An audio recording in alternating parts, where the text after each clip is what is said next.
Hello. There we go. All right. Hi everybody. I like this background music. I actually really like it a lot. All right. So let's pull people on stage. Wait, you like this background music? That's a debate topic in of itself. You don't like it? No, it's like maybe a step above elevator music. I mean, I don't know. It's lo-fi, and I mean it's literally labeled lo-fi here on the dashboard thing here. It sounds pretty dope. I don't know, like. All right, hey, I might have. And elevator music can be good. Sometimes we have good elevator music. You're right. It can be good. Some great bangers in the elevator I remember throughout my life. Oh my! This guy. This when Corey decides to get spicy with you, man. Look out. That's the extent of my spice, critiquing your music taste. Yeah. But okay. Thanks, guys, for joining us so far. Hey, so while there's no one watching right now, so it's fine. So we can do this right now. This is the perfect time to do it. I have. Okay, I'll turn off the music first. I just want to load the music. You can load. No, it's your show. Do it. Yeah, I just. It's nice. It's nice. You can go max volume and drown out all our voices. Okay, so anyway, so this is to my friends Corey and Gibbs. I finally seen Thunderbolts. Oh, so yeah, because it was released. I'm like a quarter of the way through. I haven't finished it yet, but so far it seems pretty decent. Wait a minute, but I thought you did watch it. I thought that's what, like months ago, didn't you talk about how you watched it? If I did, then I was lying then. Oh no! I mean, I'm sure. I guess I was mistaken, but I thought we had that conversation. And you're like, I remember we've spoken about Captain America on Brave New World, and I think I asked you about Thunderbolts because I hadn't seen it yet because I didn't go. I typically go to theaters, but I didn't go to theaters. But then we have the whole conversation of like, you also are limited to theater access. So you're waiting for Disney Plus, so I'm in the same boat, but more in that I'm choosing not to go to theaters because I don't enjoy the theater experience that much anymore. But yeah, I started Thunderbolts on Disney Plus, but I haven't finished it. Oh, yeah. Okay. All right. Well, that changes things. Never mind. Another vibe killer from Corey yet again. Admiral Gibbs. I know you've seen. I'm not going to spoil anything, of course, but you saw it, right? I loved it myself. And I thought it was fantastic. And I hear it is one of the best. Like if you're comparing, let's say, Brave New World and Thunderbolts, like Thunderbolts is supposed to be. Thunderbolts is way better than Brave New Worlds, 100%. I think you're muted. Gibbs, you're muted, friend. In StreamYard, yeah. We're muted. Oh, okay, yeah. But I did watch. Sorry to cut you. But I did watch Superman, and I thought that was like pretty. I haven't seen that one yet. Not awful, but I don't really like James Gunn that much, or at least he's pretty hit or miss for me. But like, yeah, I did not like really Superman. I think the Superman will do better over time because it's definitely like supposed to be part of like the ensemble. You definitely get that vibe. I think once Lanterns comes out and whatever Hot Girl movie, and I'm sure like and then the Supergirl movie, I'm sure that'll make this Superman better over time because it feels like you're starting in the middle of the DCU as opposed to like how they built up with the other. Yeah, I mean, I like Thunderbolts. I do have this complaint though about like this is the best of the newer stuff for sure, and it's a great movie or a solid movie, and I hope we do more of that than less of what they had been doing. But I do have this one complaint, and I feel like this has been really since the Endgame. I feel there are some movies that fit this in phase like 1 through whatever is Endgame, but it's where they have like these movies, and it's just very small stakes kind of thing, and you like just feel small stakes because like I don't know that there's a way to get around this, right? Like you go through and it's just like one little misfit group, right, in Thunderbolts, and they're like, oh, we're gonna all get taken out, we're all gonna do this thing, and I guess the big stakes thing that moves the overall plot is what's his name, Sentry, right? But like it's kind of like you're going and do these things, and it feels like the same thing for the Captain America movie. It's almost really the same thing. It's just like they don't really feel like they have a soul anymore, or it's like, or if it is one, it's very just like I don't know. It feels very basic, like almost like, I can watch this on ABC on like a week-to-week basis, almost kind of thing, instead of like this is a movie. It's supposed to be like the big stakes, like you know what I'm saying? Or if it's not something kind of cool, I don't know. You cover up half Gibbs' face. I know. I'm working on it. I think this is optimal. All right, that's about it. I'm a little.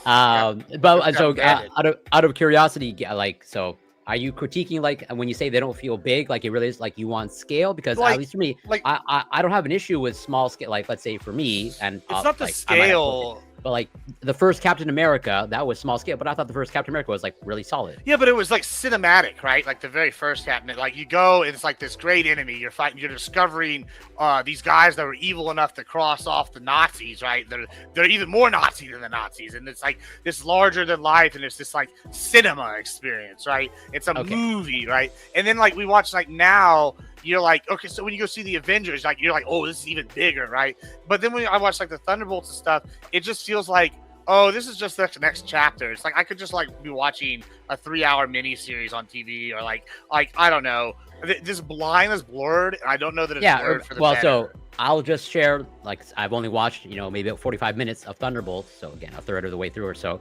But like at least so far, like I'm enjoying it, but it does so far seem maybe a little bit like too jokey, or like doesn't feel as serious. I don't know how the tone. And I don't want to like give away anything, but like the big fight scene, like right, is like basically takes over like 6 blocks, right? It's like 6 blocks large, right? And it's like this is like a city level threat kind of thing, and like I don't know, like there's the potential there to be big, but like the worst thing that happens is like one thing, I don't know. It's just not like this, cinema big end. And it doesn't have to be a huge stakes like Captain America Civil War, where it's basically 3 guys fighting in like a bunker, right? That's not huge stakes, right? But that's like, big stakes for what's going to happen. Are we going to see Captain America's vision go forward? Is it going to be Iron Man? Is, his buddy, like, and they're fighting like, and it's cinematic. It's this bigger, like, implications, this bigger than life. And all these movies seem like, I don't know. They just feel like a television series. Like, is my biggest problem. So I disagree completely. I mean, maybe with my man Gibbs.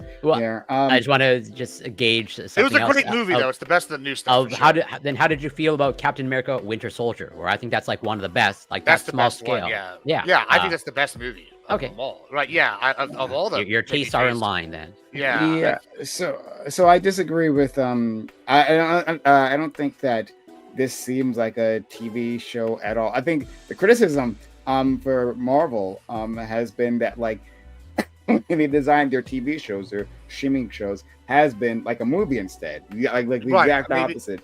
That like rather than like because TV shows are designed with like a rising amount of like conflict and then like a it falls and it rises again at the end, right? Like until you get to like the finale. Like there is like a structure for like an episode of TV. But instead it's like they took a movie and they like cut it in like 8 parts and gave it to you, right? Which like completely throws off the structure. That's like what Marvel has been getting hit in particular.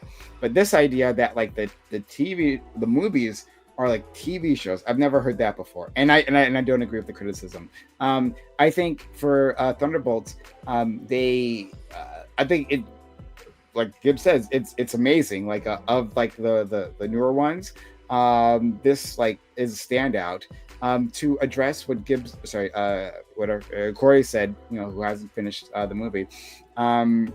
Actually, I don't think it's the least jokey of them. Yeah. And that like it's the most sincere about the issues that each of them are going through, right? Like actually they quip a lot less. It's more in the beginning, right, when they're still establishing the characters. But yeah, like they give it time to like sit, right, them and their grief and their problems. It's actually really good on that end specifically. But again, you haven't worked your way through it. Well, even in the very beginning, I think a good example of that is like they make a joke, but it's like, oh, this is serious. I think in the beginning when she's like in her clothes, she's like, oh, I'm just going through some shit. Like it's like a very relatable to the audience. Yeah, I think it's extremely relatable to a lot of the things that happen. Like an ordinary person, and I think that's actually when sci-fi is the best, right? When like it's using some larger than life story with larger life characters to tell very, very relatable problems and issues. And I thought this did a good job of that. I thought the stakes were pretty good for what it was trying to establish. And it's not. I mean, it could have been world ending. I mean, because like, especially if you know the Sentry in the comics, like he actually is a world ending threat. Everything is like smaller scale in the MCU. Everything is like much like shao like in the MCU. But still, even this one was actually, it could have been like quite bad, but they stopped it before that. So yeah, I don't know. I just think it was overall great. Like, and like it made me sad because like, okay, so MCU finally like, you know, turns around, not like just like, oh man, this is just a pretty solid movie, but you know, it could have been better. No, this was a genuinely really good movie. One of the best. And that's the one where audiences pick to like check out completely. Yeah, it appears to have underperformed pretty substantially. Yeah. Well, that's kind of what happened with Solo. I remember The Last Jedi, like, I think overperformed because that was a mediocre movie. Right, and like, so the first one, what, you don't like Solo?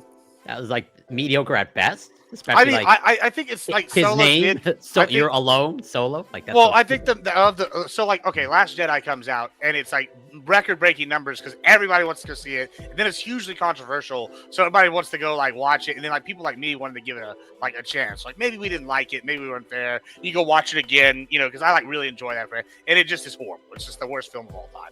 And then like we come over here, and then the next movie comes out, like. I remember going to see Solo, and I'm not gonna go see it opening night. I'm gonna go see it like the next night. And we go, and I'm like, hey, this is pretty enjoyable. It's like fun. It's like light. It's like an origin story that's like not too serious. It's a decent movie all the way through. Like, you know, I liked all the people that played the characters. And then it does terrible. And like people like now are going back and like this film was unfairly punished.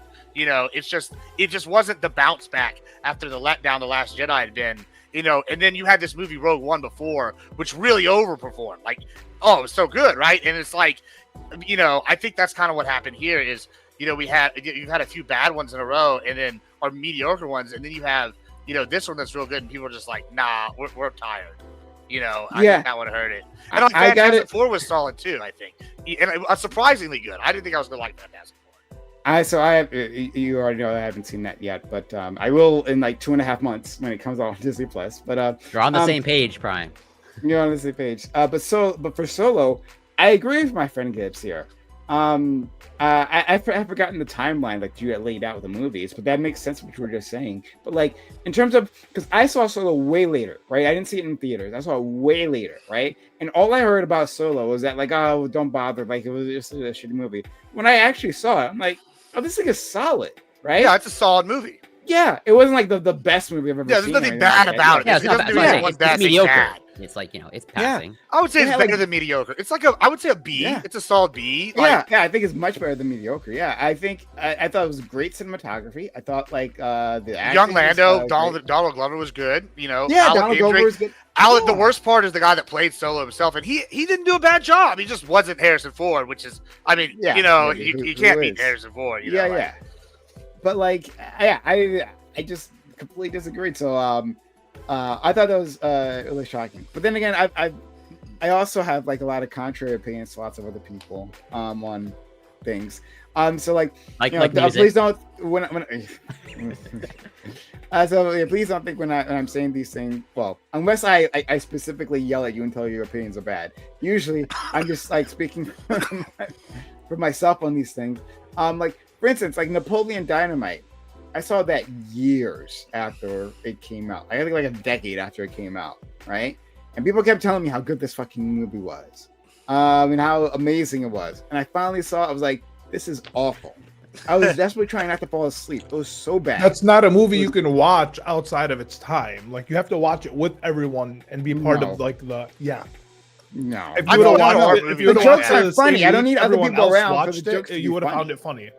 No, 10 years later, that movie wasn't. That movie isn't a timeless movie. It's Napoleon. There's still don't give me that. It's one of those Napoleon Dynamite was hilarious when it first came out. Vote for Pedro. I didn't think it was funny when it first came out. There's a cultural component, but like it's definitely not like an amazing movie. I think you're both right and wrong on this one. Like I agree. It was definitely one of those. It wasn't supposed to be a good movie. But I remember everybody was so hyped on this movie, and you'd go to everybody's like sleepover or house party. They'd be playing Napoleon on it. And I remember watching the first time, like, okay, it's got a few iconic parts, like Uncle Rico and fucking like he's come back The now. Like, oh, what's the name of the dads. movie? Yeah, the dads and Tina, the llama, right? Like there's a few like key parts, but other than that fucking movie sucked. Like it was not good, and I was so upset. And I go to people's houses and it was just like on constantly. It's and I'm a like, it's like a cult. It's a cult classic, right? The people who like it loved it.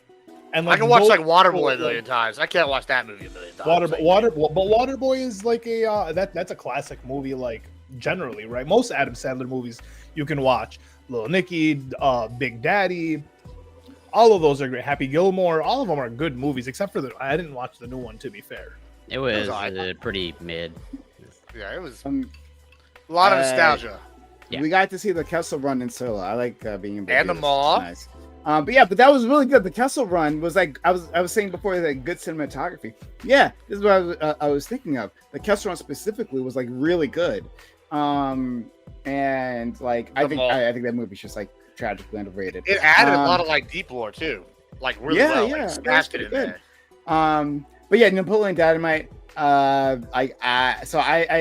Sure, I can understand there's some movies that are better within their time period with like the references and whatever, right? But no, it's not like I was judging it. It's like, well, this joke doesn't make sense now. No, the jokes weren't fun. The delivery wasn't good, right? Like the whole thing, like I hated the character.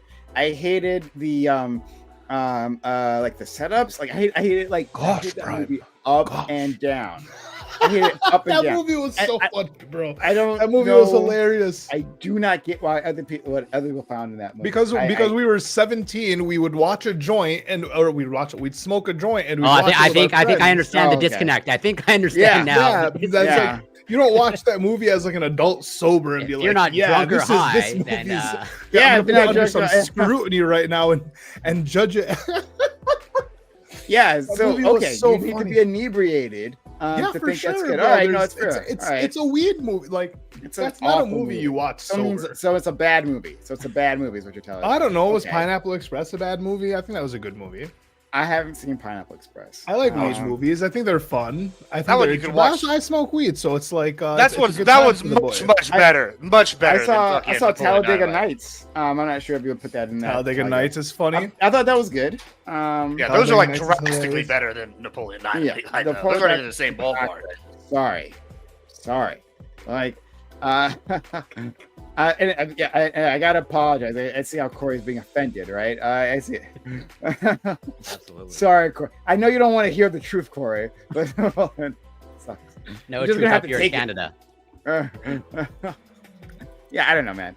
I don't know. I think Canada for Ryan Reynolds. Ryan Reynolds is actually the actor in one of my favorite movie and Ryan Gosling. Ryan Reynolds is my boy. Have any of you ever Justin Bieber? seen Chaos Theory or The Nines with Ryan Reynolds? I haven't seen either. They're both those are both indie films. Okay. The Nines is my favorite movie of all. Like I will watch that movie once a year, twice a year. Sometimes it's an amazing movie. Chaos Theory is just a good movie that is in. I don't know. What are the categories for them?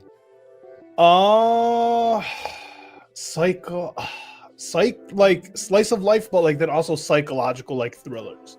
They're like interesting. Chaos Theory is about like he's a dad talking to like his future son-in-law about like life and it's like just a bunch of things that happen. And the Nines is he's finding out that he's the god of the world that he's living in. Okay.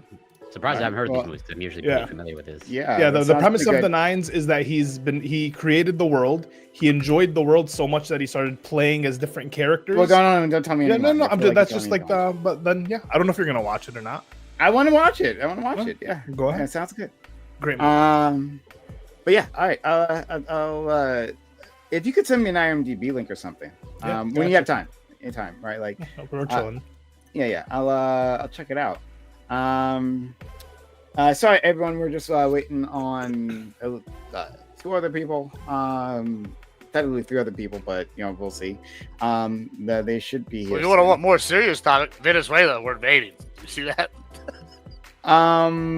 So like I'm not sure if there's been an update on that one, but I remember the U.S. is moving military assets to somewhere along the border. Along the border, huh? So where exactly? So on a land border? Yeah, I'll post the article I read earlier. And then you can Okay. take a gander. Yeah, thank you. Send it to me. DM it to me if you could, please. Individually, gotcha. Yeah, if it's gonna be the thing, then I'm gonna forget it. I don't think this movie was, at least doesn't look like the movie The Nines was released in theaters, as far as I can. No. This was just like a random find, bro. It was a random find. It made 63,000 in the U.S. box office. Mm-hmm. So I'm not like a big like I've never been to like Columbia box office movies. I kind of just like watching like. Oh no, I'm not saying films. that it's bad or as I'm just saying like this. I understand now why I haven't heard of it because it's like it was never marketed or released pretty much anywhere. Yeah. Oh, what else? Is Trump dead? That's the other one I keep seeing. Yeah. Are you happy that masculinity is back, Gibbs? Now that you have a president that can't shake hands without getting a bruise?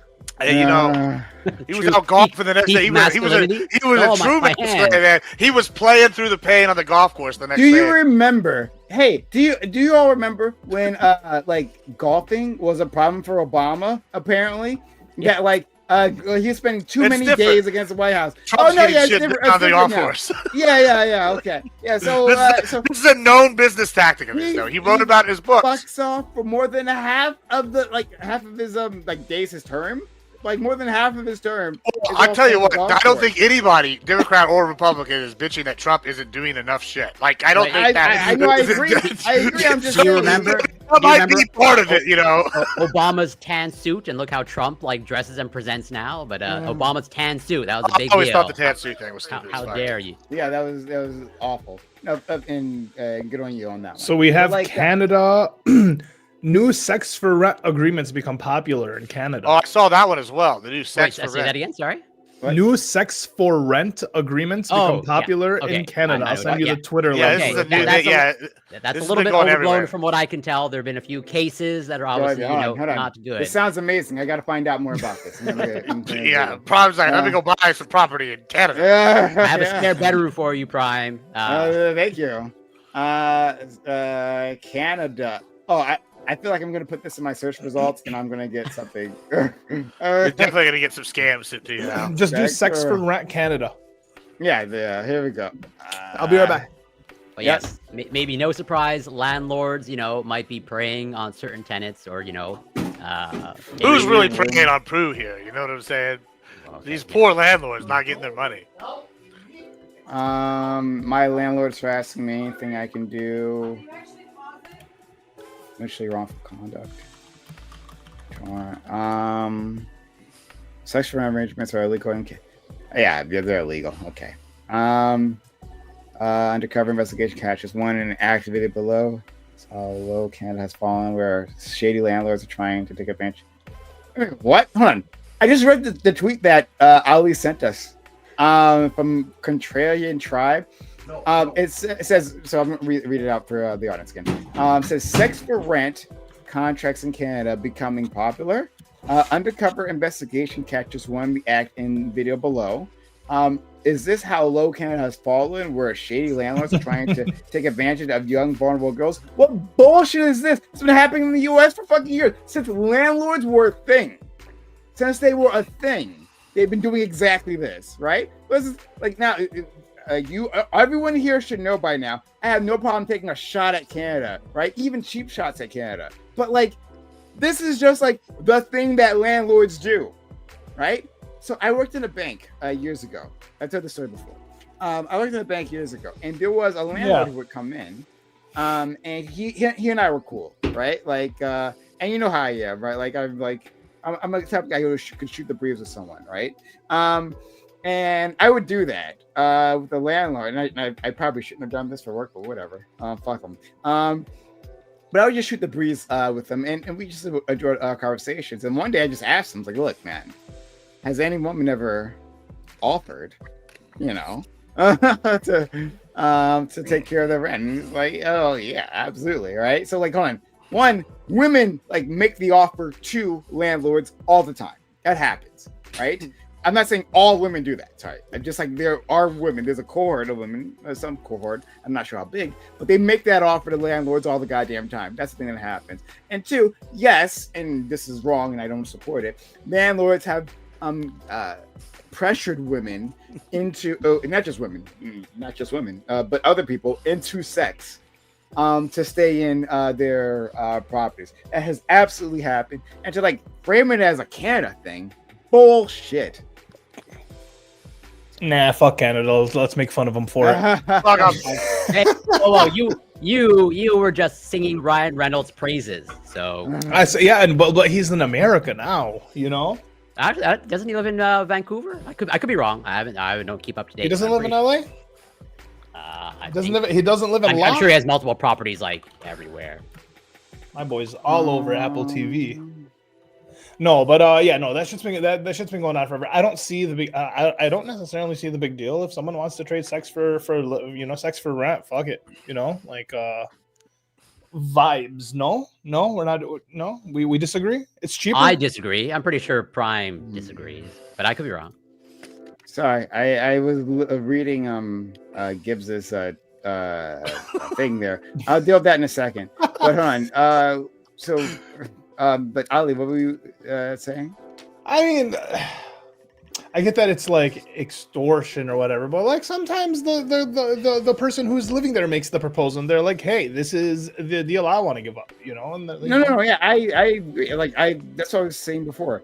If you want to make that offer. Right, for sex work. I think sex work is work, right? Like I'm fine with sex work. Don't make you an offer you can't refuse. Sex for goods or services. If that's something you want to engage in, yeah, sure. But you shouldn't be pressured into sex. No, absolutely not. Right? Listen. I never come from a place of anyone being pressured. I'm a free will guy. You do your own thing. So that's what I'm saying is that like I think it's fine if a tenant makes that offer, right? Assuming, let me get back to that in a second, right? So I think that generally it's fine for a tenant to make that offer, but I think it's unacceptable for a landlord to make that offer, right? Like to pressure them to say like, okay, what if they made a posting like, hey, blowjob twice a month equals rent paid. Okay, wait a minute. So actually, I do want to rethink that in a second. Hold on, I actually do want to. Hold on, 1 second. I'm not a landlord, so don't think I'm whatever conclusions I land on, right? Don't worry, no one's being pressured on my end, right? So let me explore that second option for a second. But I gotta say, as someone who owns land, this feels dirty as fuck, one way or another. Like there's something not okay about this in the long run. Yeah, so I think there can be a good side and a bad side, maybe even the both, right? So one, if the tenant is making the offer, I think that's fine, unless the landlord has made it clear, hey, I don't want that kind of attention. Don't do that. Then you are sexually harassing the landlord, right? You shouldn't sexually harass anyone. So that would be a bad thing, right? So even the tenant has less power in this situation. I wouldn't say that you could just do that all the time, right? You could just come on to your landlord willy-nilly, right? And just that. I mean, how do you enforce this though in court and shit? Like what if okay, they don't want to fuck recording? Hey, yeah, well, okay, but say you go and you're gonna go ask, right? All right, it's time to pony up and get smashed. And they say one says no, and then you say yes, and then what are you gonna do? They're gonna be later. They're like, yeah, we fucked 3 times. What you record 24/7? They're just gonna say, oh, I did it on. Well, hold on, you're gonna say I did it on. No, you're gonna say I did it on this date. They're gonna say I don't have any recording. Yeah, hold on. Now you have to make a contract if you're accepting payment through sex. It'd have to be all right, listen. So now it's recording. Now you're having sex. Now you have videos and shit going on with this? Yes, you can. Hold on. First of all, people have internet cameras in their house, like Wi-Fi cameras. Well, that seems like a whole second level to this now. You can record. You can absolutely record the entire time. To catch that, right? There we go. We need lag. This is a very easy hurdle to He's the lawyer. To climb. Yeah, but then you're adding a whole second legal hurdle. And especially if this is something that's happened multiple times, you can expect them to do the same thing later on, right? Then you can be ready to record, right? You can easily have a secret camera to do that. It's like child's play. But anyway, the second thing, hold on. Before now you're secretly recording people that were supposed to have sex. That sounds crazy. Hold on, you can absolutely do this. Hold on, depending on your state. And we have a lawyer here who can tell us all about that. But before then, the other thing is with the landlord, right? So I like I was saying before, I thought what I originally said was that it's completely unacceptable for a landlord to ask a tenant to have sex with them, like for rent, right? That would be pressuring them. But at the same time, though, when I thought more about this, it's like, well, what if they don't have an option to pay, right? Like, what if honestly they can't pay, and like they don't know that the option is on the table, right? And it's like you tell them, okay, look, you don't have to do this. But if you'd like, I understand you're hard up on money. If you like, it's like my dick, and then you could stay. So give me a Now, beach. I'm not saying this is like necessarily a good thing or whatever the fuck, right? But like, it's a practically. I'm not sure it's like morally negative in the same way. I think it's a bit more morally neutral if the option is no. Listen, So we're saying in a world where this is all them? consensual, no one's being pressured, but someone's being offered like, hey, do you want to pay rent or do you want to do sex for rent and trade?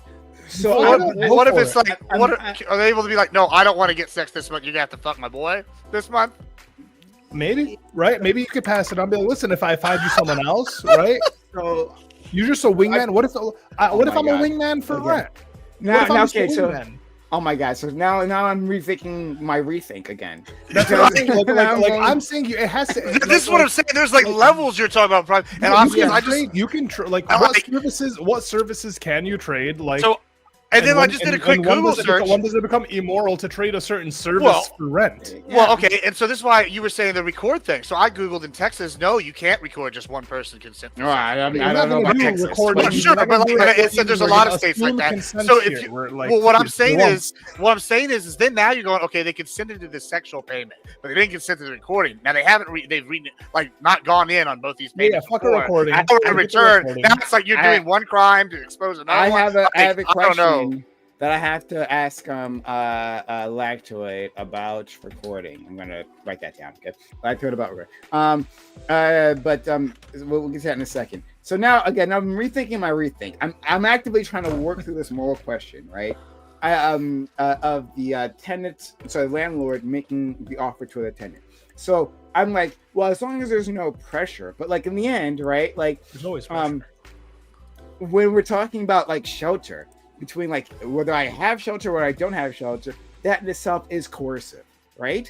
Like even like so like I'm thinking about this, like is it worse for a person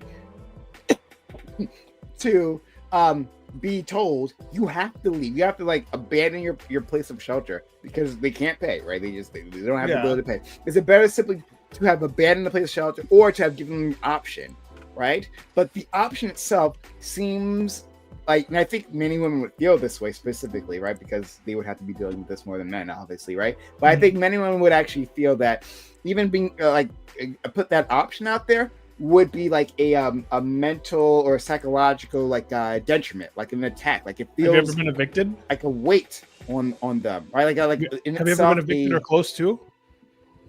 No, mine. Okay, so like being close. Okay, I've been close to eviction when I was younger. Jesus. Okay. First of all, if you have nowhere to go, right? Like that's one thing. And then finding a new place if you couldn't afford your old place is impossible, because now where the fuck are you going to get first, last? Where are you going to get the upfront money to move in anywhere after you just got kicked out of your old place? So like that's one psychological fuck, versus if the landlord gave me the opportunity, if she was like, yo, listen, Sonny, you want to stay here, I'll give you an opportunity. You just got to nut up and pony down. Listen, I'll take that psych damage over potentially fucking living in my car. Let's go to Alexander Wynn, $20. We'll go to Ico too. $20 YouTube super chat. Thank you so much for the kind super chat. FYI, passing the sexual obligation to others is called pimping. Exactly. That's what I'm saying. Whoa, no, I it's think. not. Well, yeah. No, it's well, not. hold on. I mean, that's kind of where I'm going with that. It's It's like money off of women, right? Well, hold on. Versus You're if I'm a making money. wingman, if I'm a wingman and I get someone late, that's not pimping. No, hold on. If you got like a contract that says we get three blowjobs or 3 fucks a month, right? Whatever, and then they go, okay, well, I can divvy them up as I see fit, and their homie goes, oh, I need to get laid, and he goes, I'm gonna pay you $300, and you, hey, this person's got, you know, your blowjob fucking bank over here, and you can just offer it to him. You're making money on the side. Like, why is that? Like, that is pimping. Like, now you're just offering it out. Like, why wouldn't they do that? Why wouldn't you? Listen, because I'm trying to simplify the service. Well, what if it's a married guy offering this as a thing? And he's like, well, I get to pick who gets to get BJ's. There's another factor to this too, though, and that is like we're thinking of this as an individual choice that an individual person makes. But really, if you back up and you look at the structure of it, if a certain amount of rent is being paid in this way, then that's going to affect the balance of supply and demand, right? So the people who are not giving up sex for their rent, on balance, are going to be paying more for rent in order to make up for all those people who aren't paying in the form of cash. Right, because you still have to be able to, like, whoever the landlord is or whatever is still going to have to pay their expenses at the end of the month, and they're not going to be paying their suppliers in sex more than likely. Well, then so they're going to have to like responsibility. They got to pony up. They're the one who accepted. Well, that's what I'm saying. Therefore, it's not the responsibility of the individual, right? That individual performing those acts now affects everybody else who's not doing that. It now becomes more expensive to pay rent in the old fashioned. I think that's a stretch. Actually. The only thing he can jack up is himself in that situation. You cannot jack up the rent. Well, how do you know that? What, you're going to have a regulation that says you have to? Yeah, in my world, we have a regulation where I look at the rent before. I look at the rent before you were doing sex trades for rent in certain in certain units, right? Let's just say this is an. Who's the I in this case? The government. Me, I'm the I. So like, if I were king, yeah, there would be the government. Yeah, I would. Yeah, 100%. Everyone would be reporting to me, right? We would have a report on this because we're allowing sex trade for rent, right? If we're going to allow service, or if we're going to allow service trade for rent, we'll call it in-kind I do not rent. believe in extorting the other renters, right? They got to pay their fair. It's a fair share. That you're the one making. But what if you had to like increase rent specifically to cover the one unit that's not paying? The no more service for rent. First of all, how's my mic quality? How's that coming up? Yeah, we can hear you. Okay. Yeah. Okay. Yeah. This And makes your just. keyboard. I know, right? There's no push to talk here. I don't know. This is why communism doesn't work. By the way, but go on. So, just to be clear, the logic that you guys are presenting would equally serve to like criminalize landlords buying anything for themselves that's not like more rental units, because whenever they spend money on themselves, like whenever they're buying like a cruise or a vacation, other kind of vacation, or a new motorcycle or anything along those lines. That's money that they're not spending, investing in more real estate to bring in, like to increase the housing supply, which is costing everybody. So I mean, I guess technically in some way, yes, whenever you have a landlord not maximizing the overall amount of money that they're making and not maximally spending that money on new housing units, it is affecting the market in the same way that anybody not doing something, like people sitting around and not working, affects the market too, right? They're not contributing services, which is backing the U.S. dollar. In fact, we should just, like in the same way we can use the government to criminalize certain kinds of payment, we should probably use the government then to criminalize unemployment. Well, I think you're going to see something else. Is now you're going to see a whole new style of whorehouse. You're just going to have like a big old conglomerate come in and buy like 50 apartments, and you can put 50 women in there, and then for one day a week. A brothel? One day a week they're gonna have to give a BJ, and guess what? They have to give it to whoever or whatever. And as long as you pass a cleanliness test, you're like whatever. But there is one pro for this: is that now, every man will have a standard. They'll be able to look and say, this is the exact financial amount that the average woman is going for sex. And so anytime some woman is bitching at you about not spending enough money, be like, well, I could get 4 fucking blowjobs for the cost of what you're giving out. And this is going to win every argument. For the cost of a month's rent, that's $500 a blowjob. Yeah, hey, that's $250, $1,000 a blowjob. Hey, we'd be getting, that. And what are you bringing me to the table? We'd have to figure out. You guys would agree. You guys would agree that if I spend $50 on a blowjob, you would agree that I'm not spending $50 on a share of Coca-Cola, which is depriving the market. It affects everybody, doesn't it? Mm-hmm. No. Yeah. Yeah, sure. Is that the point you want to make? This is also the case with cigarettes and alcohol and pretty much anything. I don't know. I think it's a dumb argument that this might affect the market. I also think it's a bad argument when we're talking about like if you're pro sex work, there's no reason why you also shouldn't be able just to cut out the middleman and have a landlord be able to directly, have sex with their tenants, right? Yeah, because if you're pro sex work, you're fucking for rent. Fuck that. Well, but again, Ali, like. What do you mean? But again, Ali, no, my rent goes up just because you're getting blowjs on the side. Okay, let's think about this like logically. Okay. Yeah. Let's say the woman is a sex worker, and if you are in favor of criminalizing sex work, then maybe this argument won't resonate with you.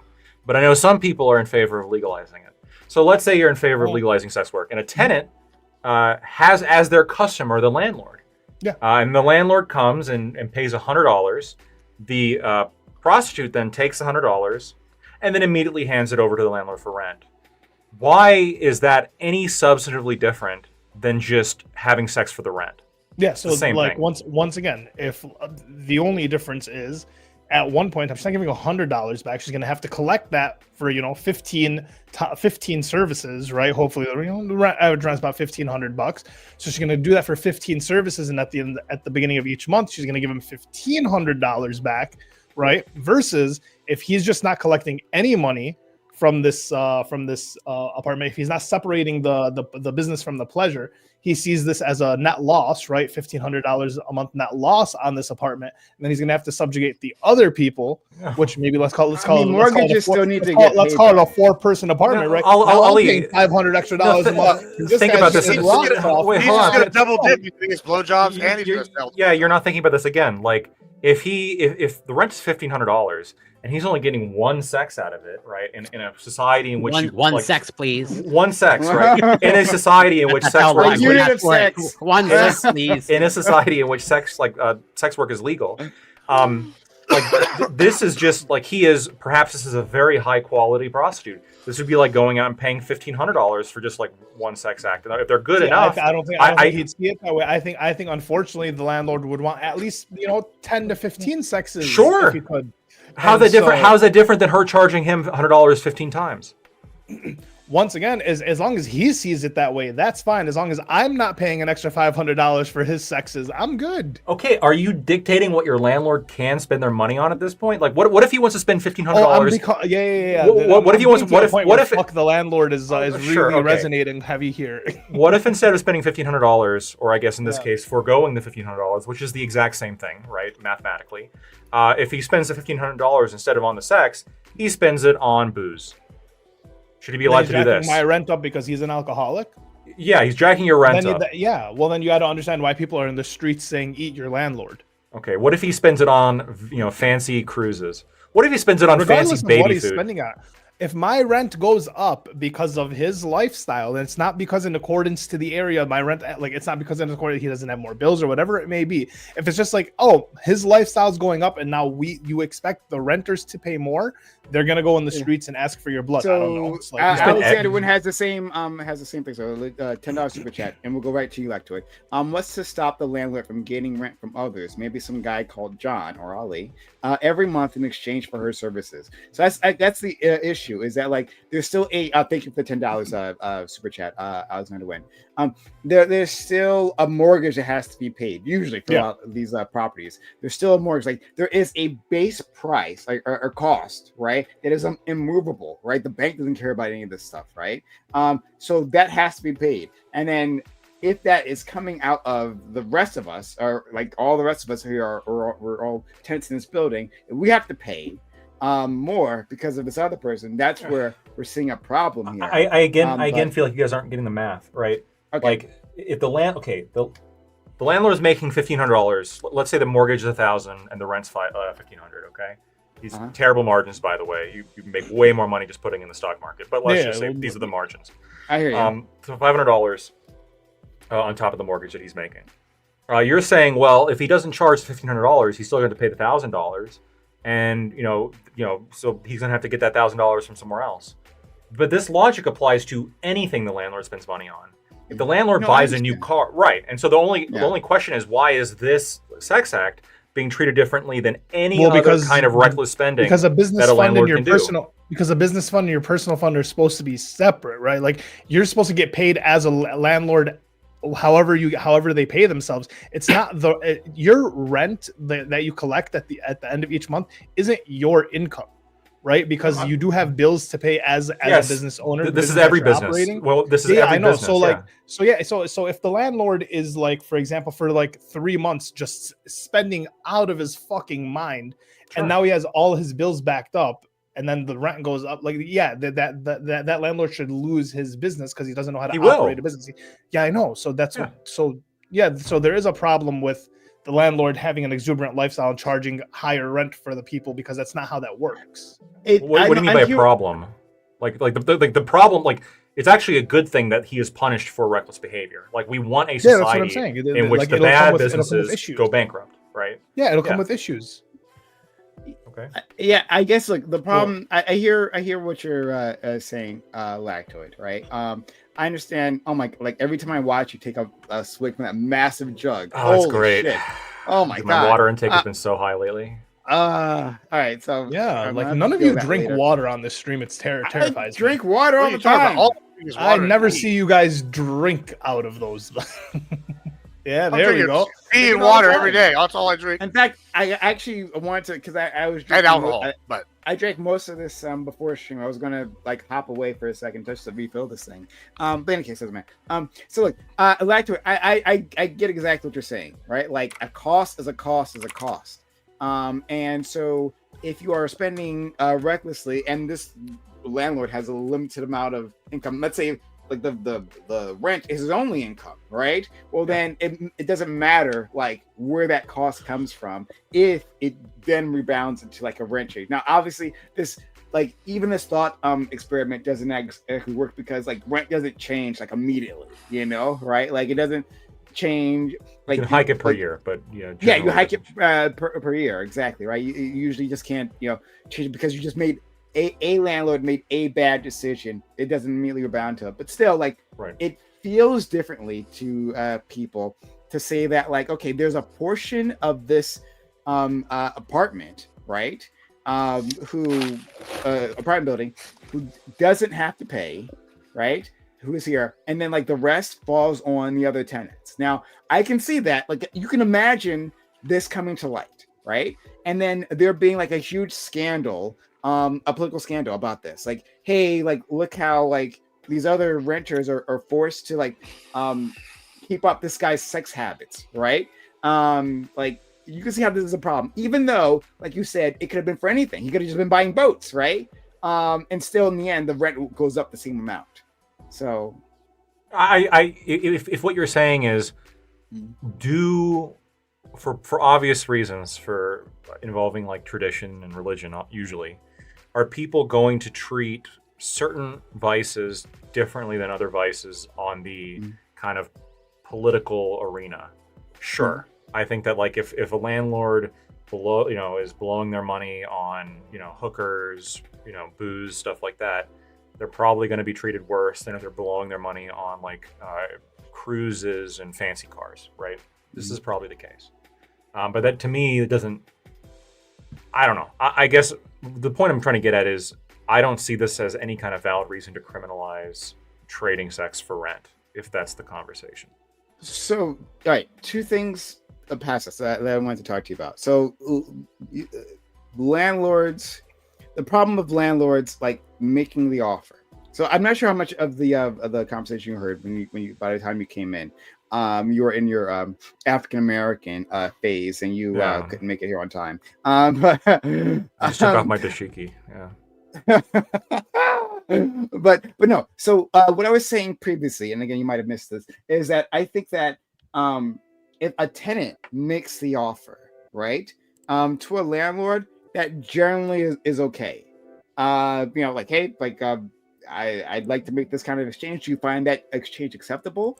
And landlord has the option of refusing or accepting it. The only exception would be like if they just keep doing it when they've been told, hey, I don't want to receive that kind of attention, and like that would be sexual harassment. But beyond that, I think it's morally fine for that to happen. Okay. But moving on to the other end of this, like the other way, when the landlord is making the offer to a tenant, the problem is there is an essential course of nature to it. That like you have an essential need, being shelter, right? Being equated with sex. Like, to keep this shelter, you need to have sex with me. Now, But if she's a prostitute, then isn't she doing that for shelter anyway? Okay, first of all, like, I want to push back. One, I was never thinking about prostitutes at all when I was considering this. I think people, ordinary people, do sex work all the time. They simply exchange good for service, but it's not their career, right? It's just a thing that happens, a transaction, an underground. But in that moment, they're prostitutes. That's what I'm. And in that moment, they're prostitutes. That's what I'm referring to, right? Like, yeah, I know that's but that's draw the distinction here for me. What's the difference between somebody going out and prostituting themselves for the money that they need to pay rent? Sure. How's that not coercive? One second, but boy, I want to make a distinction here, right? Prostitution is a job.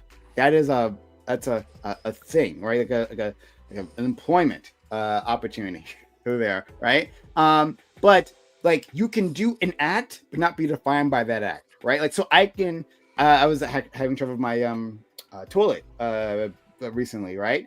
If I use a plunger, right, that's a plumbing act. But am I a plumber? No, I'm not a plumber, right? Am I a delivery driver? I don't think so. Yeah, when I'm doing DoorDash, am I a delivery driver? If that's your method of employment, then yeah, I do it like once a month. If that's your method of employment, it is. But if you are in the act, if you're just doing, sorry, I don't know why you're fighting me on this. Like, just doing an act, right, of carpentry, like putting up a shelf, right, doesn't make you a fucking carpenter, right? It's different. Now, there's a bit of a gray line in there. Sure, we can argue about that, but you understand the concept I'm putting out there. So, like, that's why I'm not trying to talk about just simply prostitutes. I'm trying to expand the conversation to all kinds of people, because all kinds of people engage in sex all the time, unfortunately. Well, whatever. If they do it all the time, I don't know. I think I understand what you're saying. I just think I disagree. Okay. Well, I'll leave it there.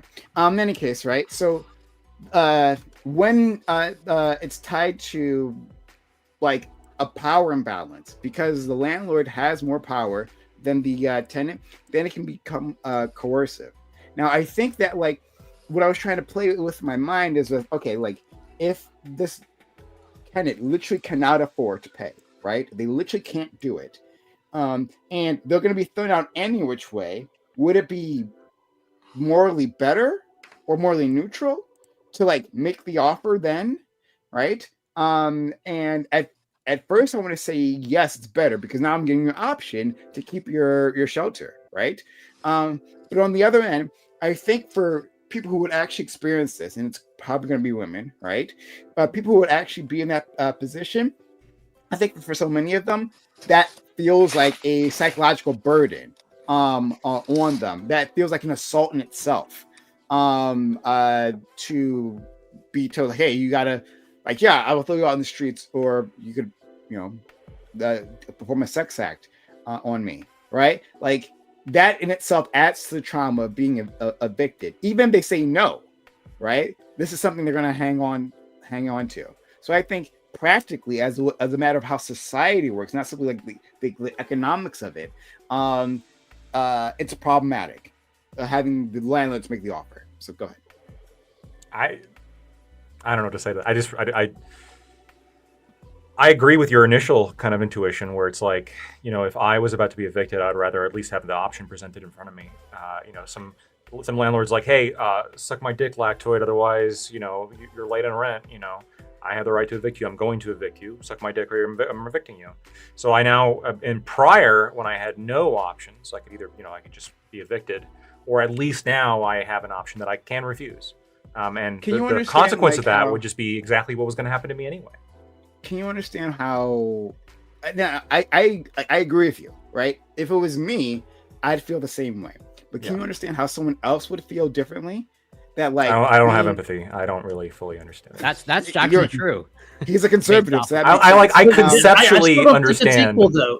I don't think it's true that you would only not have an option. There's also the way that it affects the market, right? So if your rent is more expensive because a couple of other people have used this option, then it's not the same scenario in both worlds. right? No, In one Lactoid's world, cool you with have that. the He'd be all right option. with it. Like, fuck it. It is what it is. Right, Lactoid? You'd be cool with it? You'd be like, sorry, well, so what was the question? so I'm your just rent saying, went if in up- one world your rent is $2,000, and in another world, because some of your neighbors are taking this other option, your rent is $2,200, right? You're paying $200 more every month in the world in which you have the option, to pay in kind.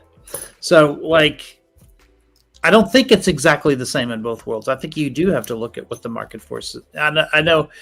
I know what you're saying is that then you have to look at a whole plethora of other things. At literally everything. Also make rent going up or down. But I'm just saying that if we're just isolating it to this one case, that's the case, right? Right. But my response to that is the same, which is, yes, you may have like. I mean, look, I'm admitting that there are other factors. Like right now, for instance, I have the option to buy a garage for my car. And you could always say that, well, you can always choose not to get the garage for your car. I'm in one of those apartments that has garages.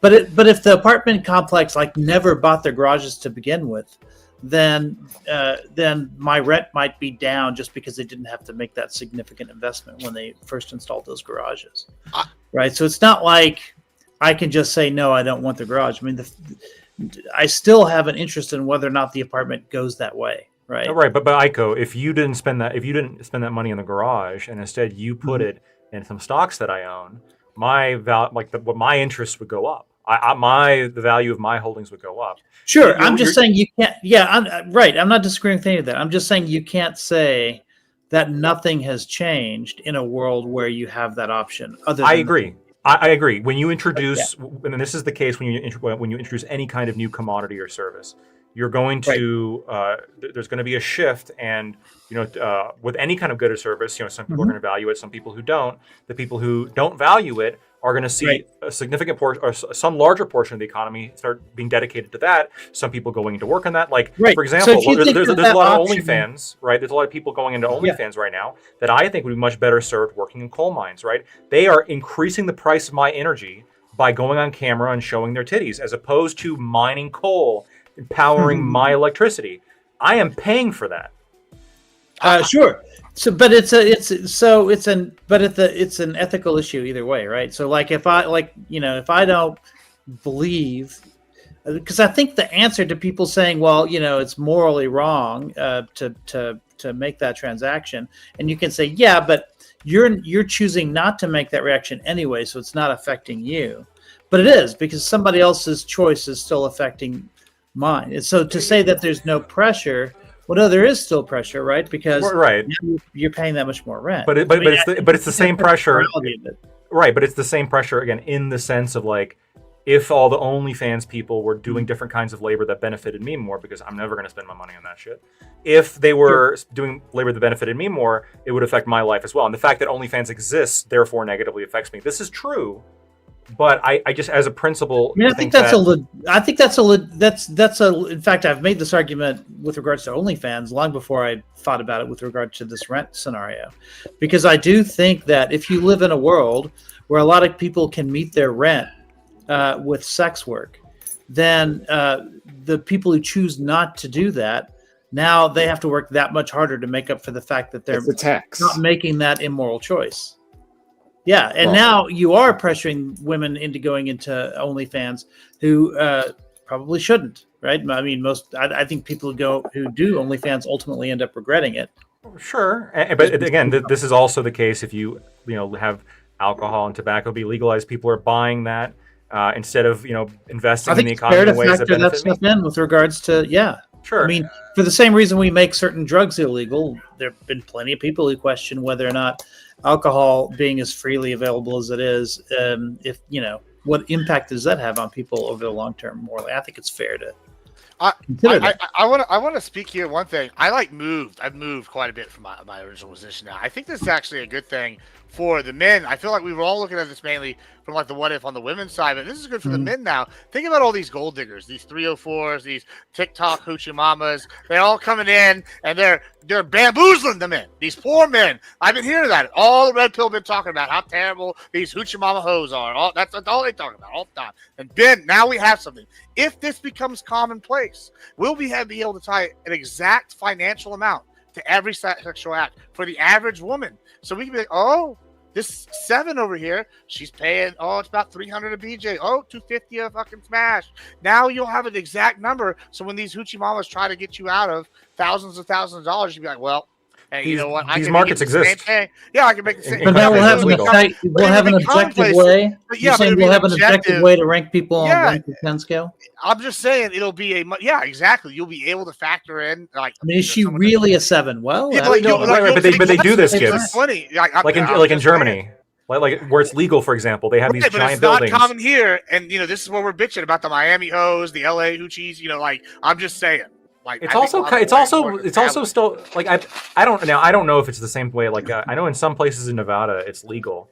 I'm sure they probably have a similar system where it's like the girl who's a little bit older, less attractive, she's probably gonna command less from the market than the she has more skills, more wisdom, more experience. Well, I'm sorry, but the market just doesn't really value that.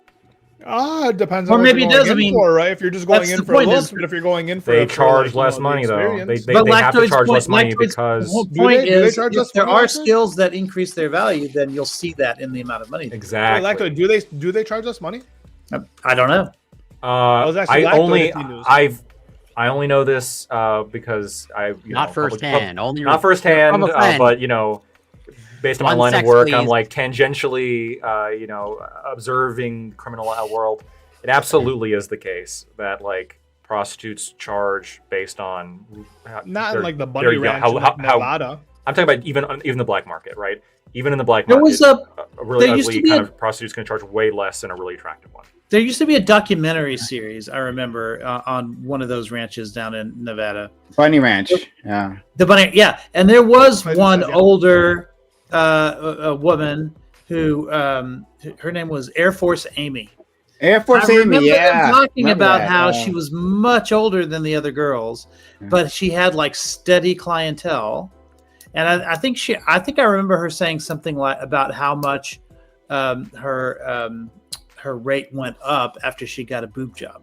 So they did have a sense of the market value of all of MILF is a big market. Just because someone's older doesn't mean much. I'm talking about on average. Yeah. So I don't. So I think the math is a lot more complicated than you might think there, Lactoid. Because like I told you guys about and I've been very honest about this, right? I had a stripper phase, right? And I had Colombian stripper phase. Well, the Colombians are the best strippers. But I didn't know you were open about that, by the way. So I've been very careful not to talk about that to people. But I talked about that on stream. Like you were. I know you have before, but I'm saying I knew this before you, I guess, had talked about it on the stream after. Maybe you had already done it even beforehand. But I keep going. I don't mean to distract you. It's fine. No worries, friend. But thank you for trying to be discreet. Yeah, I really appreciate that. But yeah, I'll tell me about this. I had to get a stripper phase, and one of the conversations I had with one of the strippers is hey, how how do you make your money, right? And who's making a lot of money in these establishments? And they talked about well, all you have to do is be different from the pool, right? The pool of available people. So if you are in an establishment with mostly white strippers, you want to be the one black girl, right? Because anyone who likes black girls who comes to that establishment, they're going to come to you, right? You get all that money, and then you can charge more or whatever, right? Opposite is true, right? If it's mostly black individuals, you want to be the white girl, you want to be the Latin girl. If it's mostly young women, be the older woman. Right, because that older woman, there's a market specifically for that.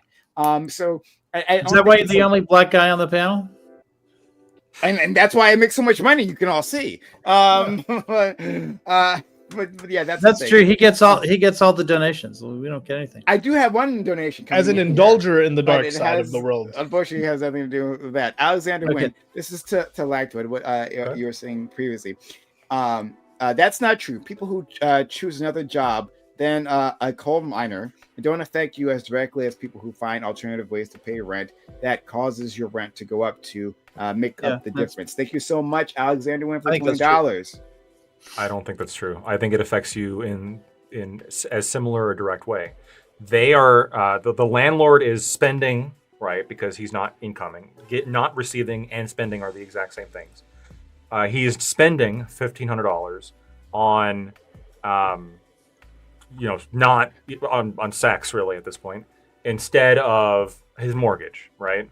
In the same way that I suppose somebody might be spending money on to make it a little more direct, spending more money on OnlyFans as opposed to their mortgage.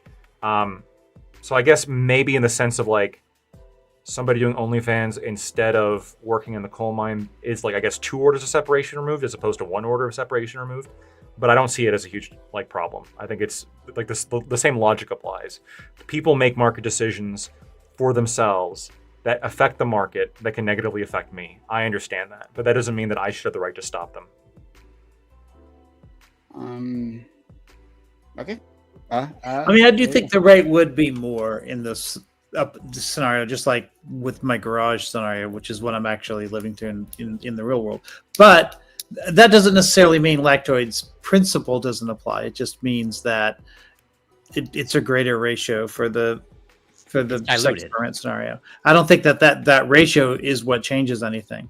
I'm just saying that you are like pressuring other people to do the same thing, because if they don't, then their rent is going to be higher than in a world where they didn't have that choice. And so that's more pressure in one world than in another.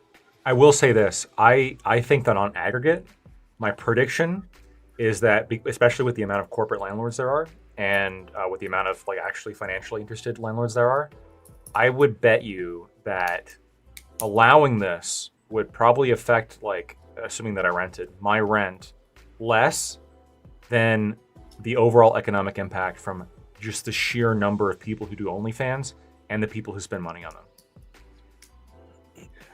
I mean, yes, one of the reasons why I'm not a fan of OnlyFans.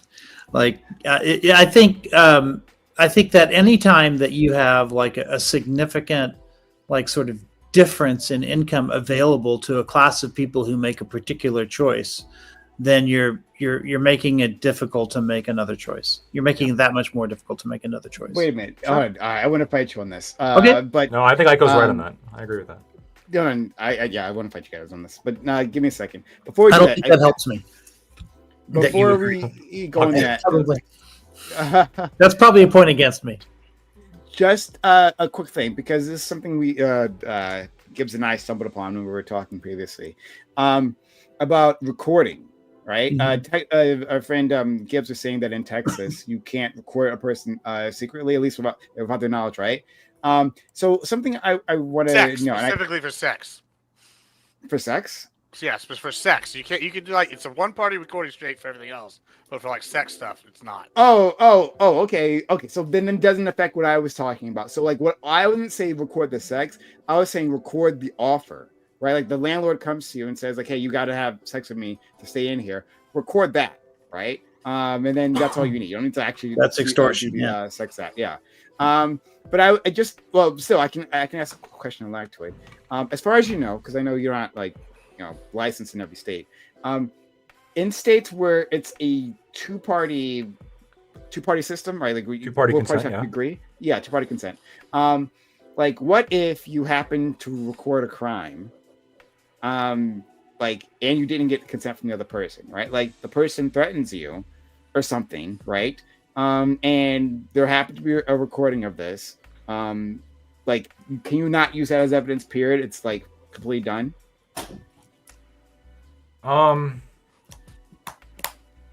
That's really tough, because I actually know a situation in which that did come up, where it was like somebody who recorded themselves being sexually harassed by one of their coworkers, Mm. and it was a two-party consent. And the question is, like, could you even use that footage? And if I remember correctly, like, there was a possibility that it could be tossed out, but it wasn't guaranteed. I wish I had a better answer for you. That's a really good question. I think it probably depends on the crime. Yeah, this is coming. I've asked this of a lawyer friend of mine once before because it came up like at a debate tournament, and he said was in our state, in Texas at least, he said that it matters whether or not the person being recorded was denying the conduct didn't happen, that the conduct happened. So like if he was saying no, it didn't happen, and you have a recording that proves that it does, then that sort of counts as consent. Whereas if it wasn't relevant to the claims that he or she was making, then you're not allowed. Then you're not allowed. Look, I'm in a one-party state, so I never have to deal with this, thankfully. Okay. But in two-party states, I understand it. My understanding is that it does get tricky because there are circumstances in which that evidence might get thrown out. He also said that it was like not a guaranteed thing, but he said that if the person that supposedly didn't consent to the recording was denying the conduct that's on the tape, so then that might count as consent. But I don't. That's an interesting idea. But well, something we'll have to research sometime because I think that's super interesting. Fair enough. Thanks, Lactoid. But okay, so could you guys repeat your claim? You made an awful claim, Aiko, and I want to make sure I have it correct. Aiko's not a fan of OnlyFans. Oh, he's an fan. That if something like OnlyFans becomes a significant source of income for a large enough percentage of the population, then it becomes a significant disadvantage to choose not to engage in that same activity. So it becomes like a cost. And at some point, like it would be like, I don't know, being a girl in one of those French towns that was sleeping with the Nazis. If you're one of the girls that didn't sleep with the Nazis, your lifestyle is going to get significantly worse, right? Yeah, no, fuck this. Hold on. You can apply that to anything, right? But the thing that we choose to apply, I think he does apply it to everything. Yeah. I mean, I was consenting. I was agreeing. Like Lactoid was saying that if you do it in the one scenario, you have to do it in the other scenario. What I'm doing is I'm conceding. I'm saying, yeah, I am applying it in more than one scenario. Yeah, but hold on. I've talked to a lot, and this doesn't come up. You haven't presented this argument for a whole bunch of other scenarios, right? So, I do make a distinction between what I think is moral and what I think should be legal. Those are two different things. Well, hold on. Let me get it out here, right? So, hedge fund managers, right? Yeah. That job exists. They make a fuck ton of money. Yeah. Right. There should be there is a market pressure, right, or market advantage, or whatever you would call it, to being a hedge fund manager, right? Hedge fund manager, right? But we don't look at it as corrosive within our economy in the same way, right? Even though I think the job is actually far more destructive than anything on fucking OnlyFans and makes far more money, right? We don't in our society look at it as some sort of moral detriment. Yeah, but I do.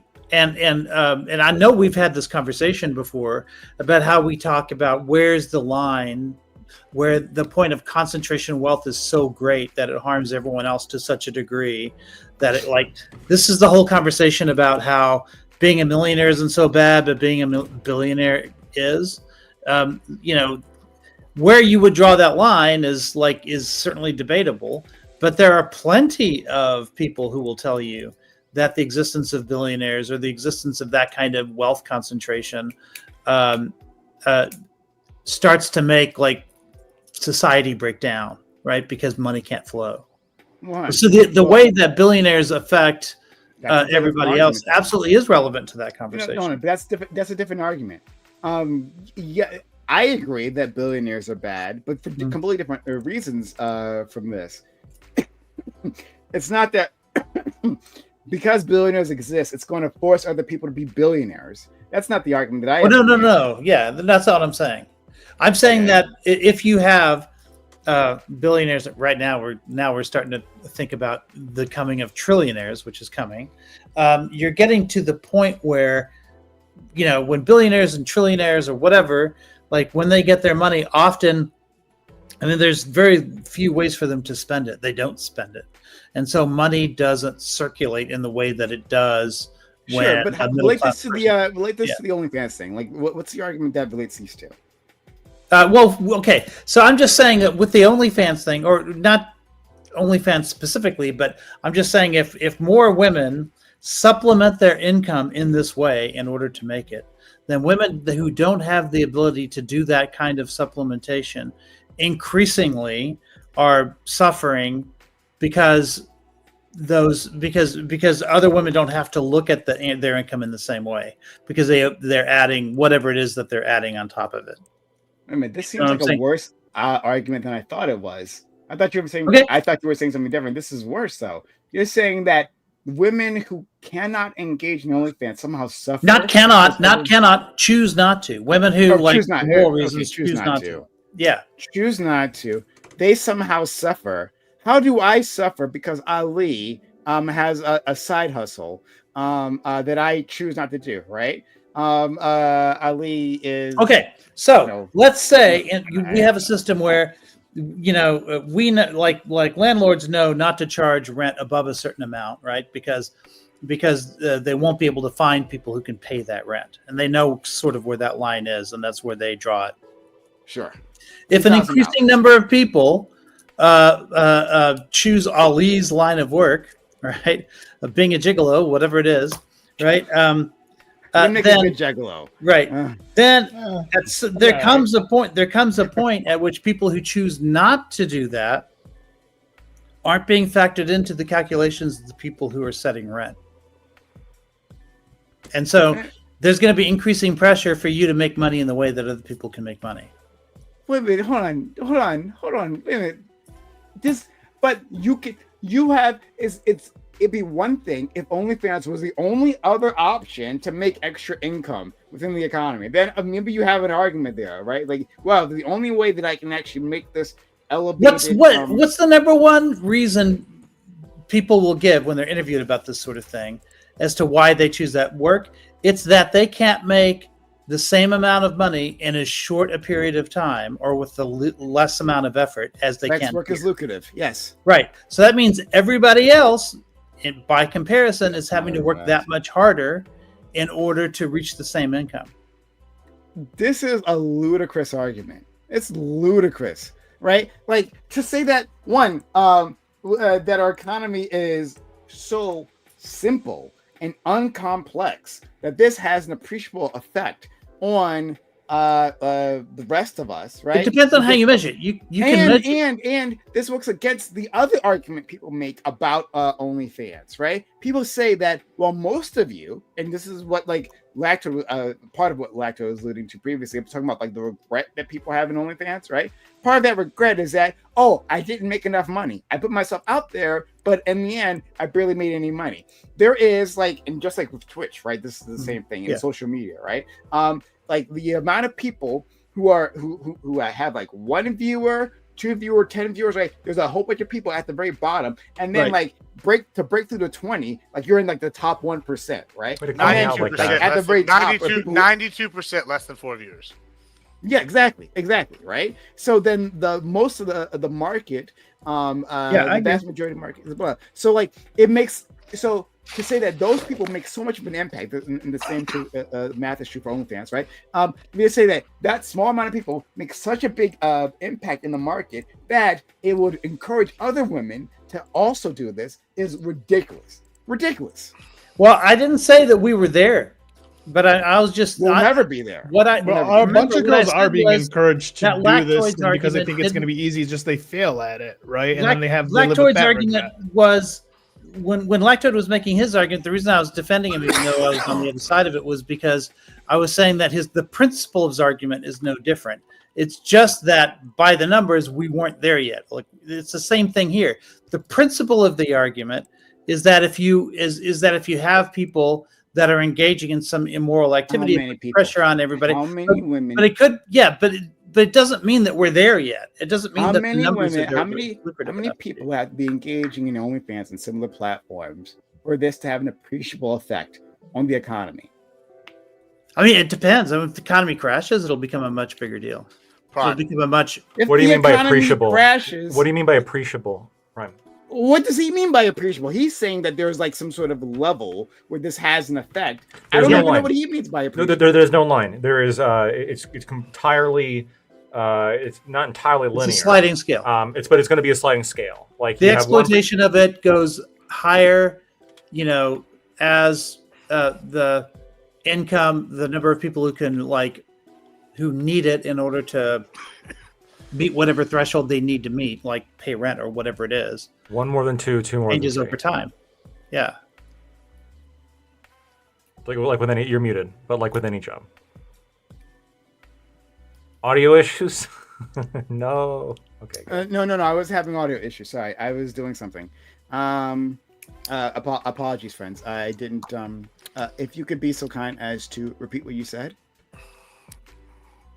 Let me go ahead, Aiko. I think it was. Oh, repeat what I said?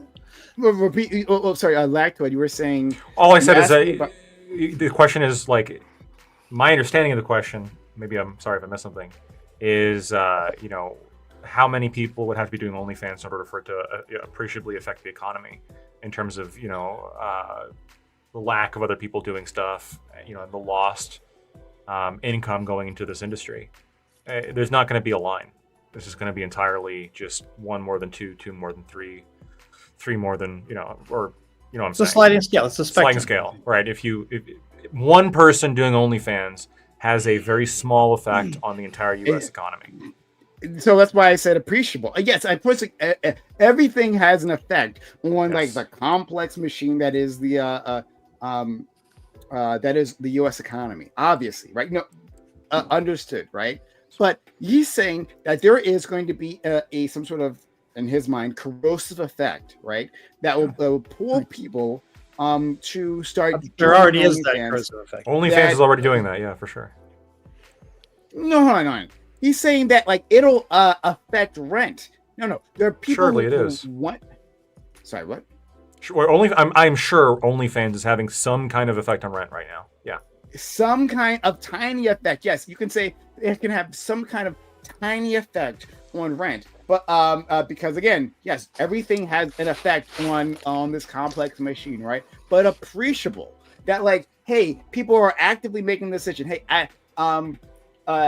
because all these, and remember specifically the way he laid it out was that the landlords will raise prices because now we can bump up. Like the cutoff point was $2,000, right? $2,000 was the point where you could find enough people to pay the price of your commodity, right? But now I'm bumping it up to $2,200, right? Because all these people, all these women at least, have extra income, right? When is the point where rents go up specifically because there are so many people who are on OnlyFans, not just OnlyFans, but successful on OnlyFans, to the point that landlords would make such a decision?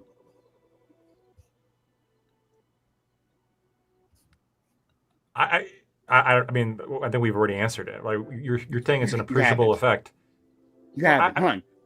Give me any evidence. You said it's already been the case, right? Yeah, give it has to. Any evidence that landlord? Well, give me any evidence that landlords have bumped up the price, right? Because they're like, well, more people are doing OnlyFans, so they have more extra income, so that they can pay more. That the income of women collectively has bumped up. Specifically, give me this: that the income of women, right, within the United States, we can just use that, right, has bumped up to some level that now is being taken advantage of by others within the market, right? Like sorry, let me rephrase this because it sounds messy. Sorry. Has OnlyFans like raised up the average wealth of women? Has it done that? Can we establish that? In the United States? Well, hold on.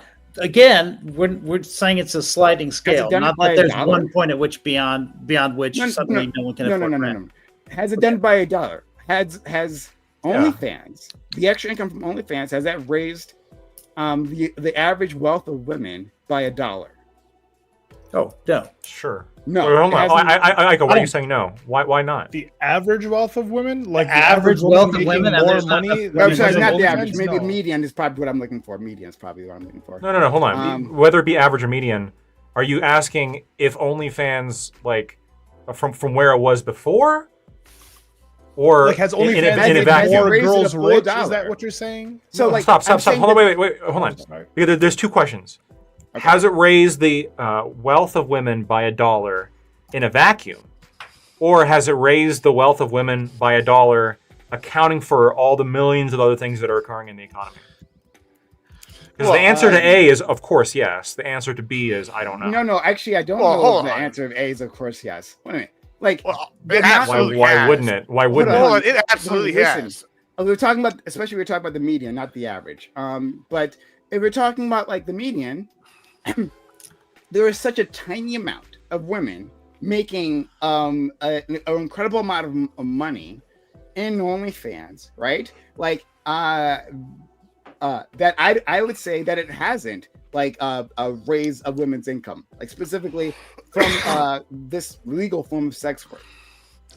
Are you saying that it has? Like, there's a Are you saying? you know, Are you saying by a dollar? Are you saying like? Are you asking for a literal measurement of a dollar, or are you saying literal like? measurement for a dollar? Yeah. Oh, I don't know. It's definitely raised their net worth, but I don't know if it's by a whole dollar. It has to be. Not even by a whole dollar. Well, Great. hold on. It's got to be some substantial amount because, like, Is if it? we're only talking about America, for sure, then maybe we can talk about less than a dollar. But if you're talking about some of these chicks that have become OnlyFans just by having a phone and they're in their like small little country, they maybe raise the net wealth of their whole little towns in some of these areas. I mean, don't that know. might I be just a looked it very up in small Calcutta. scale. It's 50,000 sex workers. Right. So, And- like, and what? many women in that part of the world, if Yeah, they so- don't do sex work, they're not making rent. But the other thing I want to Hold factor on, in here is hold on. Ali said this already. Is most women I are can't not in mix that top multiple 10. things here. Hold on, but with Ali said something as well. He said, okay, they're not in the top 10%. They're not making that much. It's the supplemental income. How many of these women now can like, oh, I spend one day a month and I make a bunch of porn content, and then I work my normal 9 to 5, and then I post this throughout the month,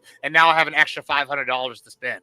Like that's the women that are making like, but it's more of a regular impact. And by that metric, yeah, I definitely think it's raised the average woman's income some portion. No. Overall. If we're talking about an average, then everything can raise the average quite easily, right? Anything can raise the average quite easily. That's why I amended it to median, because the median's much harder to change. So like specifically OnlyFans, because OnlyFans is the thing that was brought up. Specifically OnlyFans, like, are there enough women making enough money? Because many of them make almost nothing, right? Like as we just discussed, right? There's this very sharp, angled graph, right? And at the pinnacle are the people who are making an appreciable, not appreciable, a significant amount of money, there, right? A livable wage, right? And then above that, right, way above that are the ones who are actually making millions of dollars. So that's why I'm asking: has OnlyFans actually even raised it a dollar? Now you guys aren't even sure that's raised it a dollar. Like you aren't even sure The it's median? raised a single. I don't median. know about the Yes. median, but then again, I don't know if you can point to any one industry. I mean, Exactly. That's my point. You can't, especially an industry as small as this. That's why I asked Aiko specifically, hey, how many women in the U.S. would have to join? It'd have to be all of them. well, okay, but Prime, the same kind of question can be posed to you. Has landlords banging their tenants for rent money increase your rent by $1? You got proof of that? No, but I don't. What would that? It's So does it increase like- rent or not? hold on. Sorry, I don't know how this relates in the same way. You're saying, hey, sorry, like help me. Because the whole reason we're on OnlyFans is we're talking about like things that people do that can have a market effect, and so it came from the conversation. I wasn't making that argument though. That's Aiko's argument. That's not my Well, argument. okay, so you don't even agree with it. You don't think that landlords banging their tenants for rent, you don't think it's going to affect rent prices at all? I think it could at some point, but I don't know. I don't know at what point. And that wasn't my problem with that situation. It might make him go down. I said the It price could. go down. It could de-stress landlords so much that they work that much harder to provide us housing. Or like I said, they turn it into a thing where they have to give out the blowjobs. That's my argument. Then you got a brothel, you're double dipping. That's for ICO. That's not for me, right? My problem was that there just being a coercive effect on the tenants, right? When the landlord makes the offer, not necessarily that like it was going to increase everyone else's rent. So that's not my concern. So like again, Aiko, you're making a claim that OnlyFans will. I wasn't making the claim just about OnlyFans. It's just we were talking about alternative examples in which the same principle applies. You related exactly this to OnlyFans, and I challenge you on OnlyFans specifically, right? And so, Lactoid, do we have enough people, enough women? And you said this is happening now, right? You're saying this is having an effect now. I asked you about that. You said now. Okay. Yeah. Well, I said it's having some. It's by the laws of economics. It is having some effect. The extent of that effect, I don't know. I don't know the extent of that. Yes, that's why it acts as appreciable. So it's so small. It's so small that we can't even be sure to exist. Maybe in some tiny way through the butterfly effect. We know it. Yes, we know sure. it. Well, we know it does have an effect. Have an effect. That's why an effect is different from an appreciable effect. And to what does measure that, I mean? said, yes, raising the medium income of women by $1. Appreciable. That's an appreciable effect. That's why I asked it.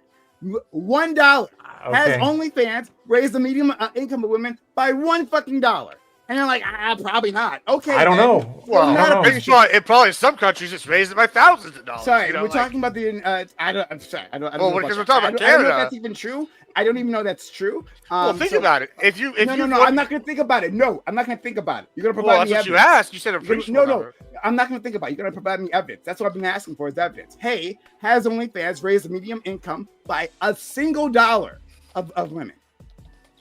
And then no. So like, okay, that's appreciable. That's the line I've drawn in the sand. Well, I don't think anyone has said no. I think the answer you've been getting is I don't know. Yeah, I don't. Yeah, okay, great. So then we don't know. So we can't make this claim. We can't actually make this claim that it's having any significant impact on the economy. That's the thing I was pushing back on. I mean, we see anecdotes. I don't think we have studies of it. I think we've seen anecdotes. Plenty of people have seen anecdotes. Yeah, there's anecdotes, just like our friend Gibbs is about to give us. So any which way, until we have that evidence, right, that this even exists, right? Well, then, I don't think it's something we should believe. Correct, Lactoid? Until we have the evidence, we shouldn't believe it. Isn't that how you operate, Lactoid? Huh? Are you memeing right now? What the fuck? What the fuck is this shit? I'm not. No. It's like saying Lactoid. But you pay taxes. So are you contributing to the U.S. Treasury? And I'm like, yes, I am. Oh, by what amount? What percentage? Even 1%? Is it appreciable? Is it having any kind of appreciable effect on the U.S. Treasury? Even by 0.5%? Even by 1/10%? I'm going to say probably not. Probably all the money that I'll pay in taxes my entire taxes. Yeah, therefore all the money that I've ever paid in taxes and ever will pay in taxes is likely a rounding error on the overall money that's going into the U.S. economy. Hey, that doesn't mean I'm not paying taxes. Hey, I'm not making the claim that this has no effect. I'm making the claim that does have an I'm asking does this have an appreciable effect? Our friend Aiko made a specific claim about the effect it was having on the economy, right? A specific claim. No. Well, it's having some effect. I was making an analogy to the original analogy about rent, and I was saying OnlyFans can operate on the same principle as this scenario about rent. But also going through my head was, I don't know, like Les Mis, when that poor woman has to sell her teeth and her hair and all this other stuff. That probably didn't make an appreciable effect on the French economy either. It still has a moral impact. How this would raise prices. I would raise prices. Ultimately. Okay. It could. How is it raising? So I'm saying, because clearly because if more people can pay rent, like if there's somebody else who's on OnlyFans who can get this apartment who otherwise couldn't get this apartment, this other How person many would have been able to women get that apartment. have enough money? Okay, let's try absolute numbers then. How many women have enough money that they can afford an apartment that another woman cannot afford an apartment, specifically because I don't know that there's been studies on that. No, but yeah, hold on. This is why I brought up the Twitch, I know. right? Within social media. It's the same thing. How many people can live off Twitch specifically, right? You can ask a similar question there, right? And then I'd even accept that. What you can do, is find out how many people are making enough money with whoever estimates have been made. Probably a similar ratio. Yeah. I have a way that you can look at one second. To live off of Twitch, right? And then multiply that by how many ever active OnlyFans accounts are. We can assume they're all women. We just make that assumption. And then figure out how many of them are making a livable wage, right? And then we can see if that amount, however that amount is in the U.S. specifically, right? Would make an impact, right? There's a way we can work this out. Okay, so then what's that number? You're the one who made the claim. No. Now you're saying this is just like the claim for Twitch, and since we can get that number for Twitch, then we can get that number for OnlyFans. Hold on. It's so easy to get that number for Twitch, then we'll have the Twitch number. Hold on. You can make that. You can find this number. I'm not going to work for you. Let me. I got these numbers. So here's the claim. Hold on. I got the numbers right. So, of the whole website, this is men and women on OnlyFans. 37% of creators earn less than $100. Okay. A monthly. Of all creators, though, only 63% are women. Okay. The average woman creator makes approximately $2,000 a year. Okay. And what they're saying the average woman creator is, this is by GetNux or whatever. It says the average woman creator is someone that is either a beginner or with a small audience or a part-timer. And they're factoring only people that only been in a year max. So like they had to at least put something up and have an account for over a year. Is basically what they're a year max or year minimum? Well, year minimum. Sorry, yeah, year minimum. That's what they're factoring here. So if you begin and quit after like a year or before a year, then you're not counted in this for whatever reasons. So, but that's saying all these people fall in this category. And basically, the average person that's doing it yearly is making about $2,000 annually, and that's a part timer working less than like I don't know whatever part time.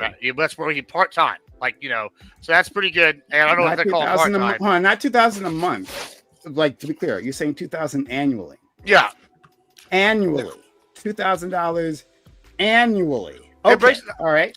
So let's bring out the calculator here. All right, that's about $170 a month. I've done this. About 20% of creators $170 a month. Yeah, about 20% of creators generate their entire income from OnlyFans. So that's pretty good, I guess. I don't know. But then the top 10% make a third of all the money. So $170 for the average creator. And now we don't know how many. It's at 63%. About $200 a month. That's globally. That's not. That's not even just the US. Right.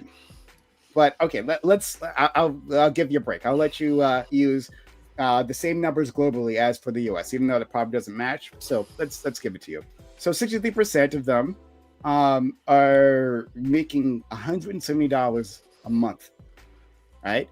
And this is the most recent numbers, by the way, reported are from 2023. So that's the most recent numbers that they have reported.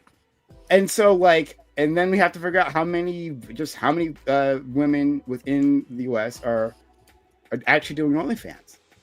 And whatever it is, my claim is that this will not be enough to push up by an appreciable fact $1.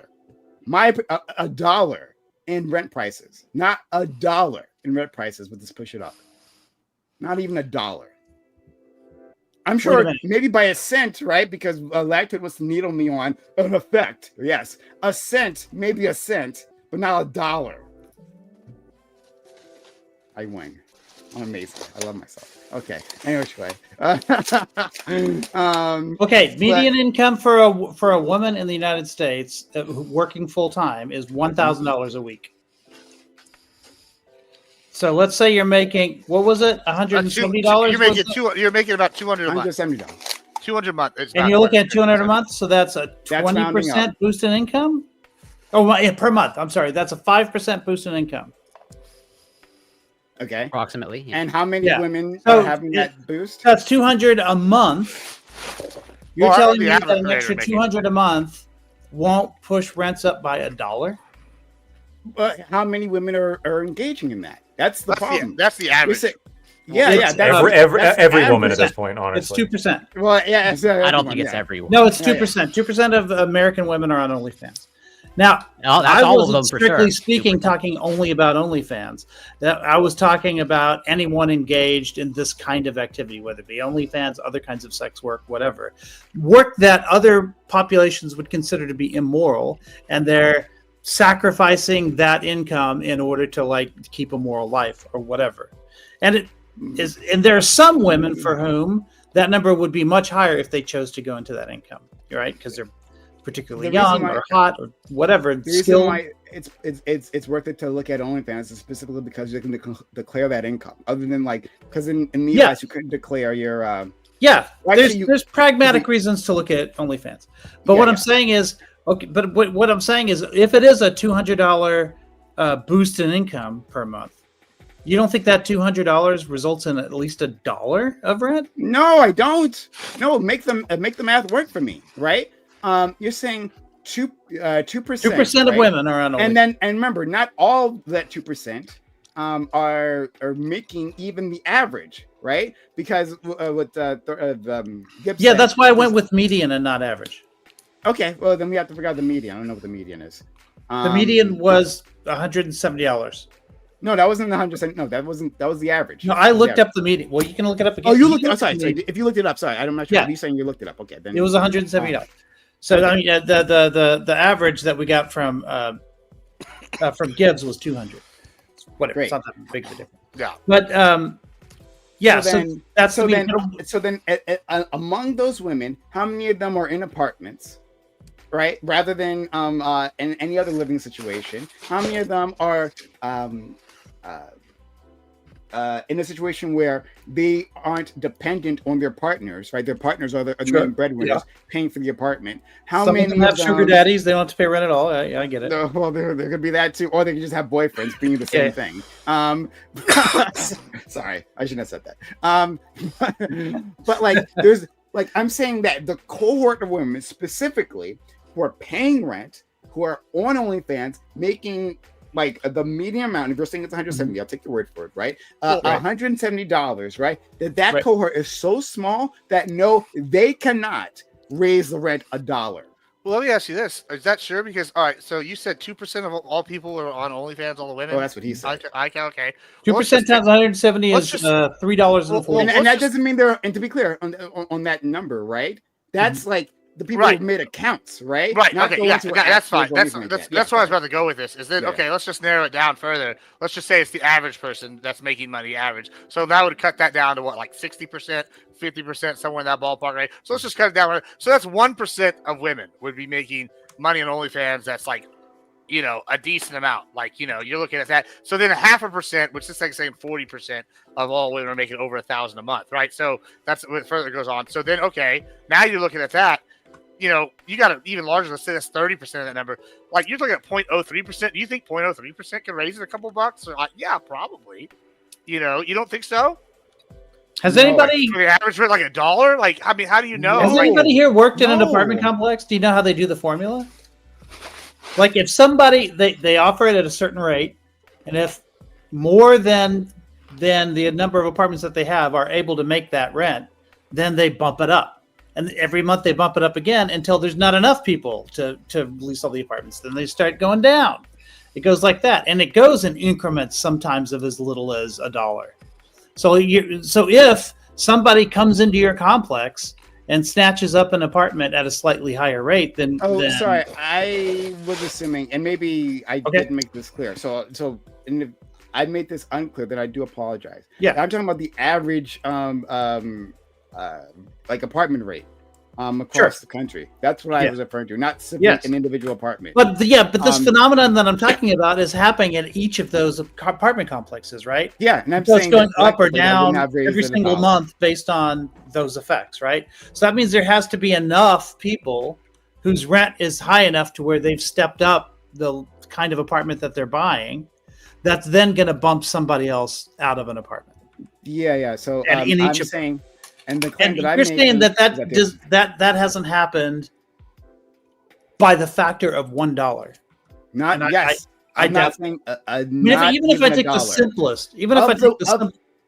Of the women who specifically are the breadwinners and specifically living in apartments, specifically with active accounts, specifically usually, making enough, even the median amount, right, of that tiny cohort. No, I don't think they've raised the national average by $1. I mean, but already we're talking about, by definition of median, 50% of people on OnlyFans make the median or higher, make $170 or higher. That means half of them make higher than the $170. So I mean, yeah, and then they're 40% make that $1,000 or more. They may not be 40% make $1,000, and they may not even be in an apartment. They may not even be the breadwinner. They may not be using their own money there. I'm saying of the women, again, I keep saying it, of the women who specifically are the breadwinners, who specifically are in an apartment, who are specifically have active accounts and have a median account, like that group of women, which is a tiny amount. Yeah, I think that factor works in my favor, right? Because I think that, for instance, if you're independently wealthy, you're less likely to have an OnlyFans account, right? If you're married and independently wealthy within, if you're not the breadwinner in your family, you're less likely to have an OnlyFans account. I'm guessing these are all guesses on my part. Why these Hunt? Independent. Women who have who are lawyers, who have law degrees, who have I know bachelors, they engage in sex work. Okay. So now you're the one making a claim. Tell me, what percentage of OnlyFans people are lawyers?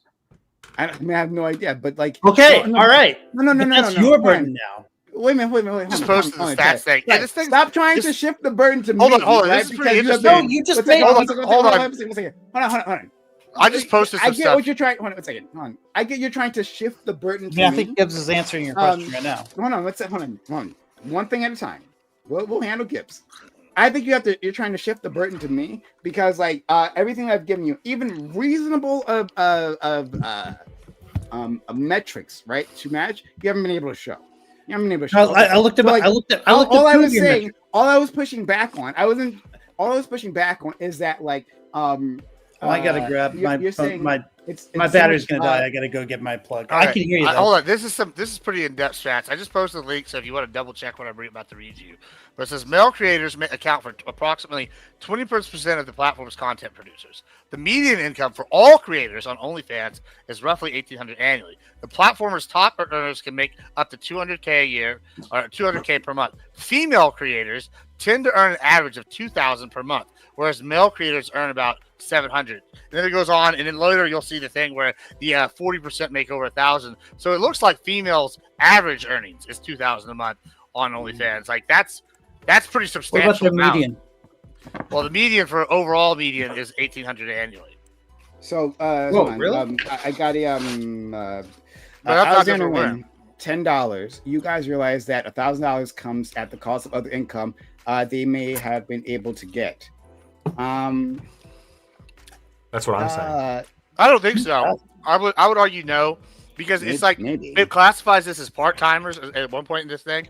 And the other thing is, if you go and spend, like I said, I know some women that do this, and they'll go and spend one day at a motel or something, or they'll spend one day maybe every other week, and they'll film a whole bunch of sets, and they'll just do it all that day, and then they just post that on a timer throughout the month, and and then they just all run special. Yeah, and then at the end they run special. I mean, these are girls that don't have are not pros. They I know they have realty jobs or the realtors, or they have a normal job, and then they just do this in their free time, and they're making. That's pretty fucking risky, man. On the for back a realtor, end. yeah, a realtor. I know a lot of people. That can hurt your career. You can also hide your face. You don't necessarily have to show your face. I mean, and also not all of them are fucking. Some of them are just good. Yeah, but sure. But if they're really hot, I can easily see them buying their cosplay outfits and shit, and they're just locking behind a paywall. Thank you, Alexander, win for the $10.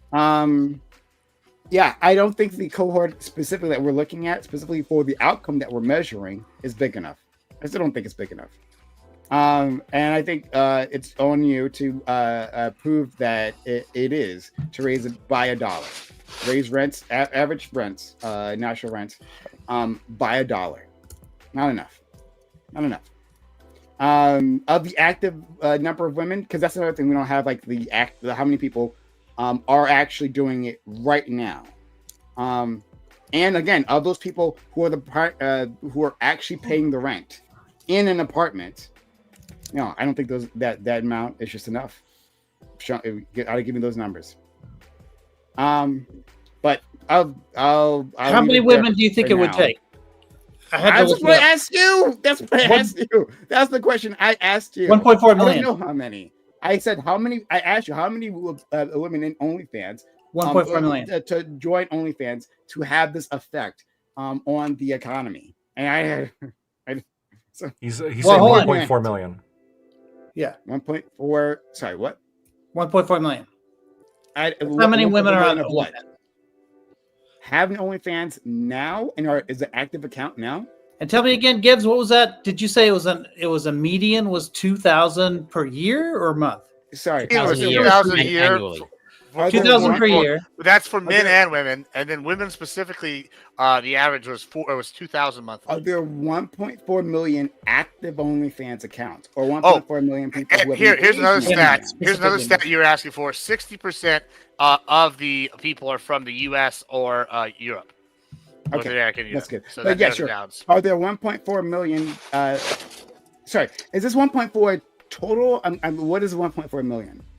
There are 1.4, according to this, there are 1.4 million American women creators on OnlyFans. Okay, so and if they're making an average of 2,000, no, now we can't use all that full number. We have to talk about active accounts, right? A lot of people made accounts and then like they made an account and then they never used the account. They made an account and then they used it for a little bit amount of time and then they stopped because it didn't work out or whatever reason, decided it was a bad idea.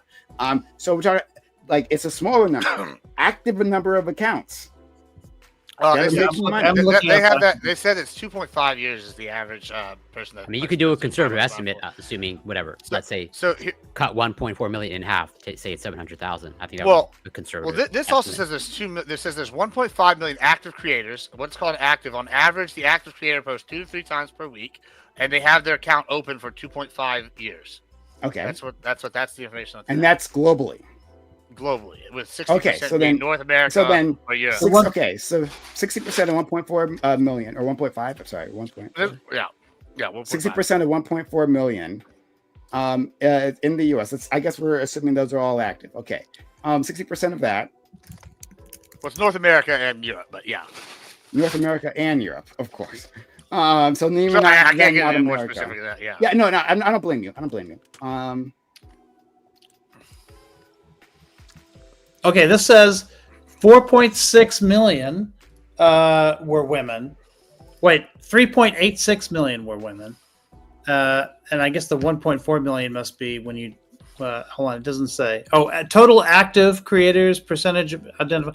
Okay, it's 4.1 to 4.6 million is the range, and 84% of them are women. So total active creators are 4.1 to 4.6. So we can call that to. I mean, hard, but then where that 1.4 million? 4.35 million times 84%. No, 1.4 million was in the North America and Europe, is what he said. Not. Yeah, I mean, we're looking at different sources. Okay, but but this. Gotta get these numbers down. This is. Are those active accounts in the United States? Because they're not active accounts in the United States, then of women, of active female accounts in the United States of women, then that number is useless to me. It's 84% of the total are active, so that means 16% are inactive, and it's in United States. Yes, yes, but hold on, I'm looking at 3 different sources, so I need to find out which source is saying that gives me each of those numbers. Okay. All right, so continue to work on that. Okay, and we'll move on because we've been on this for a while. Right. But and it's nearly 10. So when we usually switch. Oh, yeah. Perfect. Over. But you continue to work on. And I think this is relevant to our main topic, though. I'll tell you why later. Okay. All right. I'll take that. His Coomer brain is horribly unhealthy. Yeah, that's right. Yeah. Okay. Well, I think it has consent, but anyway. So, all right, guys, I took a long time to prove Aiko was completely and utterly wrong. By another slam dunk for Prime. Yeah, I mean, this is what happens when you use facts and logic. So thanks all for being here. Much appreciated. For those who stuck around for this very long argument, sorry about that. Yeah, we have a prepared topic on RFK. You didn't read that wrong previously. We just Aiko challenged me, and that's always a bad idea. So while he's still working on that, and we'll address it later, right? We'll check back on him and his progress later on. Hey everyone, thanks for being here. If you've been enjoying the content, consider supporting the channel, right? Enjoying me yelling at people, getting agitated. Then consider supporting the channel, subs to the channel, get bits of gift subs. If you're on YouTube, consider getting a super chat. We'll put your thing on the screen, right? We're doing that now. Look at this. Like boom, right? This came in a while ago. Boom. There you go. You get your you get a shout out. Also we could just put like regular comments on the screen too. Does that include women who only this guy from Twitch, does that include women who only their families donate money? I don't know what that means. But we can put any of your comments up on the screen if you like. So be a part of the stream. And of course, super chats go a long way, help support the community, help keep us around.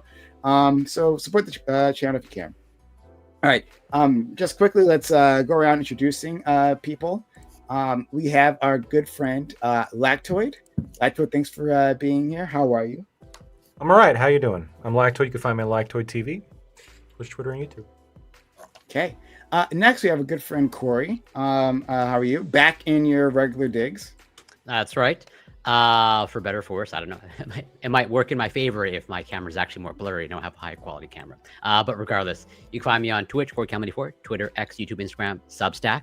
It's Corey Campbell. And as always, looking forward to the topic, especially this one. Okay. And next we have our friend Admiral Gibbs. Thank you for being here. We had 1 week without you, and that was 1 week too long. Hey, Admiral Gibbs, I just found out this the other night. Did you know that I believe this was I think this was Norway, but maybe I'm wrong. I'm pretty sure it was Norway. That they had a gathering of redheads, like a multi-day gathering of like redheads, like a redhead convention, and like thousands of redheads, maybe tens of thousands of redheads showed up. Why weren't you there? Well, I'll tell you why. It's because I was at the TikTok conference where they were deciding that redheads are now officially black and have the pass. So I'm excited to be 3 ethnicities now. That's my big thing. I'm pretty excited about. But yeah, I'm Admiral Gibbs. You can find me everywhere as Admiral Gibbs. Okay, thank you so much. Next we go to our friend. I approve of this banner. Okay, 1.1 million, since it's my turn now. This is my introduction. 1.1 million is the total, because it is 1.4 million for American women, and 84% of those are active, according to Social Rise. Okay, great. Now, how many of those women are they're making a medium of $170. We already determined that earlier. $170 per month. Median of $170, and how many of them are actually paying the rent in the apartments? In an apartment. There's no way to know that. Okay. But I'm saying if you want to filter out the ones who, like, I still think that you're more likely to open an OnlyFans account if you don't own a house. Can we figure out how many women in general pay rent an apartment? Like not like of the general population, and then we just extrapolate that into. I mean, I can look. I don't know if that data is easily found. Okay. But and then we can just do some math here, right? But anyway, thank you, Aiko, for being here. still desperately trying to prove he's right, and failing. But well, no. I'm just playing this game where every time someone gives you a statistic you ask for 3 more stats after that. Hold on. And you just keep asking until it becomes impossible to answer. No. Yeah, that's not what I'm doing. Wait, hold on. What's the stat on his request? How many? What about the stats of the other industries that have grown because of OnlyFans? Yeah, would you have the economic impact? No. From that stat? To be very clear, hold on. How many of these are landlords with the first initial of an S? Because they're they're the ones who. I have not moved the goalpost one bit, right? You guys asked me, like, Electwood was the one who asked me, hey, what does appreciable mean, right? I said, well, our friend Iko really made the claim, but still, I gave him a number, right? Hey, what does appreciable mean when you asked me that? I said $1. And then I gave you a pathway to actually prove that, right? Because you didn't know the pathway. I think the goalpost was moved with when you assumed that when I'm talking about, for instance, people who are on OnlyFans, and then you limited that only to people on OnlyFans, as if there's not other kinds of sex work. We can't judge those kinds. I understand there's other kinds of sex work, and if you have those stats, we can look at those stats too. Well, what about fans? Like, would you include fans in with OnlyFans? Probably, right? Hold on. Or would you consider like Jerkmate or something like OnlyFans? I don't know where's the line. I would include every strip club. Or like, well, maybe not strip club, but like even then, like if you're just doing the online ones, all sex workers. Yeah, I was specifically like streaming. If you want to streaming like sex work or like photos, I can see maybe a general argument. I just don't know that there is going to be stats out there what you get to prove is. That's why I was asking when you said appreciable. I appreciate you said $1, right? And that's fair. You don't think that's a big number in the U.S. I think maybe my issue isn't that's not fair. I think it's more. I would say appreciable would be something like a penny, right? Or 2 pennies. And the reason I say that is because if it's only 2 pennies in the US, well, the exchange rate, overseas with a lot of these countries, if 40% is not North America or Europe, that's a substantial amount in some of these countries for like people that are doing it there. Like, you know what I'm saying? If the average person's making $1,000, $2,000 a month, if you're a woman, I don't know if they're even making. So the reason one, well, if they're making $500 in Botswana, do you think they're doing pretty good? My guy. I don't understand, like, one, how many people are doing this in other countries. I don't understand if there are other factors, other confounding factors that are involved. That's why I'm keeping it simple. I'm trying to keep it simple by limiting this to the United States, right? Rather than saying globally, well, then the even smaller number of people, because internet access is more limited outside of the first world countries, right? That small amount of women will have some level of impact, some greater level of impact within their economy, right? Like that. I think that introduces so many other factors. That's why I'm limiting it to the United States, the place where we should have the most stats when talking about this thing. And so like, hey, let's try to cross-reference this, right? Let's see how many women and I'm providing a path. Iko was lost. He was floundering, right? I threw him a life jacket of Hold on. Every time I tried to give you a statistic, you interrupted me with a request for 2 more. Well, so yes. That statistic wasn't enough. Well, because it doesn't get you to the end goal. Hey, what's the end goal? Another question is, what would these women be doing otherwise if they weren't doing OnlyFans? I think most of these women would be working like low-paying jobs, menial jobs, or like low-salary jobs, to where that $2,000 a month or $1,000 a month wouldn't be that impactful. But if they were working like more, right? But since they're working those jobs, it's like this is like a plus on their income. I think it is probably measurable. I think the big difference between where you're at, where I'm at, Brian, is that like what you think an appreciable number is like for these people overall. Okay. All right. So while Iko is complaining because I've been too reasonable with them, we'll move on to our friend Ali.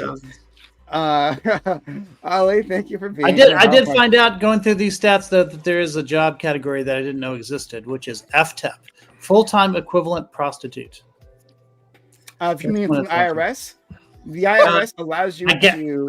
I don't know if it's IRS or not, but it's something that social scientists studies. Yeah, 59,000 full-time equivalent prostitutes. You can legally report illegal income. Yeah, I was going to say that. Yeah. So I know our friend Lactoid knows this as well. For the IRS, there is a provision to report illegal income. In fact, you have to. And in fact, that's the way they got what was it? The Capone. big Al Capone, Capone. because Al he Capone. didn't. Yep. Because he didn't report. You're actually Even the supposed to report all of Joker it. is afraid of the IRS. Yeah, and supposedly they're supposed to keep that secret and not share it with law enforcement. I'm curious. If I that's don't know. the case I don't know. in the I don't know Trump- about that. Yeah, I'm curious if it's the case in the Trump administration right now because they've been putting a lot of pressure, right, for like immigration stuff. They've put a lot of pressure on the IRS, so I don't know. But technically, you're supposed to report. And the reason why I want to use OnlyFans specifically because like they're more likely to report because that's like straight legal, right? You can't get in trouble for OnlyFans. So they're more likely to report that rather than any other or most of the types of sex work, I should say. Let's go to our friend. Sorry, Ali. Did you have to? Sorry, I kept talking over you. Hi, Ali. What's up, man? I go by Sociologic on Twitter, which is I've been distracted this whole time by the amount of drama that's going on. It is it's quite interesting. A lot of shit exploding on Twitter from multiple ends. Free my boy Doobie, he ain't do shit wrong. And you know, while we're at it, Free Palestine, they're both the same fight right now. Absolutely. So it's all against the Zionist front. So free my boy Doobie. Jesus fuck the weekend was interesting. Let's hear it from the frog's mouth. I'm glad my friend Doobie is here. We weren't sure he was going to be able to join originally, but excuse me. I'm sorry, friend. Doobie, tell us how you're doing and what's this exactly happening on Twitter? It's basically what you were talking to me about before. What's going on? I don't think he use knows Twitter yet. very often, or at all, actually. So I don't know what's been posted on Twitter. But I do know that Destiny, they said he's trying to dox me, basically. He actually said he's trying to dox me. And he would dox me if he got my information. He's trying to frame it as like I'm a part of some like group working in the background to pressure people not to have him on or whatever the fuck, which is totally untrue, total bullshit. It's never happened. He made this claim about Connor, Wick, Pisco. None. I've asked Connor and Wick already. Neither of them said I ever pressured them to do this. I don't think Pisco would ever say that. I haven't pressured anybody to do anything. I publicly criticized this guy's retarded and immoral behavior, like everybody else. So I think for whatever reason, he's exceptionally upset that I'm doing it. So yeah, he's trying to dox me apparently, but fuck him, he can suck my dick. Calling for it on a stream, brother. Yeah, actually, someone sent me a clip earlier. Oh, you didn't watch that conversation? No, I don't watch anything Destiny's in. I like when all that leak stuff happened, and I looked into like other shit that happened before, and I found a lot of lies. Right? Because before I just kind of gave him the benefit of the doubt, and I didn't bother to look into it. But I found a shit ton of lies. Just malicious, obvious lies that I just believed because he said it, right? And these to smear people that were like enemies of his, quote unquote. So when that happened, I just decided to cut ties entirely. Right, want nothing to do with the guy. Don't want to be on any panel with him or stream with him. Just want no part of it, right? But because he's a person that's relevant to the space, and he's like a celebrity here, and we all hang out in the space. Hey, he comes up often because he does dumb shit often. So whenever he comes up, people talk about him, and I talk about him with everybody else. That's it. So somebody did send me the like 2 clips from that stream with Connor. I'm not gonna watch the entire thing. I don't really care to. Somebody sent me a clip of a bit ago where he like. When I was on stream with him and Nick Fuentes and that fucking guy, I forget, Alex Stein, like years ago, I did this meme where I pretended to drop the face cam thing or the face rig thing. I remember with like a black kid. And someone sent that to him and he played it on stream. I think he, for whatever reason, he thought that was actually me for a second or something. Like, I don't know what the fuck he's doing playing that. But yeah, he's desperate, right, to try to fucking dox me. Which is fine, you know. I don't really care. So, yeah, that's all it is. So to be clear, I think he's just proving the criticisms that I've had of him, which is that he's like a impulsive moron who does a lot of dumb shit just all the time. So like, yeah, I don't know if you don't want people talking about you, don't do dumb shit. Like I don't know what to say. Thank you. Oh, and I'm Doobie, by the way. And that's Doobie. I appreciate you, friend. Okay. Let's all right, so let me read the prompt. and we'll go from there. All right, topic. The CDC director has been fired after a month on the job. She had a wealth of experience, but was let go because she clashed with HHS Secretary RFK Jr. on vaccine policy and refused to fire several other longtime CDC leaders. She is being replaced with an anti-vaxxer who has no experience in the field whatsoever. This all comes as RFK has made several controversial health policy revisions, including tightening eligibility requirements to get the COVID vaccine. Do you have confidence in Trump's health policies? Do you think this is an area of concern for him? Or do you think Trump is mostly leaving this in the hands of RFK? Do you trust RFK? And do you believe that the U.S. is well positioned to respond to a large-scale acute health crisis if one arises? And credit to my friend Corey, who came up with this. At first, I didn't think this was going to be a good. That's why it took me so long to send another topic. I'm like, I was trying to think of something because I didn't think this one was going to work. But then I'm like, no, this is actually a great topic. And so here we are. So anyway, the point is, I appreciate Corey. Yeah. So CDC director gone like literally less than a month. Like yesterday would have been a month if she was on the job. She didn't make it that far. And less than a month, and she was told she was going to fire some CDC leaders. I'm not exactly sure which ones they were, and make some other changes. She just wasn't going to do it. And so, yeah, let go. And it seems like other people might have different opinion, but from my opinion, it seems like she was replaced with a yes man. Again, other people can say differently. So I want to know, what are your feelings here? Like, are you guys confident that, Trump has got this, right? That he has a clear vision for health policy in the United States, right? Or if not, and that's okay if he doesn't, right? Do you think RFK Jr. has a clear policy, right? You think his record so far has been one that tells you that all the awful things that come before the CDC or HHS in general, that he's got a plan and he is a competent individual to execute that plan. We'll go around the room. I want to step away and fill my water bottle that I've been saying I was going to do for a while. You guys know the deal. You don't have to need me to direct you, right? Hopefully. Okay. We'll find out. We'll go for our friend Lactoid. Yeah, I mean, I got a pretty short intro here. There is some stuff we're just not going to be able to say because of Twitch TOS, especially on this topic. So, sorry in advance, I guess.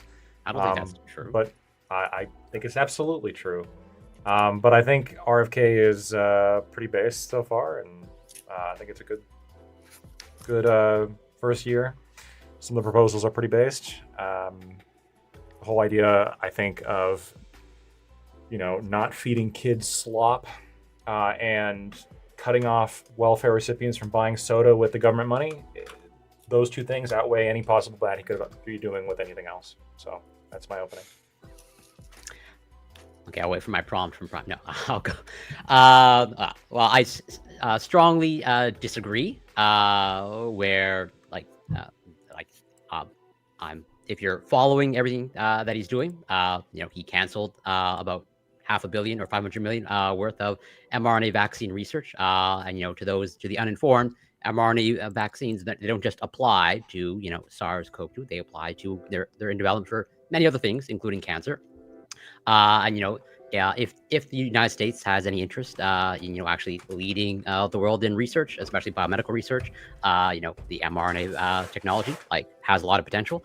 And to just cancel a huge portion of it, I think that will have a very long-term negative consequences. And you're also seeing in terms of you essentially need to one of the earlier talking points is the politicization of science, before Trump. But then I think you are clearly seeing it now in terms of, RFK. There are reports that he has tried to pressure a journal to retract a study because it went against, his narrative that he pushes of aluminum, contributes to, autism rates or, has some sort of negative consequences of it being vaccines, even though there was a study just recently published and he tried to get that retracted. And thankfully the journal pushed back on that.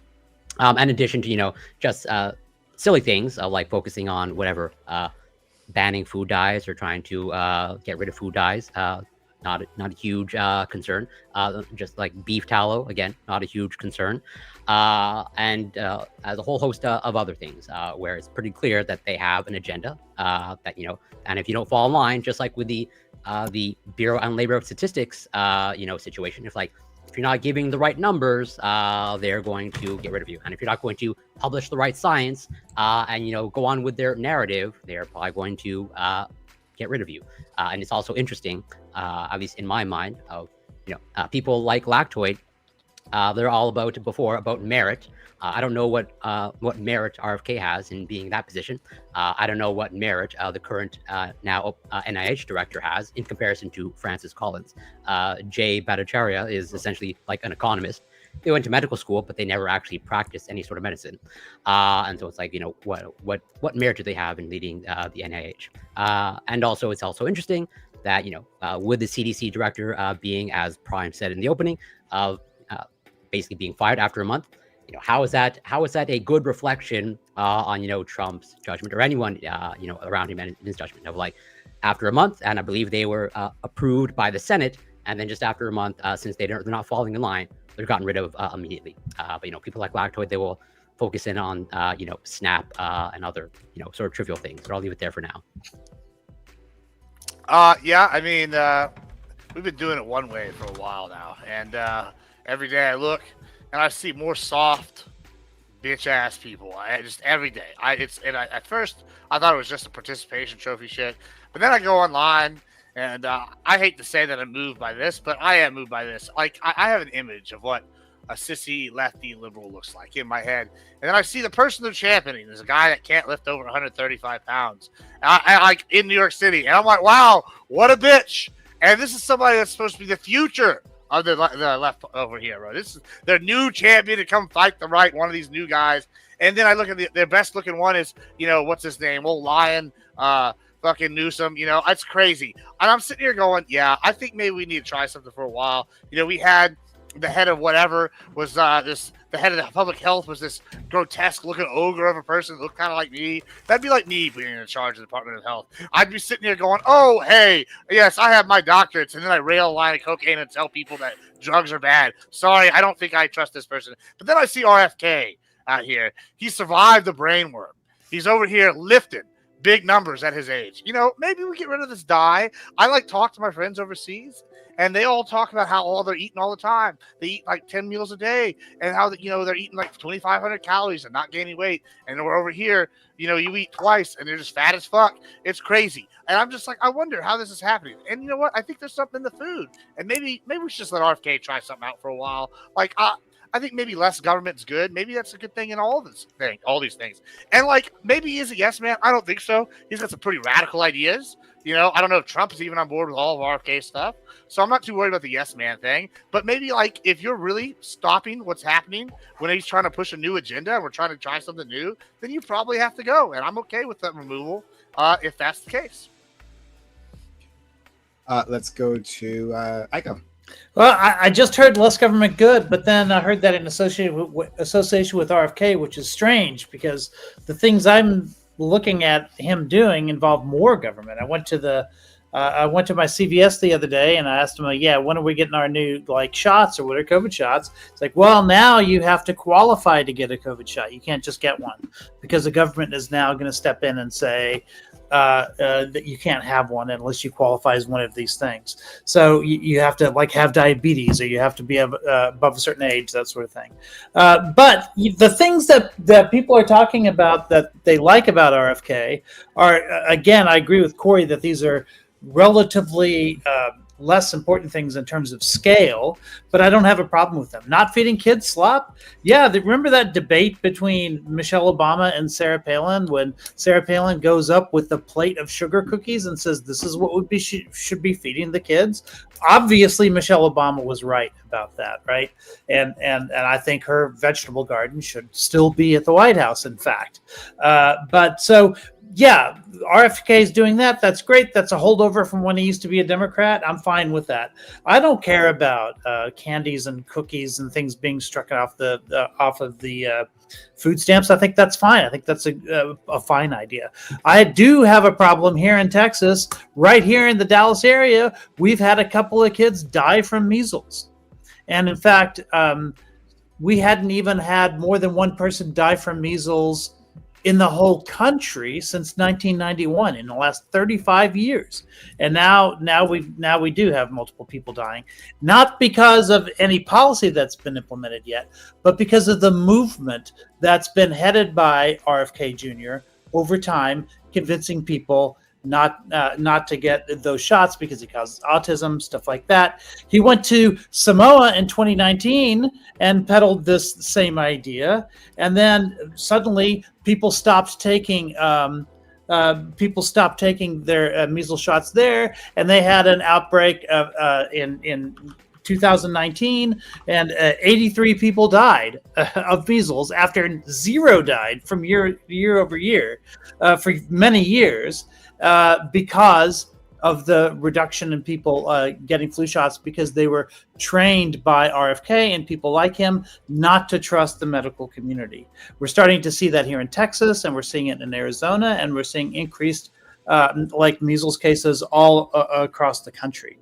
So no, I don't think firing experts and replacing them with people who not only are not experts themselves, but also fundamentally distrust experts and won't listen to them, I think is a big problem in the medical community. The price of which we may not see for years, but when it does happen, no one's going to take responsibility for it. Okay. Let's go to our friend Ollie. Yeah. No, I don't trust either of them. I don't know why we're putting the CDC in the hands of some DEI hire for Secretary of Health or whatever job RFK has that he's not qualified to have. Just being like buddies with the president and doing blue methadone or whatever the fuck that blue shit he drinks all day is. It doesn't qualify you to lead the health of our country. So I trust Corey more to do that. Corey should be leading the CDC and the Secretary of Health. I got you, Corey. RFK has done one thing that I liked, right? He recommended the Alp nicotine patches. Those are the pouches. Those are actually really fucking good. Shout out Tucker Carlson. You know, Qatari funding has done him well, right? Great American product that he has made.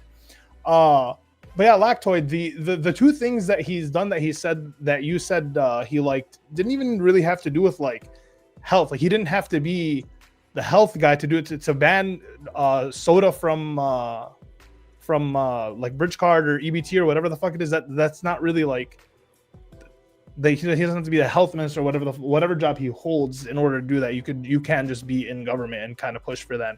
So I just don't know what he's doing. I don't see what the qualification is. Obviously, if there's someone who has the qualifications and then you fire them because they don't agree with you, maybe they don't agree with you because you're wrong. But rather than doing that, we just fire the people who disagree with us and hire people who agree with us because that's going to make us feel better. You know, I thought we were the party of facts over feelings, but I guess not. Okay, and Dibby?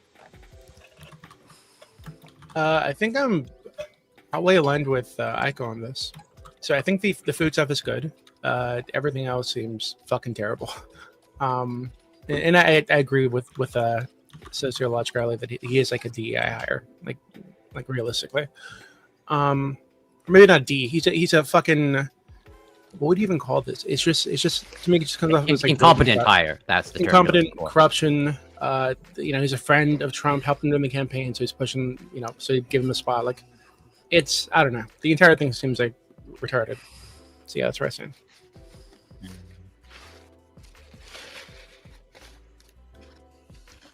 Oh, okay, yeah. And actually, really quick. I think what you said, Ali, the blue thing. I think it's methylene blue. Yeah, which is like a dye that some people drink as a supplement. I actually tried it for a week a few years ago, and it made me feel really like weird. So I wouldn't suggest it, to be honest with you. But some people say it gives them like a lot of benefits. So whatever. Okay, so Lactoid. And do you essentially also agree with what Doobie said? And I think Ali alluded to, of like RFK is not qualified to be in that position. He's not qualified. Or rather, so yeah, if I remember previously, like you mentioned, you highlighted that. If I remember correctly, that Kamala Harris was like a DEI, hire, so to speak, or rather, you seem to put her in that category. Are you saying that RFK is more qualified to be in that position than Kamala was in her position? Well, the DEI thing was very specifically because she was selected because of her race and gender. I don't think RFK was selected because it could also be qualifications as well. Well, DEI is you guys use it as incompetent or unqualified, just being hired for the sake of skin color or whatever. So I guess turned around use it. Well, DEI it's to emphasize a couple things, right? It does I think emphasize somebody who's selected for the role based on characteristics that are not merit, but more so. It's also, maybe not more so, but it is also used, I think, in tandem to emphasize the kind of hypocrisy of like the people who are decrying discrimination, who then go ahead and actively use it when they so choose, right? Like, you're going to say that, let's say I own a business that I can't refuse to, or I can't put a sign on the front door that says, only white men need apply, but you can have the president of the United States say that the only person in consideration for the Supreme Court is a black woman, or sorry, woman of color, and the only person in consideration for the vice presidency is a woman, preferably one of color. So I think that it belies kind of a hypocrisy on the racial discrimination element, as well as kind of this emphasis of racial diversity over merit. I think that when it comes to high level government positions like the president, or in this case, the HHS secretary, where they are making directives based on policy that the people of a democracy have voted for. I think merit, yeah, sure. Like, I would still want that person to have some level of expertise in the thing that they're doing, but if their policies are really good, like, that's kind of mainly what I'm looking at, right? Like that's what I think is important. So when RFK, for example, is saying, not only are we going to ban soda for food stamp recipients, we're also going to work on removing potentially harmful dyes from children's food, and we're going to do like the Michelle Obama thing, which I have repeatedly on this stream defended Michelle Obama over this incident. I think Sarah Palin was a moron when she brought out these sugar cookies and said, this is the thing that you should be eating. Absolute embarrassment. She should never have recovered from that politically. But RFK is the right position on this, which is that we should not be feeding our kids slop. Obesity kills far more people than any of these other things do, far more than measles. And I'm also skeptical that RFK has really made any kind of like systemic changes that has made it more difficult to get an MMR vaccine. At least to any kind of appreciable degree. I know his rhetoric on vaccines is like, more antagonistic, I suppose. Would you agree that his takes? Would you agree that his takes on like food he has the same takes as like your average liberal Facebook mom, right? Like if we shouldn't feed kids slop, you shouldn't maybe you don't give soda to fucking EBT recipients. It's bad for their health. In fact, yes. He's not saying anything crazy. So his qualifications in leading something where he can hire or fire someone who is qualified or unqualified based on his liking, like that matters. But like him having like Facebook mom takes that we agree with aren't necessary. Like that's not. I would like for it to be like liberal Facebook mom takes, but the problem is I just don't think it is anymore. I think that there has been major shifts on the left, specifically like the kind of centrist Democrat left, which I think is what you're referring to, as of the past like decade or so, especially when it comes to topics of war and trusting the system, right? Which tend to go hand in hand. So, now you've had a lot of Democrats. No one trusts the food. Like when it comes to war or whatever they see going on in the world, like sure, but no one trusts the food in America. The number one, when it comes to spending tax dollars on soda, I don't get pushback from conservatives, really. I do occasionally, but the real pushback I get is from these left-wing kind of Democrat types that are saying, oh, so they should just like live off slop then? Like they shouldn't be able to enjoy themselves every once in a while? Steak and lobster. when you look at the data, I don't think pop is like the biggest of deals. One, per cost, and two, it's like the number one item. Like, it is the number one in terms of food items. It is the number one item that food stamp recipients spend. It's money also on. probably the cheapest item that they spend and it's on. It's the thing they spend the most money on. It's the thing they spend the most money on. Like I know it's cheap, but they drink a fuck ton of it. Yeah, people drink a fuck ton of things that aren't water, and they should be drinking water. Yeah, sure, but it is kind of a petty attack to look at like EBT recipients and be like, oh, you shouldn't be drinking pop, then sit here and claim it's for health. It is just to make their lives a little bit more difficult on something that is the lowest cost in the grocery store per anything around it. It is absolutely about health. But say what you're saying. It's not about health. They just replaced the corn syrup with like sugarcane. Right, which one that will not fix the problem. It won't fix the problem. Hold on. Nothing. Hold on. There's some problems with like the corn syrup bullshit. You can't convince me this is not worse for health. There are, but it's still bad. Tariffs are making sugar cane.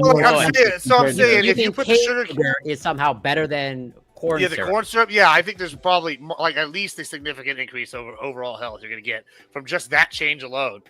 For these people, it's just less. Well, that's not very America first, right? Because come on, the processed bullshit is not good. We all know it's bad. The processed shit is always adding stuff. There's always bad things. They don't process sugarcane. I mean, it's not the same. You know what I'm talking about. There's a level of processing. At a molecular level, it's essentially like it is the same. Like it tastes very different though, Corey. Just different ratios. Yes, it is. It's higher fructose corn syrup because it's higher fructose.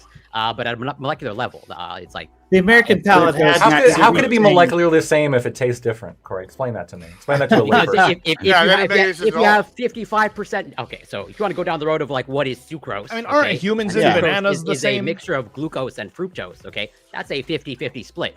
But if you have high fructose corn syrup, now fructose, gram per gram, that is sweeter than either glucose alone or sucrose. Okay, so if you have greater than 50% fructose, that's going to increase the sweetness. So what you're saying is this is not the same, is what he's saying. He's trying to tell us one thing, but in reality, it's actually not the same. No. A molecule of fructose is a molecule of fructose. A molecule of glucose is a molecule of glucose. Okay? Listen, I mean, a molecule of rubbing alcohol is the same as a molecule of alcohol in my beer, but if I do not drink liquor, it's the same alcohol. Do not drink. No. I mean, it's the same thing, right? You're rubbing alcohol, boy. So it's different. It's obviously different. It obviously tastes different. I mean, you go to European countries, like when I go to Sweden, the soda there has. I agree, they taste different. That's why I like Mexican Coke. Mexican Coke has taken off in the U.S.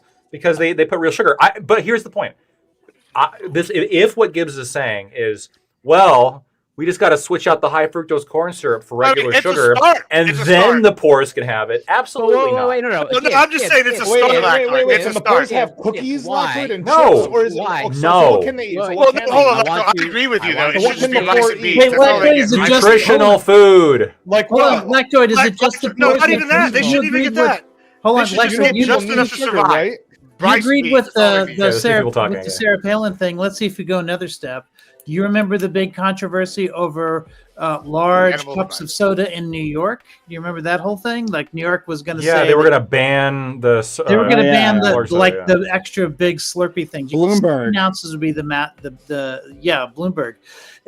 Republicans were all over that. Yeah. Can you agree that would have been a good step for health in New York to do that? Well, it would have likely been a good step for health.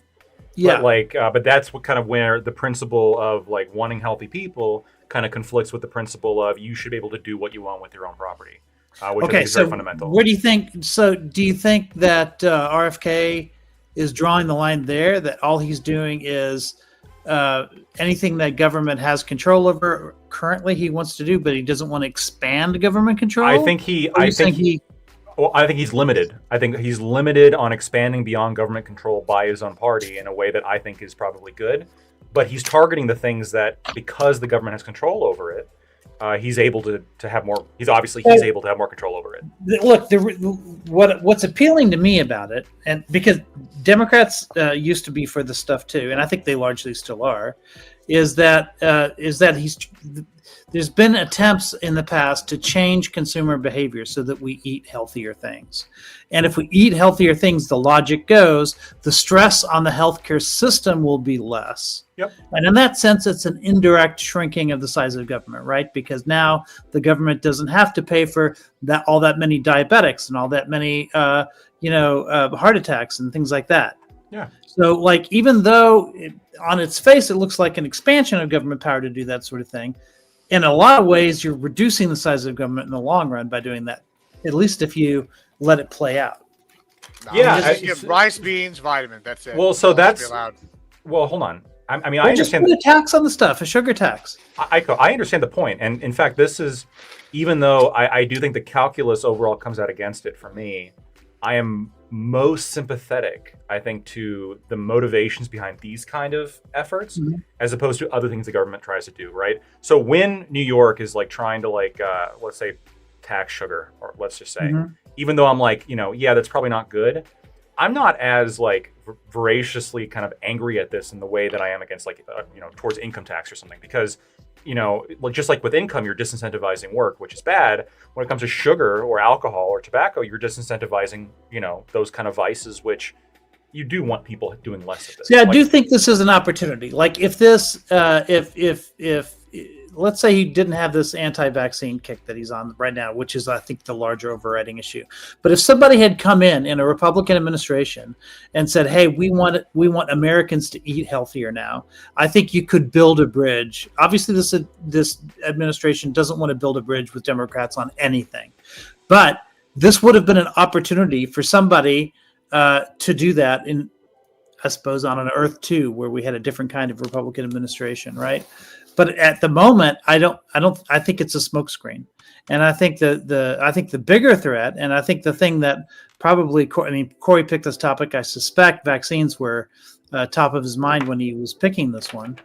Like, what are we going to do? Like, already we have the most annual vaccine deaths starting this year that we've had since 1991.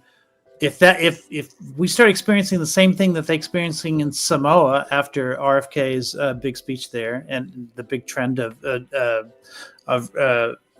people pulling their kids from vaccinations and stuff like that, like at some point, actually, I guess this is more of a question for Corey. At what point do we hit a point of no return where it becomes very difficult to get back to herd immunity on stuff? I think that from my understanding, although my virology is a little bit rusty, but that will depend on from disease, viral disease to viral disease. So measles, mumps, rubella, from what I understand, they are highly infectious. And so in order to achieve herd immunity, it's a much higher threshold than, let's say, influenza, which is not as transmissible, where I think it's greater than 95% in order to achieve herd immunity when it comes to measles, mumps, rubella. And so it's going to vary, by viral disease.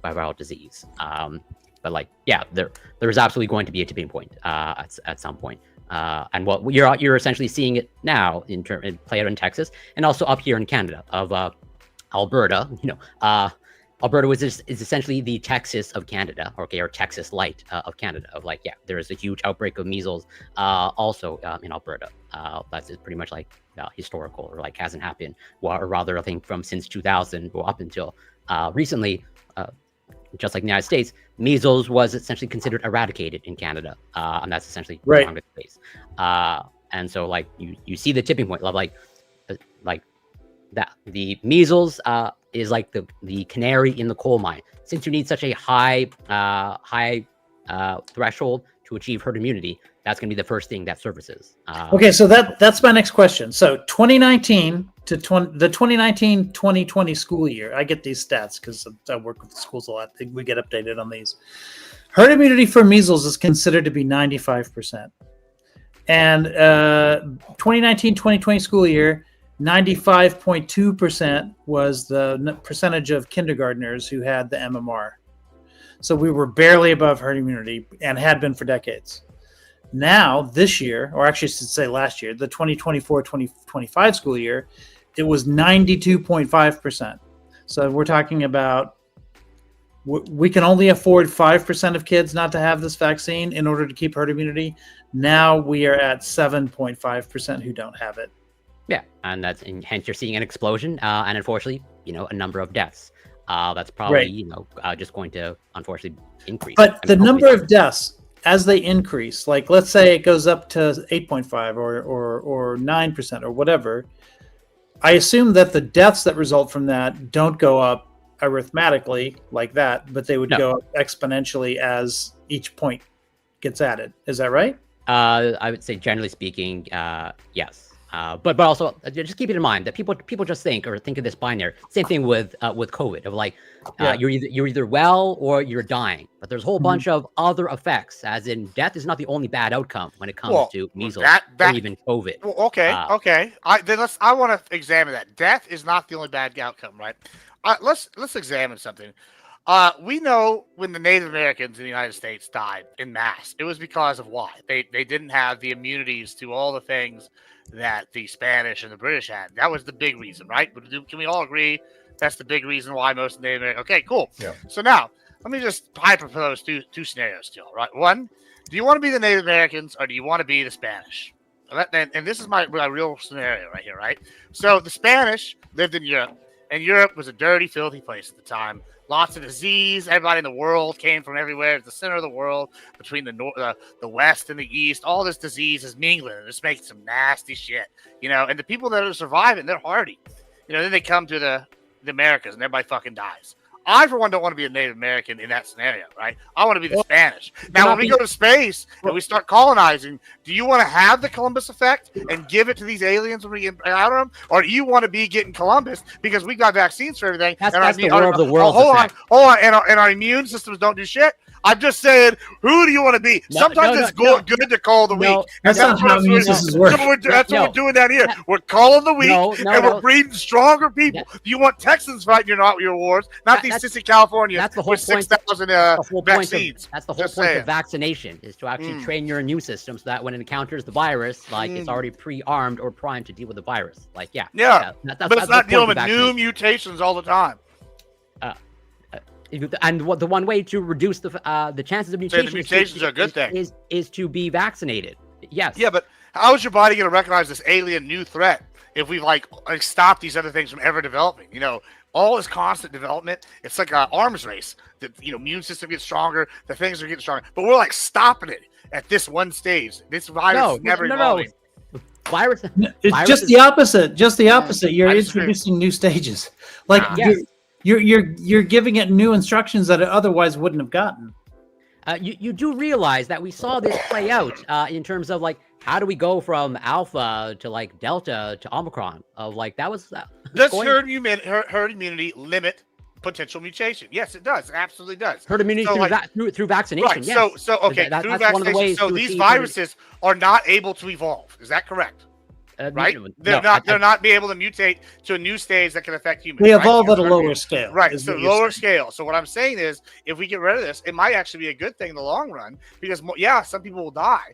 But hey, guess what? Our bodies are now being exposed to constantly mutated viruses. And the ones that are surviving are going to have longer genetic memories, be able to fight more types of viruses. No. Well, we're cutting this off because the viruses that are... Hold on. You're stopping a whole evolutionary branch of a virus. And you're telling me they're not going to You're cutting it off because what you're saying what you're saying is that these new instructions that would allow us to fight off more viruses, now we no longer can add those instructions. When's the last time smallpox evolved? It was around for 40 How do we get rid of it? How do we get what was the method by smallpox? Yeah, we got rid of it. I think he's making some good points. No, he's saying it's a bad thing. He's saying it's a bad thing. It's a bad thing long term. Like, it's no longer here, right? So we come into a new virus that we would have had because smallpox eventually makes a mutation that would have gave us this receptor, and we were more immune to that than this. Oh, guess what? Now we're fucked because we eliminated that branch of evolution before it happened. Gibbs, it sounds like, one, you're in favor of the gain of function research, right? Because you'd want these viruses dice roll, maybe. Let's let it roll. You'd want viruses to have more and more function, and more to be more and more let's weaponize some bio, more infectious at the very least, right? We need to get rid of that humans could be exposed to a worse virus and then be better. Also, like in the same branch, you'd say, hey, we should infect as much people with AIDS as possible. Because then that's infected people. Why would that be an issue? It's one thing if it naturally does. It's another thing if I'm over here injecting the people. Let me alter it. Right? You'd say we should get rid of our protocols, right, to stop the spread of AIDS. Because if we're stopping the spread of AIDS, then we're limiting its opportunity to spread and then to mutate and then for the human body to be able to battle it, right? No, I think that you're confusing. So I get where you're coming from, however. I would say, one, I don't want my tax dollars going overseas to fund one aid person. Fuck all that. The rest of it here in America, if we're going to sit here in America, hey, I want you to have the option to defend yourself against the AIDS. If there's some kind of cure-all med, cool, if you buy it. If there's, you want to buy the protection to stop it, that's up to you. But, if it's happening in the wild, hey, let it be. Let it roll. Wait, so are you essentially saying that it was a bad thing that we eradicated smallpox? I'm saying it could be. We don't know now. Maybe in a million years we'll know. Okay. Do you agree with that take, Lactoid? I mean, you just don't know. Yeah, you're right. You don't know anything. So, okay. You don't know. You don't know. You're telling me right now you can 100% guarantee. How can you make any recommendation? I agree. You can't know anything with absolute certainty. So, okay, hold on. All right, we're the first animal. All right, let's let kids smoke. Do you agree that we're the first animal in history that's been able to make vaccines, right? You're the first animal in history, right? Sorry, say that again? We're the first animal in history to make vaccines, correct? As far as I understand. All right, and before that, all these animals, successful animals, like dinosaurs, millions and millions of years, right? All these other animals that today, millions and millions of years, and they never had any exposure to these that things. So maybe some of them did die off because of disease. They were weaker, right? Or maybe they got exposed, like a Columbus effect. They die off because they're weaker, right? And only the stronger ones keep surviving. Now, we come in and now we stop diseases that were dangerous to humans forever. How do you guarantee me in a million years that since for the first time we've done this, we've altered the environment and altered the normal progression of evolution on here? And how do you guarantee that now, because of that, something doesn't evolve or mutate in time that would have killed a massive portion of humans, but then our genetic history adapts to stop it from killing those people, and we need that further in order to stop from going extinct? How do you argue that doesn't happen? I agree with you. I cannot make any guarantees a million years in the future. I don't know anybody that can. Whoa. You could be arguing there it is. I don't know anybody. I don't know anybody that can make any decisions by factoring that in. I don't think I've ever seen such a just straightforward Gibbs W. Right. Okay, there. so you're just running. Corey ran fast from that argument. I want you then to repeat Gibbs's argument and say you stand by it. I want you to seal approval. Say Steelman gives his argument and say, I verify this message from Lactoid. Do it. So I verify. No. I know you'll. But I want to hear Ali. Ali, go. Don't give him. He's a person of color. The person of color goes first. True. Person of color wants. Don't let him weasel out. Okay. I'm a white man. I need to go second. Grow a backbone, and do it. Just bite the bullet. Who cares? Come on, you're a lawyer, right? I think we should talk more about the food why you stamp don't use your real name. So that one's. Let's talk about the food. Let's talk about the food stamp. Yeah, exactly. That's a much better idea. But go ahead, Ali, and then I'll give my take after Ali's done. Typical lawyer weasel. Go ahead, Ali. I don't know. I'm just jumping in because it was fun. What is to say that we shouldn't just let these things exist as they are, and the people they affect. Like maybe that is kind of the way of the world, the life cycle. The what is it? Darwin's theory of evolution: the strongest will survive, the weakest will. Listen, all I'm saying is I'm non-vaxxed, and my friends are vaxxed. And when we went to Florida, okay, I did everything but lick people, and then when we came back, and they were all they had their masks on and everything. They got sick and I didn't get sick. And I'm just maybe there's something to do with that. I don't know. Wow. Maybe I'm just a more evolved human. I don't know. Maybe. Yeah, you can find centenarians that smoke daily. I don't know what the point is about. But then no one advocates for smoking. Yeah. Let's let Lactoid in, and I have a super chat afterwards. Yeah, so Lactoid, verify that message. Sure. So I'm going to steal man and Gibbs what Gibbs is saying is that and say that you stand by that. Sure. I tell you what, I know a guy who went to Vietnam, got shot at with a hail of bullets, right? Survived that experience, not a single bullet hit him, right? And then I know somebody else who's never been shot at all, who died when he was 30. So of course, being shot at, it will give you a long life, right? Mhm. That's of course. Nearly equivalent to what I'm saying. It's equivalent to what Ali just said. Let me just do these super chats really quickly before you jump in. If you see a gun, your adrenaline goes up. You now perceive threats better, right? You're more better able to avoid certain things because your instincts have enhanced, right? They've evolved immediately. They've heightened. There we go. Thank you. And so, yeah, I mean, if you've seen a gun, or if I agree that logic is shattering at equal you. to the logic that you gave just. Also, there's something to be said about luck, right? That guy could be very, very, very lucky, and if you are a lucky person, bullets won't hit you, and therefore, you'll have a better life. Luckiness is in your genes, right? Yes, I agree. And so probably luck is luck why genes. you haven't gotten COVID. So I mean, and I'm one of God's favorites, right? If the Jews are chosen, I'm the favorite. Sure, right. I agree. That's equally good analysis. Let me get these super chats out of the way quickly. Then we'll go to Lactoid as he tries to salvage all of this. Okay, so $10 from Alexander Wynn says, laughing my ass off. This is the level of knowledge in the conservative community. Why not just expose everyone to everything, and the survivors can be susceptible to the next mutation anyway? Bring Ebola too. Why not bring Ebola? Good thought, Alexander. Why not have Ebola as well? We need a virus tier list. Yeah, virus tier list. Hold on. And then another one, $10 from Alexander Wynn. We have medicine and science as well as vaccines to bring immunity without the danger of creating mutations. True. The Native Americans didn't. Pretty simple. But yeah, why not? Why not? Well, I'll tell you why. We're going to meet Blue Glop Columbus II, and he's going to come in here, and we're going to get his special form of AIDS, and then we're going to be the Native Americans. Special AIDS. Oh my God! All right, fine, Lactoid.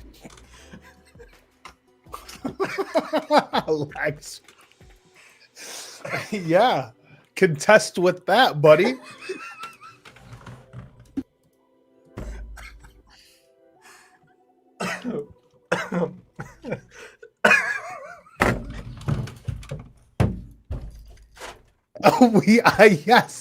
Yes. Give that to win. This might be a first in panel history. Okay, but Gibbs, I want to engage with something that you brought up earlier. You seem to be in favor of the sugarcane. Is that not government overreach to pressure companies to use sugarcane? Why do you think companies started using high fructose corn syrup? What do you think one of the reasons cheap. are? Cheap. Exactly. Because it's American. It's America first. Yeah, cheap. And there's corn subsidies, and hence high fructose There's corn corn subsidies. That's a whole manipulation of the market, and they had to figure out some way to use all this corn. Yeah, I mean, there's a whole bunch of theories behind that. I mean, listen, I get what would that you're not saying. be government overreach to force companies to use cane sugar as opposed to high fructose corn syrup when it's cheaper to use high fructose corn syrup? So I am sympathetic to that argument, right? However, I think you should be on board with that argument. Hold on. But I think there's also something to be said for like, it's amazing how you can just like go from like just eating like a frozen meal every day or something, and then like you start cooking, right? And even then, like it's debatable how like much healthier it is cooking wise, like compared to the frozen meal, because like all our shit we cook with sprayed with all sorts of shit. It's like GMOs, all sorts of stuff, right? And I'm not even inherently against that, but I do think there's something to be said when you go buy a Coke or you buy like I don't know your Mama Ray's frozen pizza or frozen little like meal ready to eat, and it's all processed. You eat it, like just switching for a week to that, you're just gonna feel better, and like I don't think it's just a mental thing, right? Like maybe it's a placebo effect, but like it's reported on average, like lots of people report this all the time, right? And I think there's something to be said that like for whatever this artificial manufacturing thing is, yeah, it can be good and you can make it healthy, but like I guess I feel like there's a lot of these companies that are just like cutting corners, and people are starting to notice, or they're putting stuff that's like not been classified as dangerous yet, but like all these other countries recognize it as dangerous, and they're putting it in the food. I'm like, yeah, if we require those them other not to put countries' government use government regulation. Sure, I understand that, but it's also like, is the government regulation be like, okay, just use natural foods like sugarcane? Like, why is that a bad thing to be like, we want you to use a natural food like to eat? Like when we see the number one problem in America is obesity, like, I feel like there's got to be some answer. I'm not a total libertarian. I think it's a fair question. Like, you know, like if we're gonna regulate something, maybe like start small, like incremental change. Like, okay, let's just try this out and get rid of some of this bullshit that's in the food. I don't think it's a big like leap. You know, why wouldn't you want them to go provide from natural suppliers instead? Anyway, instead of like Corey, don't you guys have a European food standard up in Canada? Isn't your guys shit like different than ours, right? Yeah, we have a Health Canada as opposed to the FDA and all that stuff. So you guys, yeah, I think you guys are. I think your food is a bit better than ours in terms of like when me and Gibbs say processed foods, right? I obviously understand that like sliced turkey is a processed food. But like what we mean is like all the bullshit foods, like the shit that comes in the box and the slop that's essentially fucking what 3D Lactoid eats on stream. Unironically, yes. The food that we all eat, right? Because it's the cheapest, it's the most readily available, it's the most addictive, it's the most like given to us, right? And so like when we a few weeks ago, or you go out to eat 3D printed meat, right? It's just that like we see that other countries, it seems that they have fucking healthier food, right? They don't have red dye 40. Their ingredients lists are shorter. You can pronounce most of the ingredients, even in their processed foods, even in their Snickers. They do have red red dye 40. Just that I encourage you. Well, I mean, some people don't.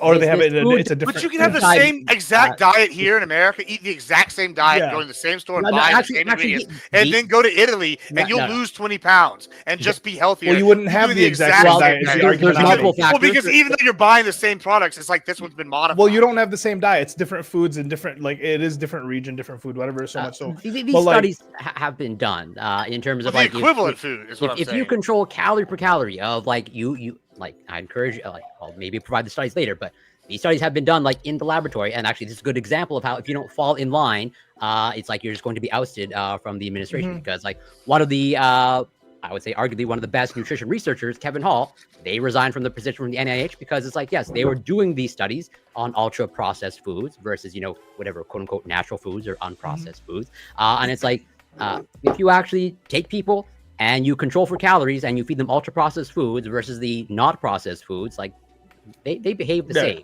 It really is like you control energy intake. There's nothing inherently bad about ultra processed foods. And in fact, you can actually design a healthy diet around ultra processed foods if you actually want to and put in the effort. There's nothing inherently bad about ultra processed foods. I'm not in favor of everybody Corey, eating them. hold on. You say that, right?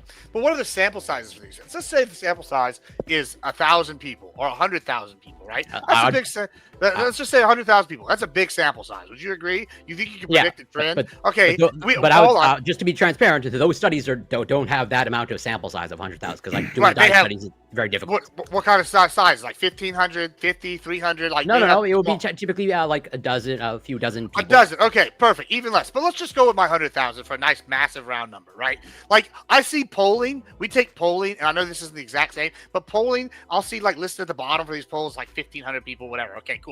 But let's just say we're taking 100,000 people and we're going to test it. Now, I'm arguing that's a big number and it might show a trend and it might indicate some things. But when we're looking at like over time, over like the last 50 years, as food has become more and more processed in America and we have all these different standards and we're seeing like fast food. People are buying more fast food. People are buying more of this like processed slop. You're going and obesity is just skyrocketing.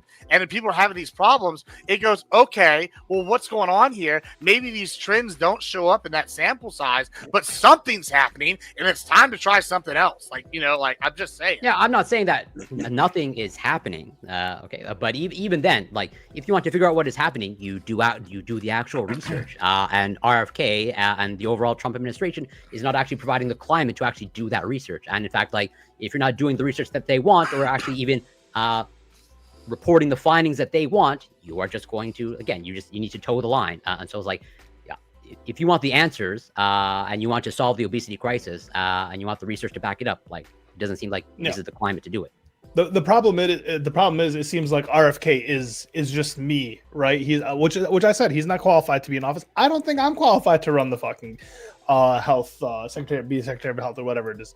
But you do have to like take into consideration like for the average person, right? All they see is like an uptick in all these dietary issues, right? I feel like a lot more people actually have like I don't know. They have more again. They're like the shit they're eating is not working out for them. Everyone's gut is fucked. I feel like you hear a lot about gut biome, right? And then these are the people like I said, it's the Facebook moms that are the ones who are talking about natural food, growing your own foods, non-pesticides, staying away from vaccines, all this shit. And we only see the negatives that come from the process. We don't see any negatives or hear of any negatives that come from like the natural versions of the foods. And so then the argument is that like all these people have got like digestional issues that we'd assume it'd be from the foods that they're eating, and the foods they're eating are ultra processed and they're shitty or they're not good, right? Like the American diet isn't a good diet, right, to begin with. I would agree. So like standard American diet. Okay, so then let's say, I mean, I tend to be more sympathetic to the idea that ultra processed foods actually are kind of bad for us. But Trump has been lobbying, in fact, demanding from the EU that they open up their markets to ultra processed foods from the United States. Yeah. Like they have food regulations there, just as Gibbs was saying, you can go over there, eat the same foods, and you'll live a lot longer because Mediterranean diet. And the difference seems to be that when you're eating the food that's made there, it's healthier. And when they import food from the United States, then they're going to lose those benefits, right? So we have an administration. Gibbs was missing out, like on holding the lifestyle. Also, is different when you're going on vacation in like Europe. Yeah, like, sure. You're going to be walking around a lot. But more, the idea right? You're not is gonna be driving. So there is a reason why you end up even the losing countries weight. don't have the. But the idea is, and Gibbs has talked about this too, like especially being a rancher, that he wants to sell more hormone-treated beef to Europe. When right now they don't want to import hormone-treated beefs. Like it seems to me that there is. Oh, I don't want. Hold on. That's like not a fair assessment either. Wait, I do want the standard lower. Well, hold on. Let me make my statement, and then I can't do that over there. I don't hormone treat my beef. As far but I'm talking about what the Trump administration is demanding that they do, not specifically what you ship out. So all I'm saying is that I think there's a growing sort of contradiction between what the Trump administration pursues and what this HHS is pursuing. And at what point will there be enough of a clash? Like, if the EU says, hey, listen, we're not going to import this stuff, your own HHS director says that it's unhealthy and no one should eat it. So, like, at what point, when those two parts of the government clash, who wins? Well, I'll tell you the problem, Cal, is that it's kind of twofold. So this is why I was very upset when you brought up the hormone thing, right? Sure, Trump is forcing their hand, right? But it's because they played unfair for so long, right? Specifically with beef, right? I only have grass-fed beef. Right, that's all I have. We have grass fed, and we like every once in a while we're still able to call it grass fed. You have to use alfalfa cubes to move them from one area, but it's like less than 1% of the time you use it like over time, right? So overall, it's like 99.9% grass fed, right? And you're going over here like, hey, I don't want this person to sell it over there. They won't let us sell it over there because our safety standards are different. Even though my shit still doesn't qualify for that, I'm still not even qualified for organic because of the rigmarole and the hoopla to go through it, right? And it's just not worth it to do it, right? Because with all the contracts I already have. However, when you're saying these things like, oh well, the hormonal, they have like unfair like. We put these things on there. So yeah, on one hand, I do want them to have to accept more processed foods, but I do think at the same time, it's also but true you just said the fact that they don't is why. But hold on, but it's twofold. This is not the processed food we're talking about. Ali kind of alluded to this. My grass-fed beef is not a processed food in the manner we're talking. Like, I think they should be able to accept that and then be able to have it over there, and they'll be fine. However, as opposed to like when I'm talking about their shit, they got. Oh, if I want to go make a pasta, I don't have to use this grain-enriched flour that's got like, dioxide B57 in there as like a caking agent to make up for not having to use it. That's a totally different thing than what we're talking about here, Cal. But should we force Europe to take that flour? I mean, that's different than like changing the restrictions on beef because you've had unfair restrictions for like years. I just gave that as an example. Right. But Iko, forcing them to buy things they don't want to buy. What he's saying? What he's saying is that like. In terms of they're not necessarily in contradiction because you can think that like the EU standards are too like just absurd and rigid, which in many cases they are, right? Like they're, for example, but on balance, Gibbs says strawberry size. Well, it's unfairly charged. That on balance, I think is doing a lot of work there because you can have two positions that are entirely compatible. You can say that a lot of the restrictions in the EU are really bad. The tariff demands are putting that nuance in? No, you can say that a lot of the EU regulations are ridiculous, but there's a few in there that potentially make sense that we're not doing, and that RFK is trying to implement those, right? So a big one of those is like reducing the red dye number 40 in children's food, specifically food marketed to children, right? The research on red dye number 40, I understand it's like somewhat inconclusive, but the fact that it like there is some evidence that it's not good, and the fact that like it's pretty inconclusive is the fact that we have to do research on it. Is like I guess potentially concerning, as opposed to what Gibbs is saying, which is like we should. When the EU demands a certain size of strawberry, this is ridiculous, and like we shouldn't have to play by these rules. We should be instead trying to make the world play by America's rules and make America's rules better. And one of the ways we can do that is by potentially removing some of these additives that are marketed to children that are particularly dangerous, or potentially dangerous even. So I think that's what you're seeing right now. Do you think that Trump's tariffs with regards to Europe and the demands that he's making in terms of how they open their markets, do you think that those demands have all of this nuance built in? Or do you think I don't think you're ever going to get you're not when it comes to like any kind of policy, you're never going to have 100% nuance and like compatibility between two different elements of the administration pushing two different agendas. Yes, there is a general agenda, but there can be more of an effort to align with the claims that are being made. That's fair. It's also like one of them is in retaliation. Like, okay, our industries have suffered because of y'all's policy. Now you're going to take these and our industries are going to grow. And then at the same time, RFK is over here going, well, since these industries are growing, let's focus on some of the other stuff here. Like, hey, maybe let's stop getting the corn syrup in there and start getting sugarcane because it's a natural thing in here. Like, that's probably a net good, even if it's like not like, hey, the overall best thing ever. Like, you have to take incremental change. I don't see why that's a bad thing. Well, that's another thing. The tariffs want more American, high fructose corn syrup in the EU market, even as HSS wants to have less of it here domestically, which means we would be importing more sugar cane from South America. Do you see the tension there between what they're trying to do at the import-export level? Yeah, but what I'm trying to say is some of these things are like, I get what you're arguing with this. It's because American companies already have these things installed. Like, okay, I'm sure Coke or Coca-Cola or whatever has their specific sugar, corn syrup manufacturer, sugarcane person now, wherever. I'm sure they already have their own supply chains. They'll probably benefit, and that'll increase American jobs overall. But I don't see why, if you're concerned about overall Americans improving their health, why, okay, we're going to probably start pushing towards like natural sugarcane and slowly wean this off into this other thing, which is a healthier direction. And then maybe over time, we can maybe stop doing all the corn subsidies and go get rid of some of this stuff and start going more towards sugarcane, or maybe trying to find places in America where we can grow sugarcane. Like, there's all sorts of like angles you can push. And that's Trump got elected in part. But at the same time, you have to punish these Europeans who have been fucking us for a while on this kind of shit by having these overly strict restrictions,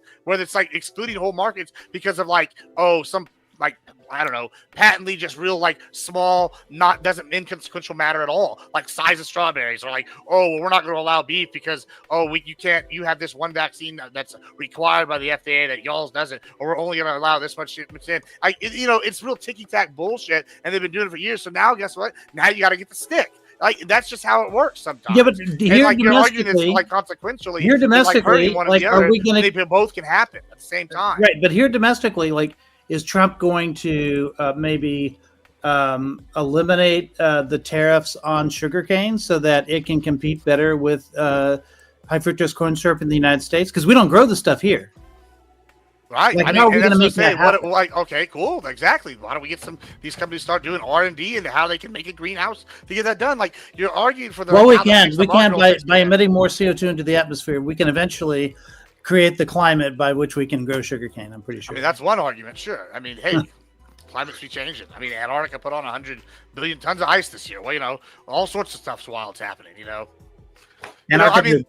I heard Bill Gates the other day say the CO2 emissions from a car is less bad than a cow, right? If that's true, I'll sleep it overnight with a cow in the garage. You sleep overnight with the car running, and we'll see who's alive in the morning. Like, some of this stuff just sounds like bullshit. Wait, it's not CO2. It's not CO2 that would kill you, and that's not. Well, it's convenient. Carbon monoxide. It's very convenient. That would be CO1. Yes, we're moving an oxygen Adam would be I very wanted convenient. to ask Doobie about his opinions on these things too. Doobie, are you around? Yeah, I'm here. Okay. Yeah. So I'm curious. All right, going back to vaccines. We can touch on the import export thing later on. But going back to vaccines, I'm actually kind of curious how this interacts with your ideology. Like, should we allow more people to do what they want, right? In terms of vaccine safety, should we be concerned that maybe more people are getting vaccines, aren't getting the vaccines, and then causing issues, or should we be looking more in terms of freedom? Because I think you're more restrictive. I think you're more of a government control person. So do you think that like we should be putting more pressure on people to be getting these vaccines? Is like RFK going the exact wrong direction? Yeah, I think he is. So I'm like sympathetic or empathetic to. Yeah, I've got like I understand the freedom is my body, yada yada. Right, I got that. But I think the reality is we live around other people, right? And our health impacts the other people around us. So I don't want to risk myself or my wife or my child getting some kind of measles, for example, because and because right now my son's still too young to get the full regimen of vaccines, right? So if he's around somebody that has one of these, that has COVID, for example, because if they don't get vaccinated, he could get fucking COVID, which would be very, very bad. So there are plenty of people that are at risk out there, right? It's not just like newborns that are put more at risk because of this decision. So I think I get it. I get wanting to be free and not put this stuff in your body if you don't want to, whatever. But just understanding the reality that we live in a society and we're all responsible for the harms that we do to each other. I think it does make sense to put more pressure on these people to take the vaccines if we find that they're effective and safe and all that. What about for food policy, right? So we were talking about before, food stamp recipients and them using a certain percentage of that for sugary drinks and maybe other unhealthy objects. Should we be able to exert pressure on them to make quote unquote better choices? Absolutely. And I'm going to trigger Lacton. I actually am in favor of like a health tax, or a bad health tax to be specific.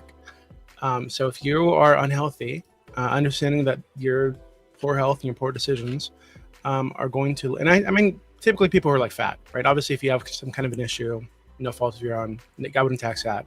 But if you're overweight, you're a smoker, whatever, I think that if you're choosing, your behavior is going to cost everybody else more money because it drives up the cost of healthcare, then you should pay more in taxes, right? At tax time, there should be some kind of a fee or fine or whatever the fuck. Sugar tax. And yeah, sugar tax. I'm okay with that on items like a point of sale, but I mean at the end of the year too. I'm okay with people being weighed and reporting their weight to the government. I'm like, hey, you are morbidly obese. You're going to cost us more money long term, so you need to pay more right now. I'm they would totally just okay crash with that. diet before the end there's of the too year. many alternative reasons why somebody might gain weight, though. Like I don't think you can do that. So like I said, Or if we there's, just like, don't pay for all these people. We could have a list of off. exemptions, right? Like there could be obviously justified reasons. We have a list of exemptions. They don't have any record or any justification for one of those exemptions. Yeah, tax them more. Seems like a sugar tax would be a lot more simple. Like it already takes into account all the variables. No, because people you can get fat eating healthy food, quote unquote, too, right? So if the issue is that people are obese, and we understand that people can get obese by eating healthy food, quote unquote, then we should tackle that issue specifically. We should encourage people to go out and exercise. And on the other side, if somebody is healthy, right, or I'd even be okay with, like, if somebody was like very overweight the last time they did their taxes, and so they paid a fine. If the next time they did their taxes, they lost 50 pounds or something, right? So they went on a diet or whatever, lost 50 pounds, 60 pounds, whatever the fuck it is that year. I'd be okay with them getting some kind of like a credit, or getting that money back that they paid, right? Something to encourage them to keep on that path. Like, I think that we can exert so much more pressure on society, or the government can exert so much more pressure on the society than currently is, to mold it in a way that's beneficial for everybody. I think that because America's built around this, liberty, hate the government, don't trust the government, that kind of thing. Like, I think that people are like have like a knee-jerk opposition to this. It feels to like daddy government, but I feel like this is necessary and beneficial in some places, and I think that's one of the places. So yeah, I think what we're finding out is that knee-jerk reaction mysteriously vanishes when it's the Trump administration doing it. So I think, and often it's been a truism in American politics that it's that if you want real change done, it's always the opposite party of what you think that is actually capable of getting it done, right? So, like, if Trump actually gets behind something that's going to like something like a sugar tax, then it's actually possible that something like that could actually happen. Democrats could never get that done, right? Just like Republicans could never, do I don't know. Democrats always Republicans have a hard time getting real cuts in spending, but it's always really, anytime you want to do something, it's always the opposite party that you think that can actually get it done. And if you want to do something like a sugar tax, or I think a sugar tax makes more sense. But if you want to do anything along the lines of disincentivizing unhealthy behavior with regards to that, I think that only Republicans could do that. So before we get too far away from it, Doobie, just to make sure we all are on the same page, you're like, we should make a massive government bureaucracy to keep track of everyone's weight in this nation.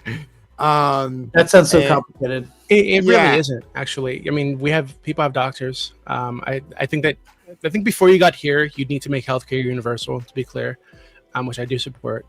But I think this could just be one of the things that's reported to the government by your doctor, right? Like the tracking your health, and if your doctor flags that, hey, yeah, this person's gone over this limit and they don't qualify for this exemption, yada yada, they really are just eating too much or eating bad things, then that gets reported and then you're fined.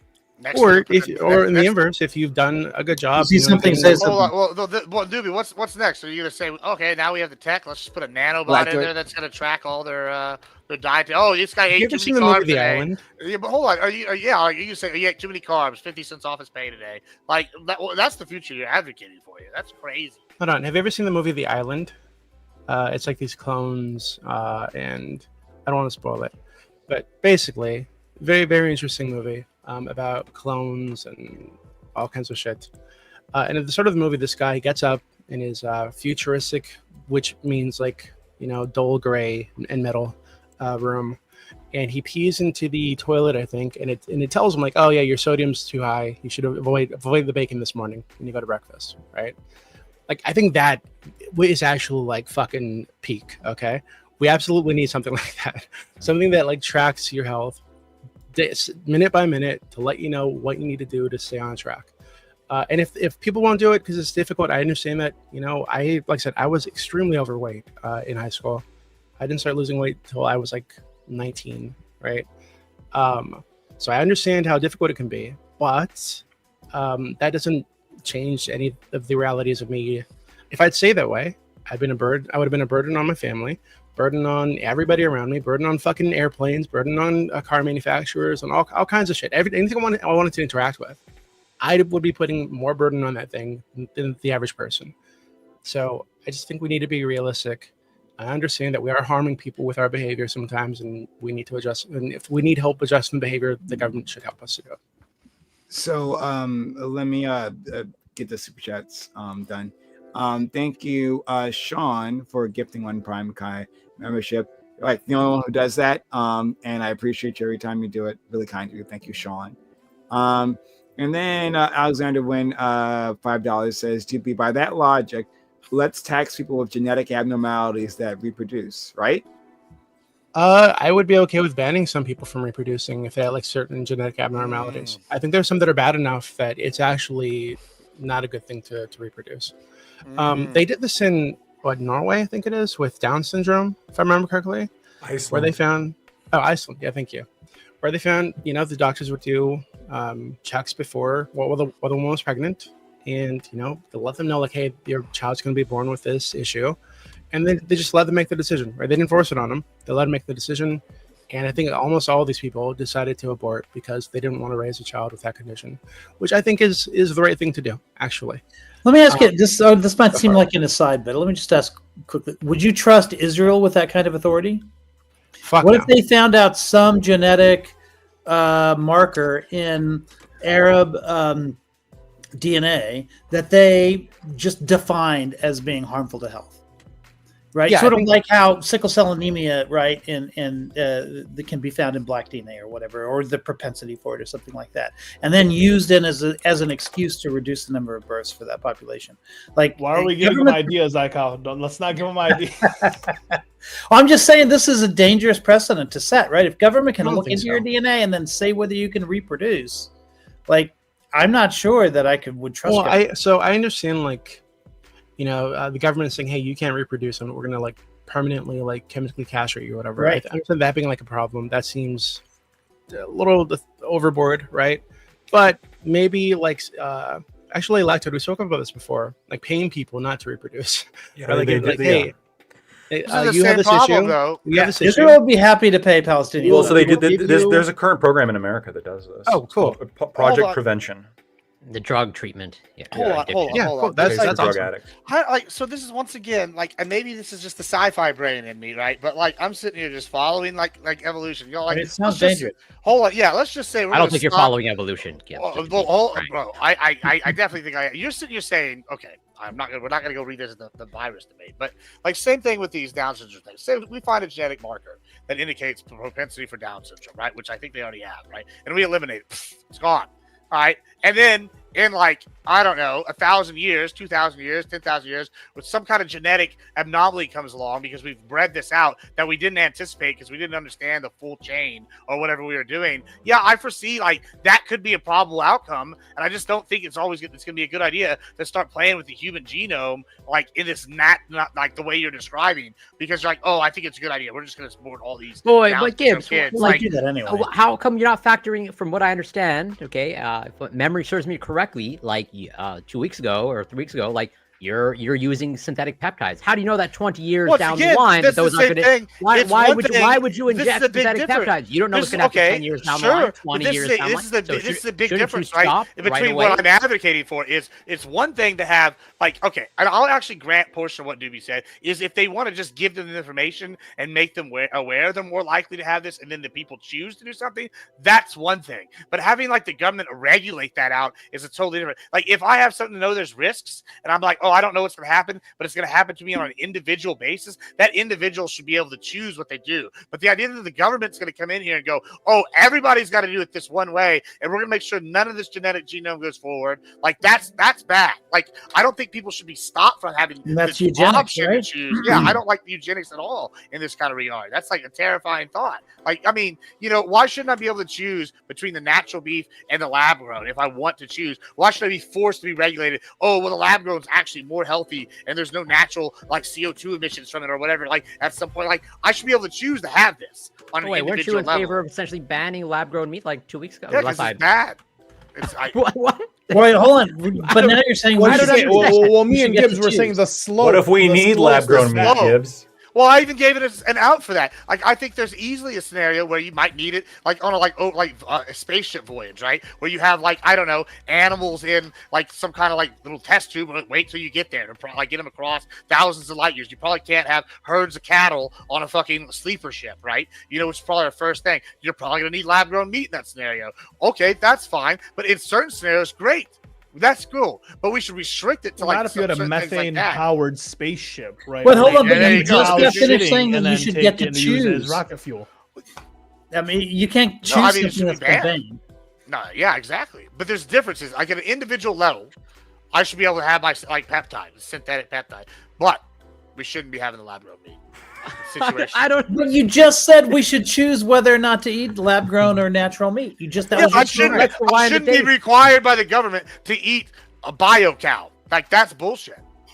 No, yeah, but but you just said you should be able. We've always had cows. Have we always had bio cow?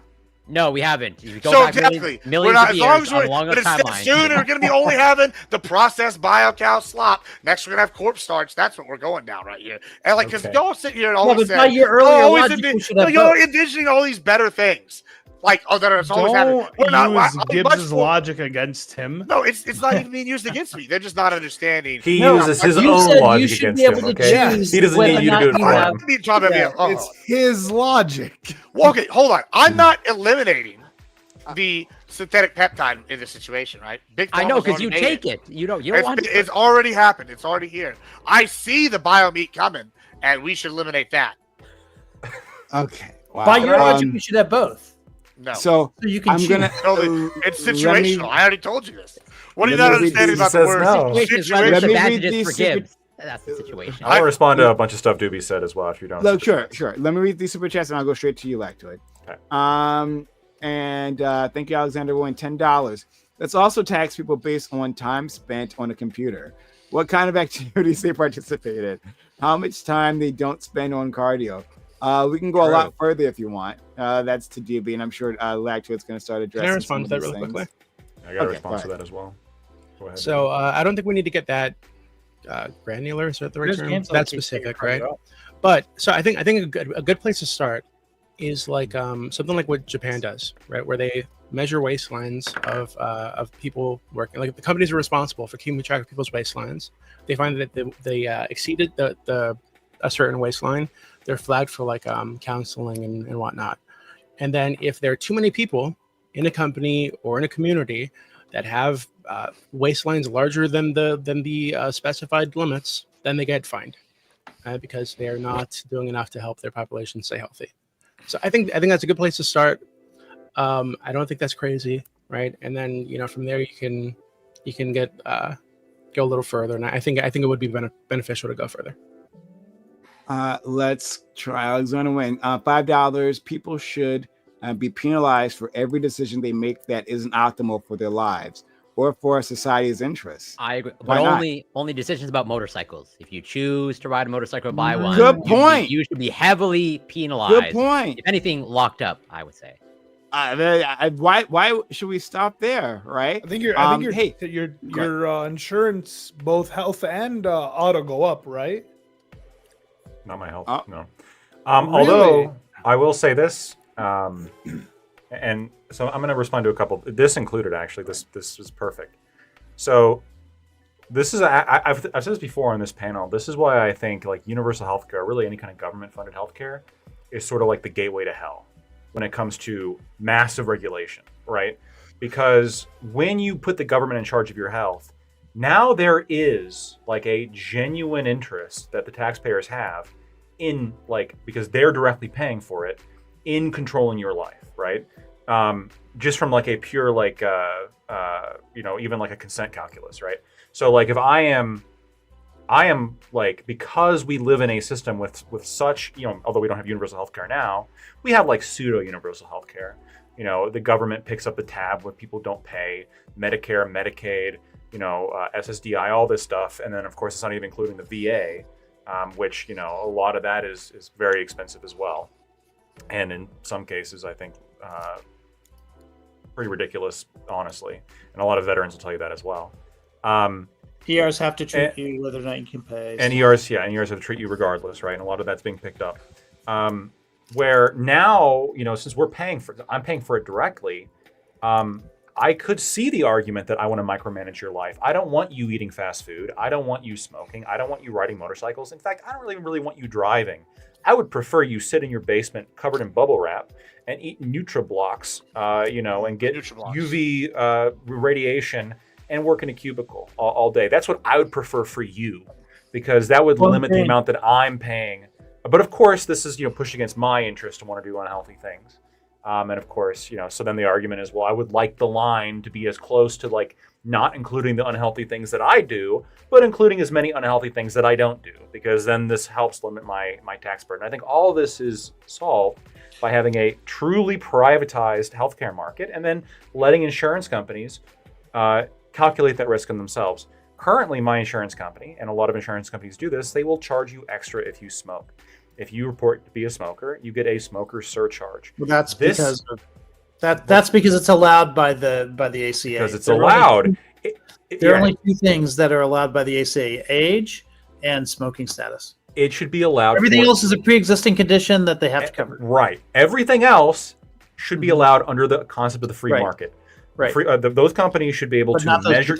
Right. I have to go. Thank you for having me, by the way, guys. Appreciate it. Also, I like the lo-fi, by the way. Y'all be good. Catch you later, Gibbs.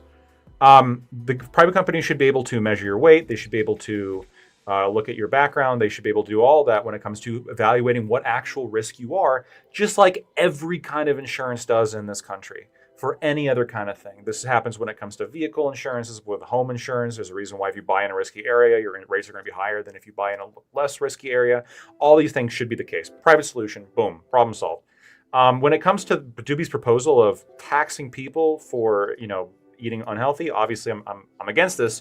We can just have the insurance companies handle it in terms of what they charge for the activities that people engage in and how overall people's health profiles.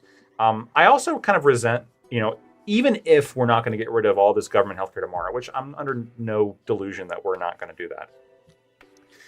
I resent it a little bit in the sense of like, a lot of us contribute much more than we'll ever take out. And the idea that those of us who are contributing more now have to pay an additional fee because we're not only taking care of the people who can't take care of themselves. I don't know. I'm a little bit concerned about that, right?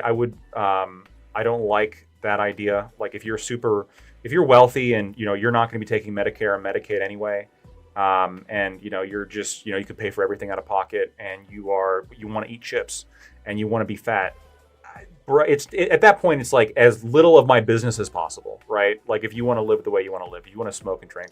Yeah, but the trouble is, like, we make these decisions at different times of our lives, right? So, like, we had this debate when the ACA was being designed in 2009, 2010, and there was a big thing about like young people, why should people in their 20s buy insurance? Like they don't need it.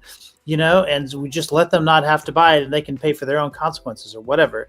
But then when you do that, then you get cancer at say 28, all of a sudden you want to get insurance again, that's the whole problem with pre-existing conditions and how much they can charge you based on your prior health status and all that other kind of stuff.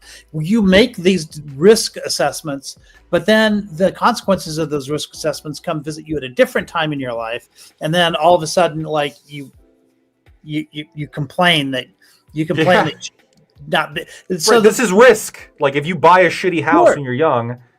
But look, this is how it started. So the law that you talked about, which is that you have to take that insurance that ERs have to take people when they're sick. That's a law called EMTALA. That's a law that was signed by Reagan, and he praised that law. And the reason he did was because he thought this was government doing the minimum necessary. But the problem is, who ends up at the ER in those situations? People who didn't get coverage at an earlier time in their life would have been much more cheap and efficient and effective to treat that condition. Instead, they end up in the ER, and now they're paying 20 times, 30 times, 50 times or whatever society is paying that much because they can't afford to pay it.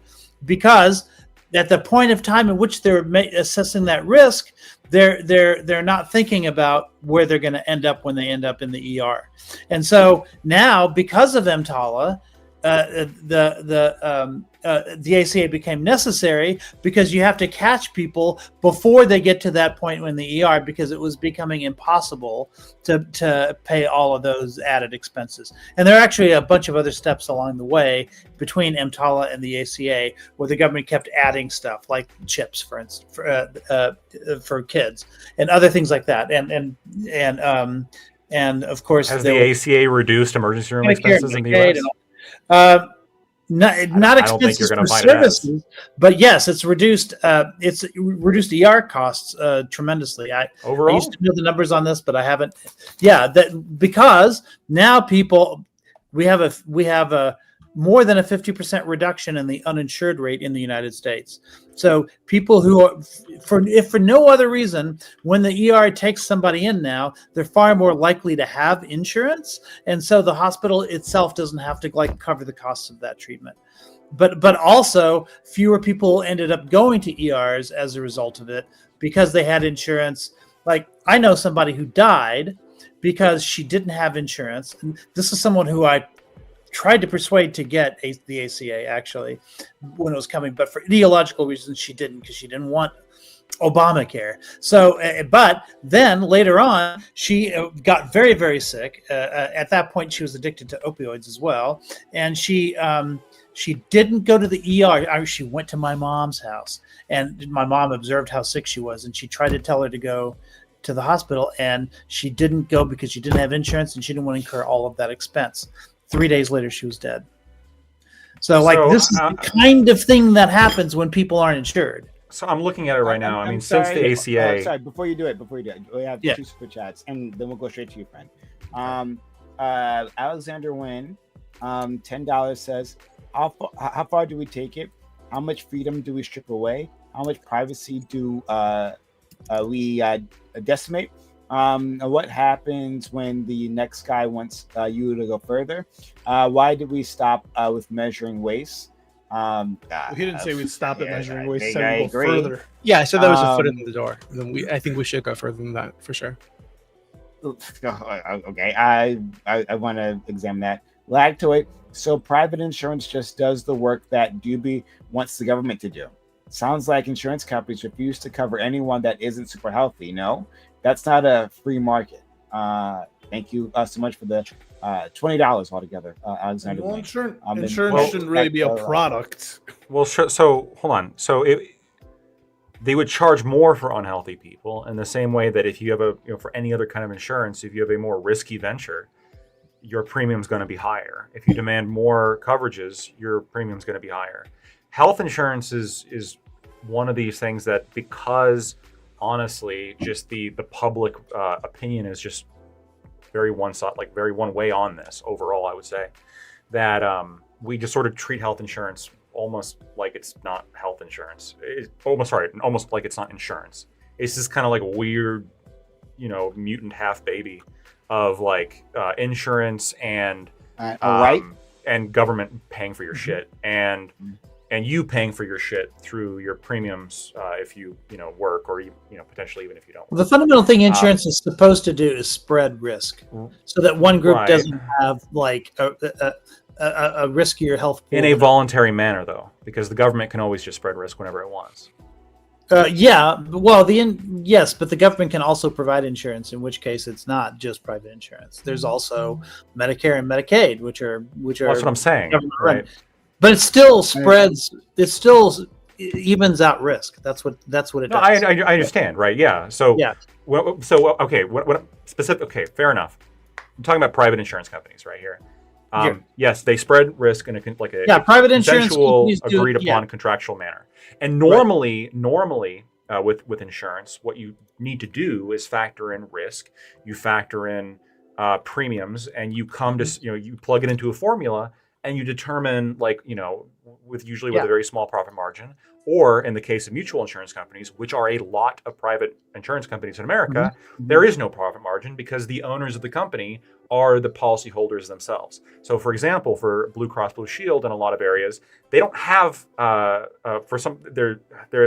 Blue Cross Blue Shield's like a family of companies. It's not actually one company, but in some of its major segments, they're mutual insurance companies, which means that they don't have shareholders. Like, they don't have a bunch of rich people invested in the company. The owners of the company are just the people who buy the premium, and their premiums are just they buy the ownership share, like a credit union kind of, right? And any kind of savings that the company makes sounds like gets passed on. Well, hold on, it's a worker co-op kind of. It's like a policyholder co-op sort of. Well, here's how it's different. Here's how it's different from communism, right? Or whatever. If the government because it's voluntary, that's why it's different than communism. Spread that risk over everywhere. But because this is voluntary, what it means is that a lot of even mutual insurance companies are incentivized not to take riskier clients. Sure. So that means people who are likely to get cancer, or people who are likely to get a heart attack, or people who are likely to get any other kinds of diseases, they will try, and also employers will try not to hire people who are like that. So now you start getting hiring discrimination on the basis of health sort of things. Specifically, if you're trying to avoid sickle cell anemia risk, let's say you have a sickle cell insurance or whatever, then you would be incentivized like not to take black clients.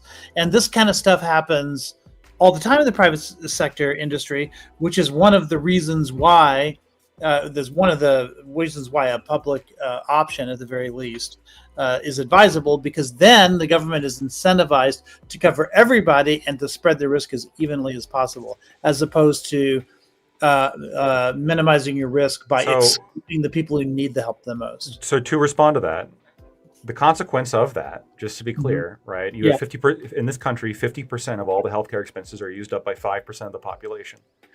So if we literally exclude 5%, we cut our healthcare costs in half. Yeah, that's a great argument for lowering the age of Medicare. But that 5%, right? The 5%, normally these are very old people who are in nursing homes, are using up tremendous amount of resources. Well, no, because they're on Medicare, so they're not taking up the. No, I'm talking about healthcare costs. I'm talking about total health. I'm talking about total healthcare costs, including Medicare. But we've already done it. We've already done the solution that you're talking about. We created Medicare. So if you're 65 and over, then the Medicare system takes care of you. Iko, you're missing my point. You're missing my point. I'm not talking about. I'm not talking about who's paying for it. The thing that you said would happen has already happened, which is that the healthcare costs have gone down dramatically. Healthcare costs for overall private sector companies have dropped dramatically ever since Medicare aged people were taken out of the private market. And if you were to if you were to lower the age from 65 to 55, you would cut it in half again. Okay, Iko, you must be missing my point. I promise you're not understanding me. I'm not talking about who's paying for it. I'm not talking about if from private insurers or from Medicare. I'm talking about in terms of healthcare costs, like the actual services, right? The cost of the services that are given. Mm-hmm. Sure. Half in this country, half of that is used up by 5% of the population. Okay. Yeah. So there's some percentage of that 5 that potentially could pay for it all themselves. Okay. I'm guessing it's an extraordinarily low percentage. But some large percentage of that 5%, those costs are being offset to other people, right? And so by not excluding that 5%, we are saying paid for by FICA. We are saying we're okay between our increased private healthcare cost and between the increased Medicare and Medicaid costs that we pay. We are saying that we are willing to not exclude that 5% to double our healthcare costs that the average person, hold on a second, pays in the whole country. This is why it does matter who's paying for it, because the people who are on Medicare, their costs are being paid for by FICA. So it's not like increasing like the cost of private healthcare premiums or anything like that. It's coming from FICA. Now you can say that you're paying for FICA rates have to be higher now in order to cover for that. Well, that's probably true, but that's your past self. Ensuring that your future self will get covered for all kinds of stuff. Well, that's the deal that we knew would happen, that we would be making when we passed it to begin with. Yes, the idea is like, and everybody thinks this, like, well, of course we should have these because in the event that I might have to use it someday, right? Not in the event. I mean, we're all going to eventually look. I mean, no, we're not all going to eventually use these services. We're not all eventually going to be in that 5% that uses up half the healthcare costs. We're not. There is a group of people that will, but it's not going to be all of us. Okay, there's a lot of us who aren't going to be in that group. But because we don't know who's going to get cancer and when and all this other stuff, that's why insurance exists. If you want to avoid that and reduce healthcare costs, not just by 50%, but by like 90 or 95%, you would just do the Logan's Run thing. We all get killed when we're 30. No, we don't do this. We don't do this. We don't say, well, yes, the risk is higher for some people and lower for some people, but you don't, because that risk is higher than 1% for you. You should agree to pay the same rate that other people are paying. Well, that is what we do. That's exactly. I understand that's what we do, but no other insurance works this way. Where you're basically asking somebody who rides a motorcycle to pay the exact same kind of personal injury insurance rates that somebody who drives like a I don't know, like really safe sedan. This is where we can build a bridge, because you talked about how one of the, I think there were only two, right? One of them was smoking. And I thought it was age, but maybe it's something else. There's a second behavioral thing, but it's behavioral things specifically. So if you want to add to the list of behavioral things that can increase your premium, I don't have a problem with that. Yeah, it's most of the shit's behavioral. Cancer, obesity. Cancer is not just a behavioral thing. Like there are people who are frequently you can be genetically predisposed to get cancer, genetically predisposed to get heart attacks, all that kind of stuff, and you shouldn't be punished for that, for the randomness of that. But if you want to say punishment. If you want to if you want to say that, look, lung cancer, we know lung cancer rates, they increase premiums if you're a smoker or not, but we all know that doesn't work. We all know that's random because everybody lies. If you really want to control for that, you would fund part of our insurance with a tax on tobacco. Or, I go, what are your thoughts on this? That increase our risk. Well, let me hear your thoughts on this. What if we just excluded smoking-related lung cancer from any kind of Medicare coverage and Medicaid coverage? Okay, number one, you can never prove. In fact, this is Republicans proved this in the 1980s, right? When they swore up and down that there was no link between tobacco and cancer. You can absolutely prove it.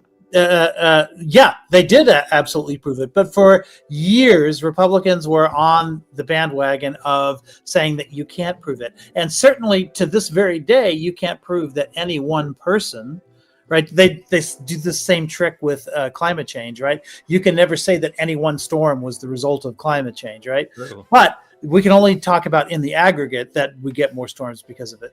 But here in the same situation, yeah, we know that there's that link, but some people get lung cancer even if they don't smoke. And you don't know who got it because of smoking and who got it for other reasons in an individual case. And so you can't really fix that individually. You can only fix it societally. And the only approach that I can think of that makes sense to fix it societally is to tax tobacco, if you think tobacco is the cause. And because we can prove it in the aggregate, we just can't prove it individually, and therefore the solution comes in the aggregate, which is if we can prove it in the aggregate. Super chat. Lactoid. If my wife was pregnant and found out our child was going to have a heart defect, should my insurance company be able to cut us out if we don't get an abortion? Thank you, Alexander Wynn. $10. So, okay. First of all, I'll answer that question just in 1 second. Aiko, not bad. We're talking about the aggregate, right? This is exactly what I'm talking about when it comes to the private health insurers, like deciding who on aggregate, like which individuals make up certain risk profiles that they can choose to insure or not insure. And this is why these 5% that use up half of the healthcare costs in this country, that cost everybody else a tremendous amount of money that we all have to pay for, these people are predictable. We can predict who's going to be using up on the aggregate. We're going to be able to predict these 5% based on their lifestyle choices, based on their, in some rare cases, genetic defects. But now you're talking about. Hold on. No. The vast majority of the time, we can predict these people because of their lifestyle choices and their age, right? We can predict who is going to be using up tremendous amounts of resources. To answer Alexander's question, if you have a pre-existing contract in which the insurance company has agreed to take the risk of insuring you, or in this case, your child, and it turns out that risk is materialized, then I do think that they are responsible. If you're asking me, let's say you have a kid with a heart defect and now then you want to go to an insurance company and you want to get the same rate as somebody who doesn't have a heart defect, no, I don't think any health insurance company would or should do that, just from like a practical point. They should probably charge a higher premium for somebody with pre-existing conditions. This is just, I know it scares people, but if you're unhealthy, you should probably be paying more for your healthcare, as opposed to the current system, which in a lot of times you don't. See, that's another example of approaching it at the individual level instead of the aggregate level, right? I value individual rights. What am I going to tell you? I understand that's where the line is. Yeah, I understand that's this is my problem with the whole thing, right? Obvious, like looking at it through a private market perspective, this child didn't choose to come to this world with that issue, but we're saying that, hey, we'll cover you. Right? But we're going to pay an elevated price. There's going to be a cohort of parents of those kids, right, who aren't going to be able to pay. They simply price out of the market. For those individuals, well, good luck, right? If anything catastrophic happens, well, then you'll be more fucked in terms of the costs that you'll have to bear. So no, I'm not in favor of that. I'm in favor of a collective societal response to these things because this is not like getting a car insurance, right? You don't have to have a car. You don't have to use that mode of transportation. Wow. You need health to you need healthcare to live, right? We all almost all of us, unless you're the most genetically superior, right? The perfect genes, right? Unless you're Sydney Sweeney, right? You have to go to the doctor at some point in time, and deal with the various issues that come up in life. But some people go more often. Lock people out of that. One more super chat. Alexander, when health insurance isn't insurance. Insurance doesn't just spread risk, it spreads it because most people don't ever use it. Everyone is guaranteed to use their health insurance. Many people will use more than they pay. More or less what I was saying previously. Thank you for the $20, Alexander. It's awfully kind of you. But yeah, like we should, as a, we say health insurance. I guess maybe this is sort of what you were saying previously, Lactoid.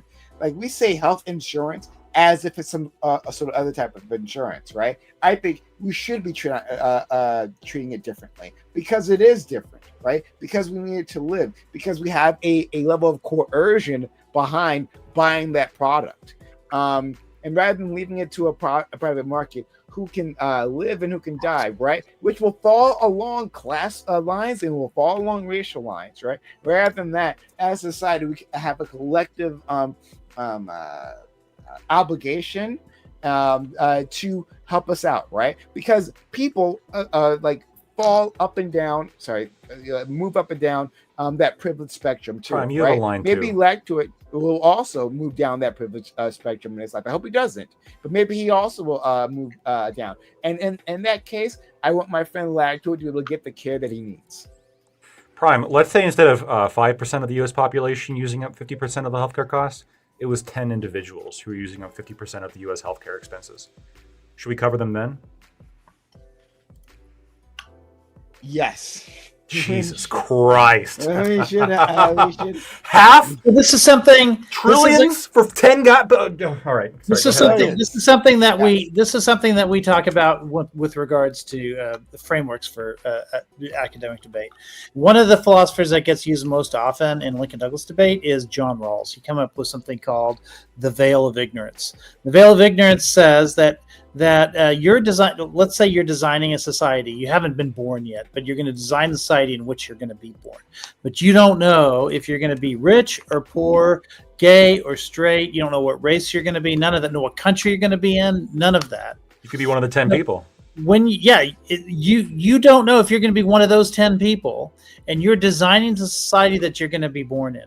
And then what you do is you design the society first, and then you're born into it, and then you have to live out what the consequences are for that society. So there's no difference in principle between these 10 people that you're talking about and if it's 10% or 20% of people that we're talking about. One of the examples that comes up the most is slavery, because the alternative is utilitarianism, and in utilitarianism you can say, well, we do whatever helps the most people. And so the answer, the response on the utilitarianism argument is often 5% off. 20% of people suffered under slavery. The other 80% benefited. Under utilitarian calculus, you could make the argument that slavery was better because it benefited those 80. So fuck the other 20%. I think there was a very famous sci-fi article where it was reduced to just one person. There was one child that you could make suffer infinitely for its entire life. And in response, all of society would sort of live in a utopia. Do you do that? Do you make that trade? Do you? And if you're doing a Rawlsian veil of ignorance, no, you don't. You try to create a society in which everyone benefits. There are material limitations in terms of what will actually happen. Like we're not going to accomplish this utopia that we're trying to get to, right? But yeah, you design your society so that You can't exclude people. There's not a veil of ignorance for private insurance companies because they can always filter out people who have the wrong genes or whatever. But government can impose the veil of ignorance on itself and say, we're going to insure people not knowing anything about them, except potentially for some behavioral things like smoking. Potentially, you can justify that. Why? Yeah, Hold on. Whoa. You don't know if you're going to be born with, the kind of mentality and the beliefs that lead you to smoke. You don't know if you're going to be that person. Why should you have to pay more? No, but because after you're born, after the veil of ignorance is lifted, Doobie's got to head out. Bye, okay. Doobie. Yeah, I definitely head out. Take care, Doobie. Yeah, I'm out of here. You guys. Good night. Take care, Ollie. Well, I'm going to bounce 2, but I think Alexander is another super chat, if I'm not mistaken. Yes. So Alexander Wynn, thank you, $10. Says Lactoid, if that's the case, shouldn't they just charge me the cost that it will cost them? Why bother spreading the risk? They know that shot will cost multiple millions in the first decade alone. Thank you for the $10. So, whether or not, what level of risk is acceptable is a decision made by the different party. So there is a difference between an insurance company saying, we'll accept this threshold of risk for this level of premium. There's a difference between that and saying, well, because insurance companies accept this threshold of risk, they should, of course, accept any threshold of risk. No, you can either pay the upfront cost, which is what they charge for the particular service, or there is this other company that provides some way of making that more consistent, right? Which in this case is, can be like a health savings account or, a health insurance company, in which they will accept premium from a large enough group of people in order to provide that level of risk mitigation and consistency to the people who pay in. And obviously they have to set certain risk cutoffs because they want to have the premium low enough to attract people, and also they want to be able to pay out a high enough risk that people would actually see the insurance as worthwhile, right? Even if it's super cheap, I'm not going to buy insurance on like a $5 deck of cards, because I might lose the deck of cards one day, but right. At that point, I don't really care, right? I lost a deck of cards, right? But we're talking about a very high risk, right? We're talking about high risks when we're talking about your health, right? Or cars or houses, the stuff that we normally insure. There's, people who make their entire job, these appraisers and the other word for it, it's escaping me right now. Actuarials. Yes, actuarials that make it their entire career to calculate exactly what is the acceptable risk provided by this person, and what do we charge for premiums. The reason why in health this pisses some people off is because in that 5% of people that use up half of the healthcare costs, there is probably close to, but some smaller percentage of within that 5% that uses so much that they're so expensive that the premiums necessary to actually pay for them without increasing everybody else's costs dramatically, in America's case double, would just the public consumers wouldn't pay for it. They wouldn't want to pay for that. They would prefer to go to a competitor that would charge a lower premium to cover risks that obviously wouldn't apply to the vast majority of people because they're not part of that 5% that's using up all the healthcare.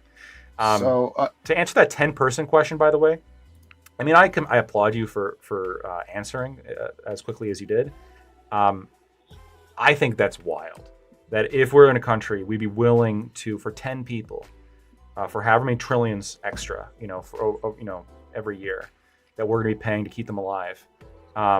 When those trillions, I don't think that people who say that, in my opinion, are accurately valuing the lost opportunity that comes with depriving people of those resources, right? No, I work to live, and living isn't just surviving.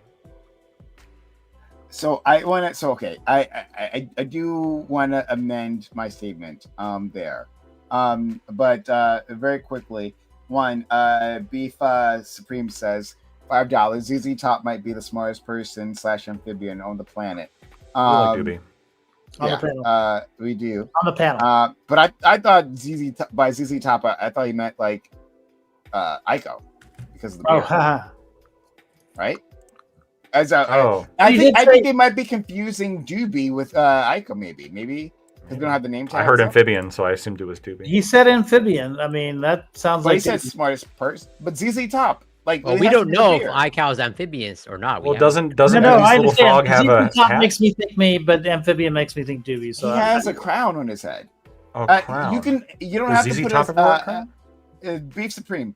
You don't have to put it in a super chat. I'll look for it in the thing, in the regular chat. But like, I'm curious, who did you mean? Did you mean the beard guy right next to me, or did you mean the frog that disappeared? So let me know. I'm gonna look for that. Alexander Wynn says this isn't a risk. Oh, maybe he means of the entire panel. There are people and an amphibian, and that among those groups, ZZ Top that's probably what he meant.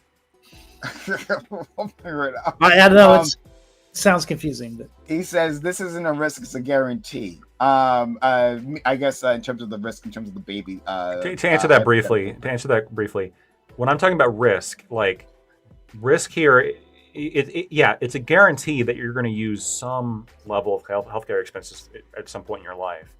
The risk is whether or not this is marginal, like this is some kind of tiny, like insignificant amount to minimal amount to you're one of these, 5% that's sucking up thousands of dollars a month, right? Potentially exceeding the amount more money than you've ever made in your entire life within the course of like a year. But okay, maybe I didn't make myself clear enough on this answer. But when I say of the 10, you don't exclude any of them. Like you can exclude them on an aggregate basis, whereas you say no matter who it is, like even if it's Donald Trump, if the cost of covering him like exceeds $1 billion, whatever it would be, then we can't cover that. Like there's some limit, right, to the amount of coverage that you could give. The thing is, you couldn't differentiate from person to person when you do that. Of course you can. Right, which means you should only do that on the aggregate level. You make one rule and it applies to everybody, but that rule would apply just as much to the most privileged person on the planet as it would to the bottom person. Okay, hold on. Let me address this. So the 10 people, they use up half the healthcare. 9 of them are serial murderers and rapists who have committed felonies their whole life. One of them has discovered the cure for cancer and is about to discover the cure for AIDS next year if he stays alive. That doesn't matter. Nope. Can't factor any of that in. All right. Yep. I'm keeping. I might keep that one dude alive, but those 9, they're good luck. If I try to find some private. My guess is none of them will, right? Because your example was it cost trillions. Yeah, none of them would. Oh, maybe not. Yeah, maybe not. ZZ Toppy met the guy on the left. So me and you, Ico. Thank you. Alexander Wynn says, also with AI and increased information, they will be able to know with near 100% accuracy who will lose the money and gain the money. I think it's interesting when they have a better idea of what the risk pool is, like who gets, and I think also matters like what the because you're saying within this that the AI is 100% accurate. The AI might not be 100% accurate. I think the algorithms that will be used here will have massive impact into who gets covered and may not be in a fair manner. So I guess I would modify that a little bit. But if AI were 100% accurate, that would, at that point, the advantages of capitalism over government kind of go away. Because at that point, you can be just as efficient at the governmental level as you can at the private sector level. I wanted to respond to our friend the economy bot. I wanted to say something to Live Tweet. All right, so the 10 people thing, right?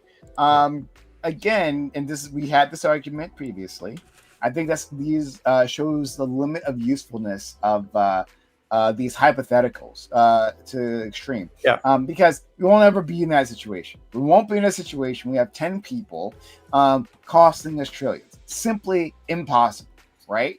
And so, yes, I get you're testing my axioms or whatever the fuck, right? Mm-hmm. But it doesn't matter. So I don't really have to integrate that within my practical solutions. I can understand that a significant portion of our population will experience these health issues, and we should.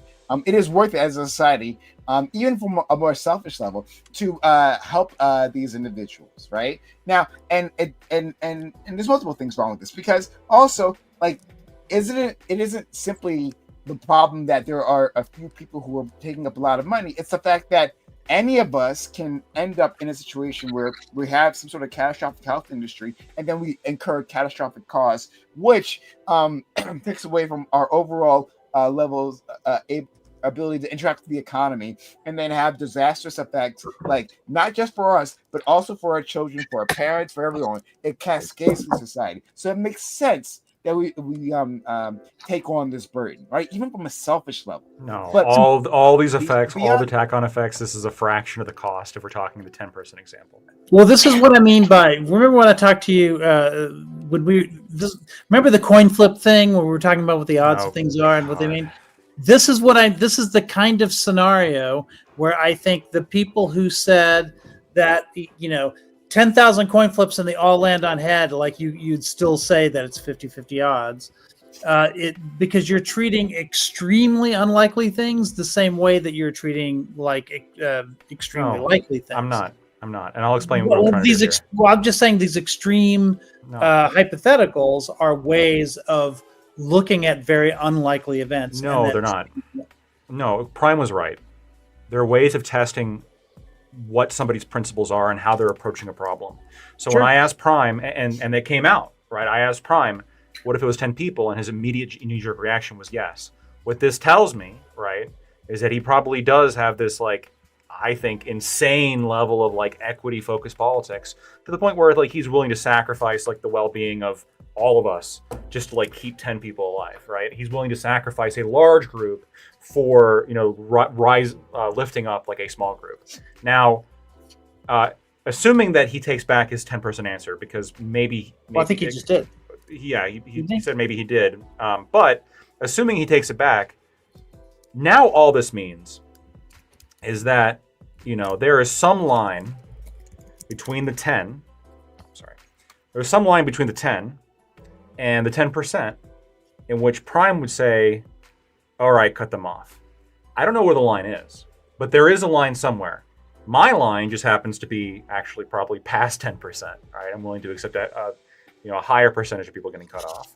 I mean, that's a real world. But I think 10%. I think 10. Or sorry, because it's 5. I keep getting messed up. It's 5% uses up half of healthcare expenses, right? Yeah. So I'm being willing to cut off the 5%. I'd be willing to cut off 10% as well if it was 10% to 50%. But Prime's answer is not 5%. It's not 10%. It's not 5%. But it's above 10 somewhere. So I don't know where it is. If there's a compromise, okay. So let's say that, and I don't like this to be very clear, but let's say, and I don't know the statistics, but I'll trust you. This ballpark, get 5% use 50% of the you can just Google resources. Yeah, sure. But using that number, right? If we have some sort of Medicare for all system, but at a point when a person crosses into that 5% level, right, where it's clear that that's where this will end up, that we cut them off, okay, right? We cut that off, so we basically lower our costs by 50% when we see that these people have catastrophic healthcare costs. That's too much for society to bear. Would you then accept a Medicare for all a system that has so many benefits for all the rest of us, right? But still, we don't have to deal with all that excess for just a small population, especially the old and dying. I mean, it'd be, when you say accept it, I'm always going to push for the more private market option. But if you're saying lactoid, would that make it more palatable? Yes, it would. I would much rather prefer, if you gave me the option of a universal healthcare system that actually covers everybody, or a universal healthcare system that covers everybody except for the 5% that have absurd healthcare costs. I'm obviously taking the latter option. And you might say, lactoid, what if you fall in that 5%? I'm going to say, that's a risk I'm willing to take. Because I'm also, my risk threshold is above that. Because I would rather, because the vast likelihood is that I'm going to live a much, much better life if we don't cover that 5%. And the alternative is, even if I happen to be within that 5%, where I'm absorbing that many that much healthcare costs, in my estimation, I'd probably rather be dead anyway. So I'd be okay with cutting off the 5%. This is why I can offer. No one wants to be 100 except for the 99-year-old. Fair enough. I think that's actually a really interesting point. But yeah, this is why I can offer you that compromise because, I mean, again, I don't like it to be very clear, but I actually don't have that instinct that you were saying that I have. That like I'd sacrifice so many of the population.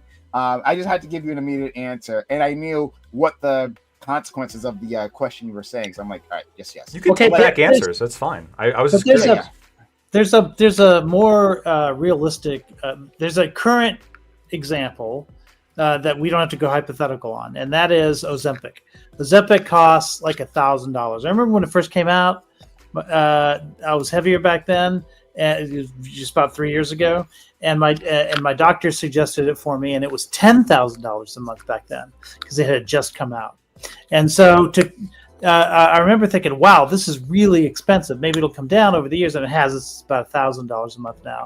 But I remember thinking, wow, if they covered this for everybody, it would probably break the system. Like, there's just no way they could bring that down to a reasonable cost for the average person at that time. So we had to wait for 3 years or so for the price to come down. And even now it's like out of reach for most people. But that's one of those examples where if we did bring the cost of that drug down, because a lot of people die because of diabetes, which it prevents, and or being overweight, which it stops. It's almost a miracle drug in that regard.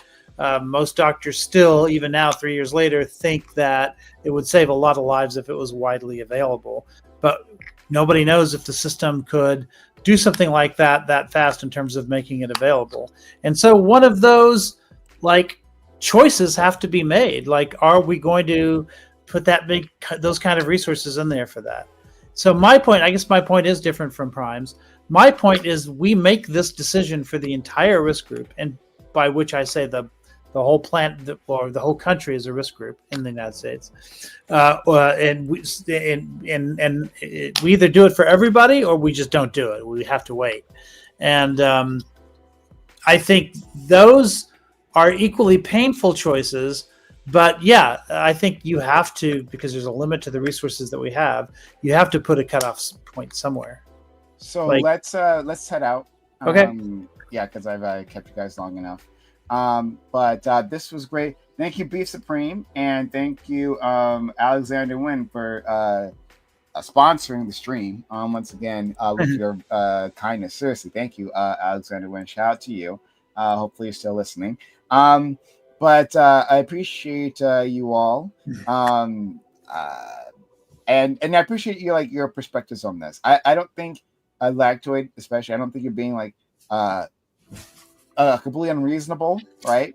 And like your allocation of resources and like your priorities.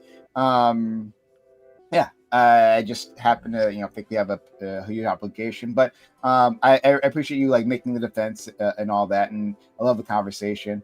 Shout out to Aiko, shout out to Corey, shout out to Juby and Ali and Gibbs, who was here previously. I'm going to raid some tiny channel with a woman streaming. That's all I need, of course. And you're not using the veil of ignorance. I'm not using the veil of ignorance. It's true. But thanks all, and we'll be back, and it'll be great. And I'm just waiting for this to go through. But Lactoid is still a coward for not steel manning gives his argument and putting a seal of approval. I don't know what you're talking about. I was going to, but other people kept talking over me. Exactly. I'm gonna. I'll catch you guys later. Now I know why I don't use your real name. Yeah. Thanks, everyone. Take care. Are you watching Peacemaker? I haven't started it. No, I haven't watched it either. It's on my list, though. Okay. Let me know. Yeah. I have some theories. Okay. But yeah, I got to catch up. I'm still working on Daredevil right now. Oh, wonderful. How are you liking it? Wait. The recent season? No. The whole thing. I stopped watching it, and then I literally started up earlier today. Okay. Watching. So I'm going to get there. I just got. How far in are you? I'm in the second season. Okay. All right. Great. But don't worry, I will. You like season 1? Oh, sorry. Hold on. Let me. We'll leave. Sorry. Let me stop the stream. Oh, I thought you were done. I thought you were ready.